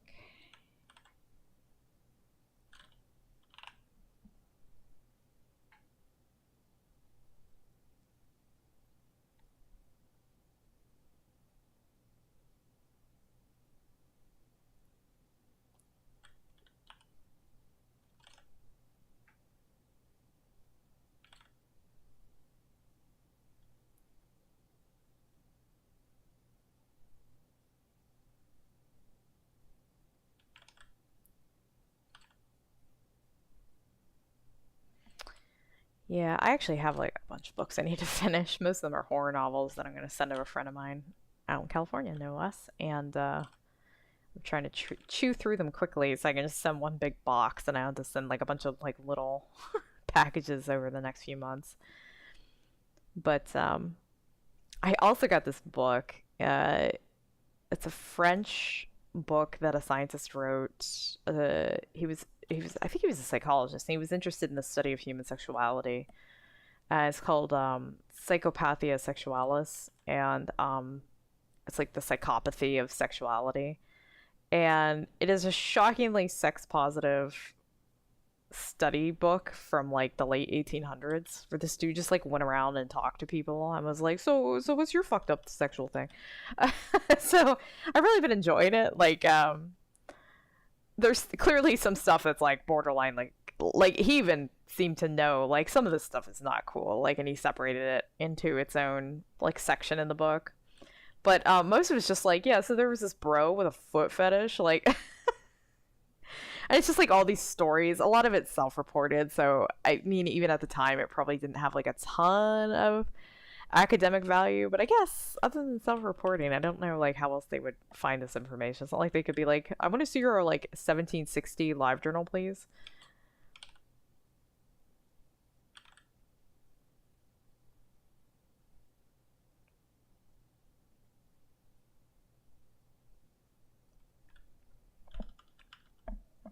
The reason I got it is because I'm writing a comic about a guy who's in love with a statue, and and in this book, there's a whole section on men who love statues, who have like objophilia, and I was like, well, that's the book for me.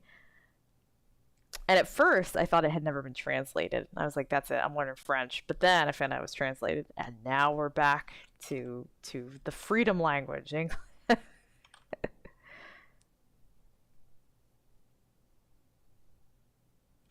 So one thing that annoyed me was I was initially shopping for it on a few different like book sites, and they wanted like hundreds of dollars for the translated version. And then I go on eBay, and everybody's like, "You can have it for $1.50." Yeah, it's not Galatea or Galatea. I'm not sure how you pronounce it. Galatea. I think it's Galatea. It's a horror story. Pretty much everything I've written other than Trying Human is horror, so it is not happy fun time.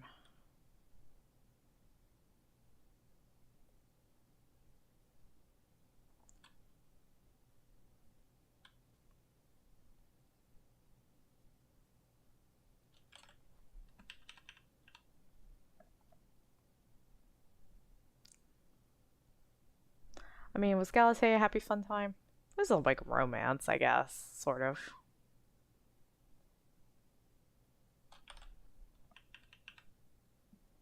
And romances generally tend to be kind of positive.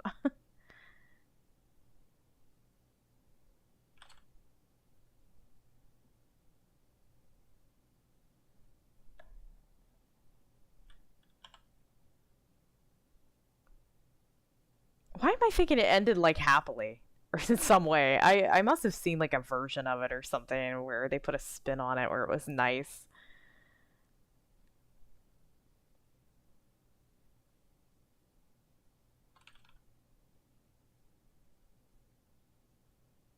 I'm not super familiar with the story, and I'm probably not going to try to familiarize myself with it until after I've written the vast majority of this comic. I don't want to like accidentally like taint my ideas.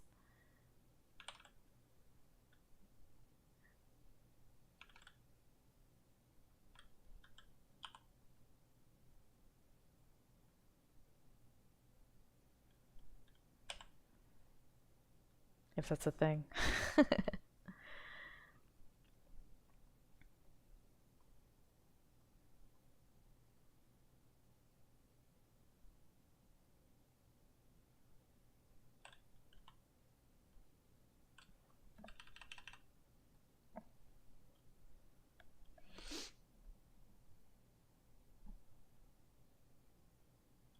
Though it is kind of like, I think sometimes it's good to like, if you come up with an idea, to just like Google like the bare bones of like your plot idea, like man falls in love with statue, just to make sure that it hasn't been done the way that you want to do it. I always think of Hunger Games, which a lot of people said pulled like huge plot elements from Battle Royale. I've never seen Hunger Games. I'm like not really familiar with it, so I can't speak to that. But I remember the author was like, "I've never heard of Battle Royale," and I'm like, "How have you not?" It's literally the thing you're doing. Like, did you not take 5 seconds? I mean, like, I don't know. It just okay. So there's this other book. There's another book called uh the movie was called Annihilation, but it's called the Southern Reach trilogy. Very, very good horror series. But it is so similar to Color Out of Space by H.P. Lovecraft. And he's an author, and he was like, I don't know about that. And I'm like, what? You don't know about Color Out of Space?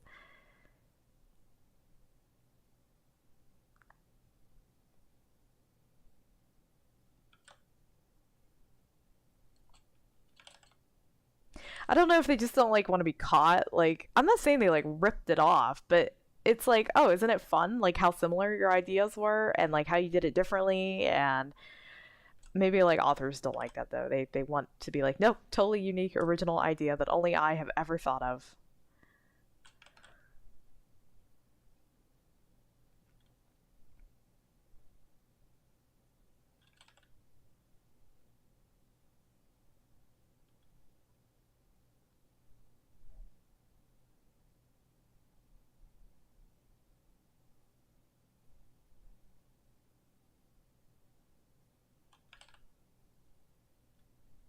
Well, I mean, to be fair, with Stephanie's case, it shows. It definitely is like its own thing. I honestly thought some of what she brought to the table was kind of interesting, but a lot of people said she actually stole it from another author. So I don't know all the drama involved with that. They're definitely not my cup of tea.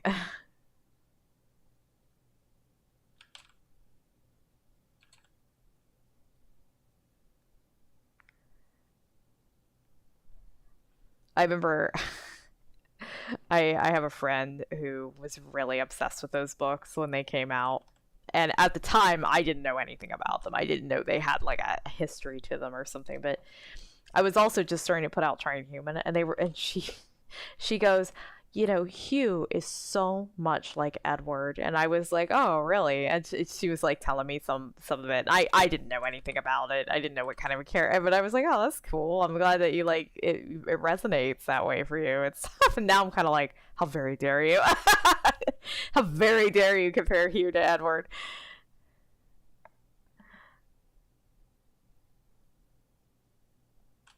It's funny because like after those books became like notorious in their cringiness, um, she's never like mentioned it again. Like I wonder if she was like, we do not speak of this. I've never brought it up, so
yeah, I figured that's what she was sort of thinking of was like monster. I do remember her saying something like, "Oh, he's so protective, like Edward," or something. I don't remember exactly. This was like 16 years, 15, 16 years ago.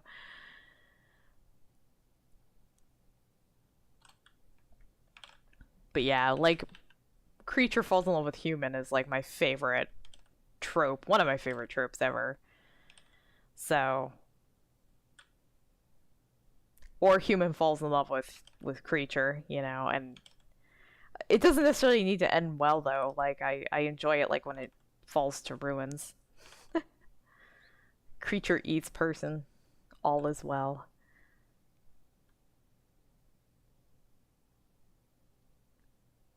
Hilariously though, I don't really like Beauty and the Beast. It's not like I have a good friend who she loves Beauty and the Beast. It's her favorite Disney movie. It's kind of like her favorite like tale in general. I just was not. I don't know what it is about that story in particular. I think it's just a little too saccharine for the most part. I mean, yeah, the original story probably has some fucked up shit in it, like the whatever the French story was or whatever. But like every version I've seen since then, I'm just like, I don't know, not my shtick. Maybe it's the actual appearance of the beast. In most versions, I just have never thought he was very like sexy. Like I don't like this. He's not sexy to me. I don't like it.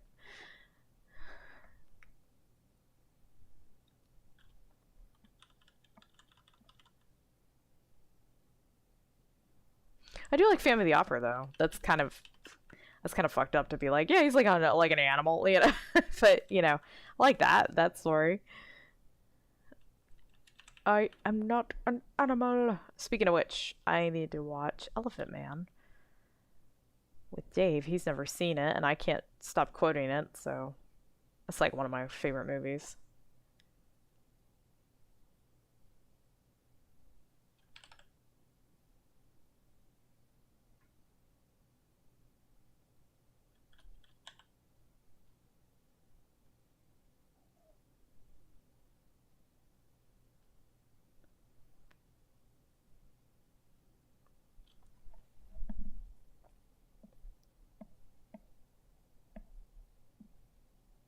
Yeah, no, he's a fucking nutball, the Phantom. Eric. He like kills people and shit. And then like Christine, the chick he's in love with, she's like, "No, don't kill Eric." And he's like, "What? What? What's wrong with my killing?" He's so indignant with her.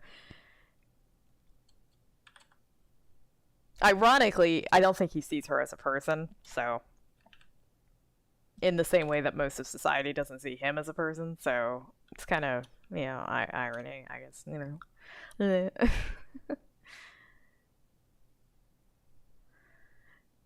Yeah, he's kind of a sexist dude, bro, if I remember correctly, from at least the very original, like the Gaston Leroux version, the like the French novel. Every other version tries to like make him a little more palatable. Yeah, we got a musical to sell here. We can't be having the Phantom being a misogynist. So I mean, he's awful. As soon as you imprison a woman in your basement, I think you've started like borderline into misogyny.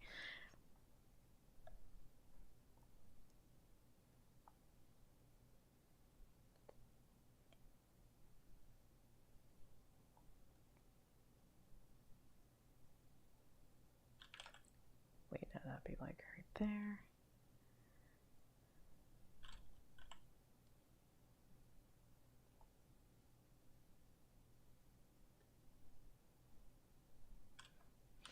I also tend to prefer his look from the original novel. He had like they described parchment yellow skin, very thin and translucent skin, and he had no nose and like these yellow eyes and stuff. In the musical, which is like the most famous one, other version that most people know, he was like half of his face is normal and then the other half is disfigured, like bloated and veiny and weird.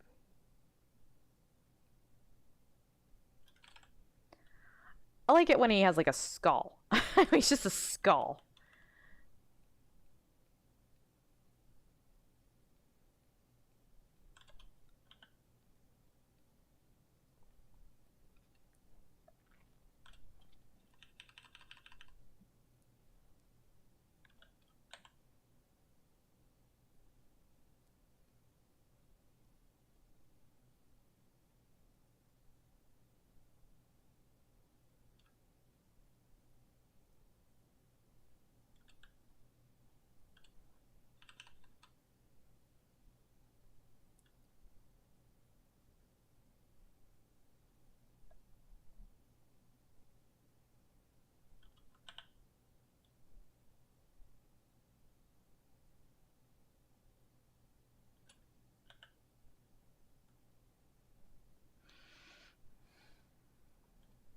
hope this looks okay. As I'm almost done with the drawing.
I'm not used to having Rose have like soft shaded hair, so it kind of like I'm like throws me off a little bit.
Thanks.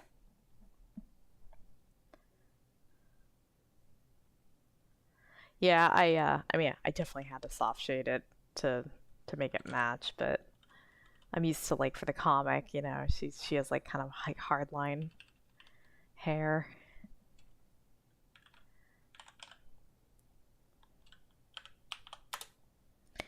I actually need to probably do these a little too.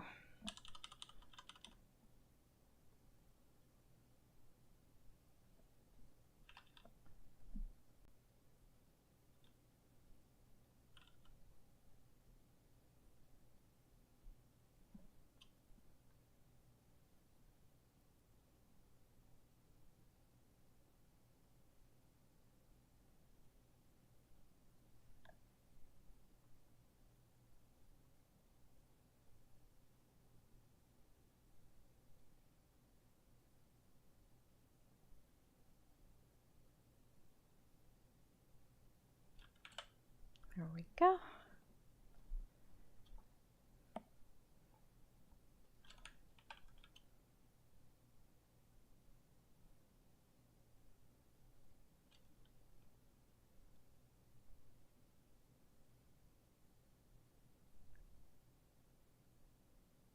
What was I doing? Inner glow. Okay, so just having a moment there. Multiply.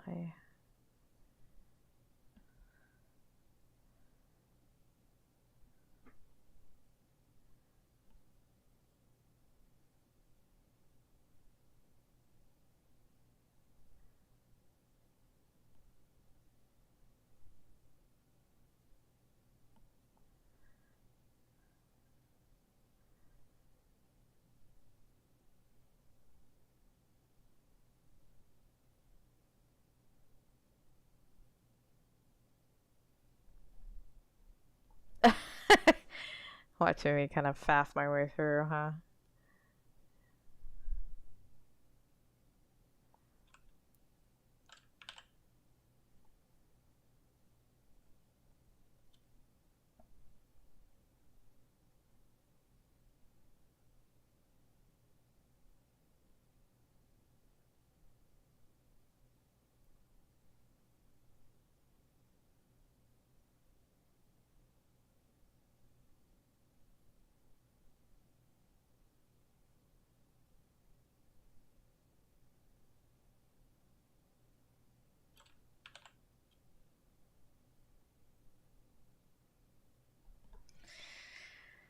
Okay, now we're gonna go and paint some details on top.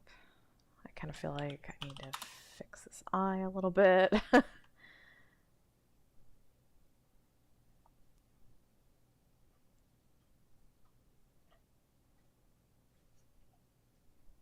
hear something walking around upstairs, and I'm hoping to God it's the cats.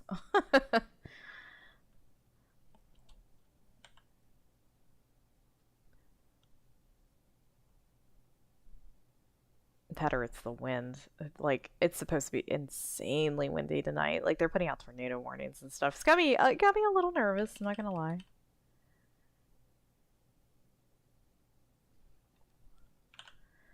Okay.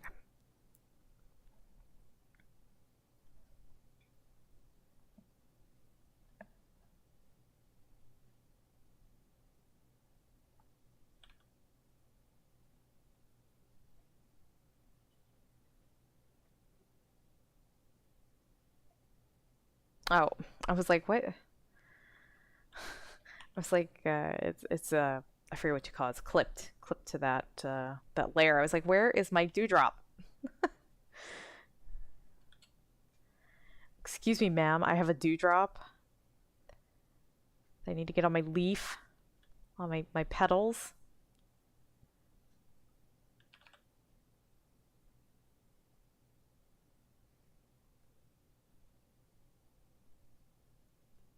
I don't know what I'm doing, by the way.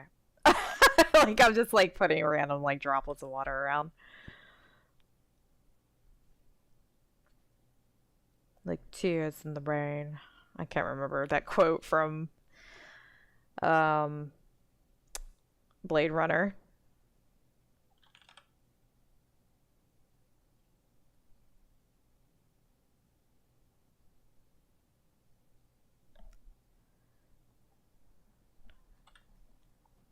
Yeah, it is exactly right. It's a sadness. It's a sadness that Shade won't get her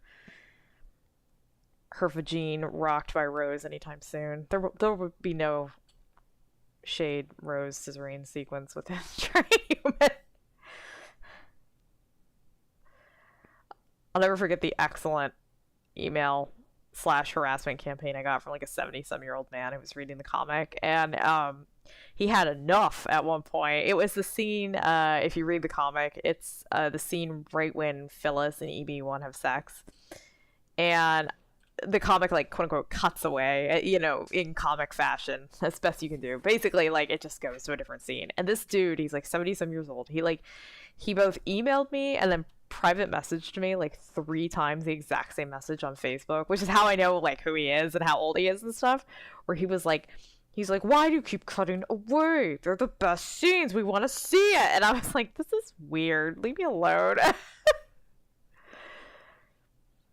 I had to like go through and like he was leaving messages on like the Facebook group, like the Trying Human group publicly, and I was worried like a bunch of people would start harassing this old man.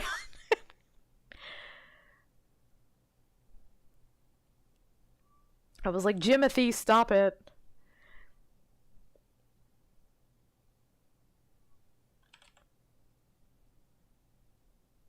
Oop, I hear my kitty cat meowing for me. She says, Mother, it's 4:30. We're extremely late with the food.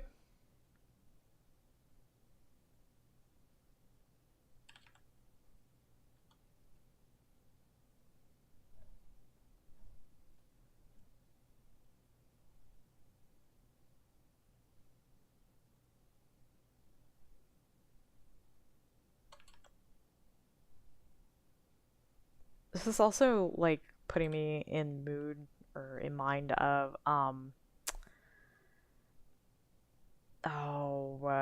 it's so obscure, nobody's gonna know it, but it's called Rule of the Rose. It's a old puzzle horror walk around kind of a game, kind of like Resident Evil. It's got an amazing soundtrack though, and the game is super rare. So if you have a copy, it'll sell for like $1,000 on not on PlayStation, on eBay, but it was for the PlayStation, the first one. And there's this beautiful theme song called Love Suicide great, now my video is gonna get flagged, but love self and yourself. It's a really beautiful song, and it's sung by a Japanese woman whose grasp of English is dubious at best, but I love it.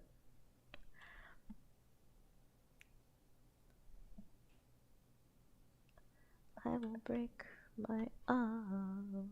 I'm a victim of your charms.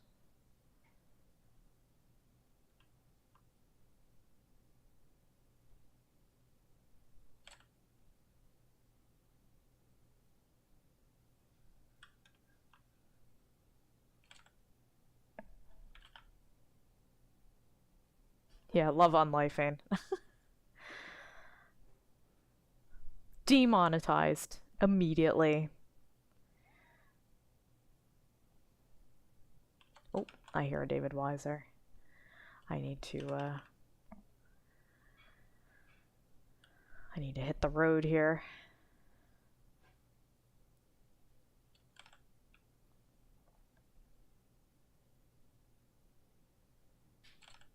Yeah, you know what? I'm not gonna rush this. I will save the finishing touches for our next stream. How about? All right, I am gonna see you guys later. Thank you for coming to my 4.5-hour stream and helping me work up some minutes to maybe get like a pinch of monetization for YouTube. I'm gonna go now, get some food, smooch my doggo, and yeah, thank you for coming. Here's an adorable yawn for you, and I'll see you guys next time.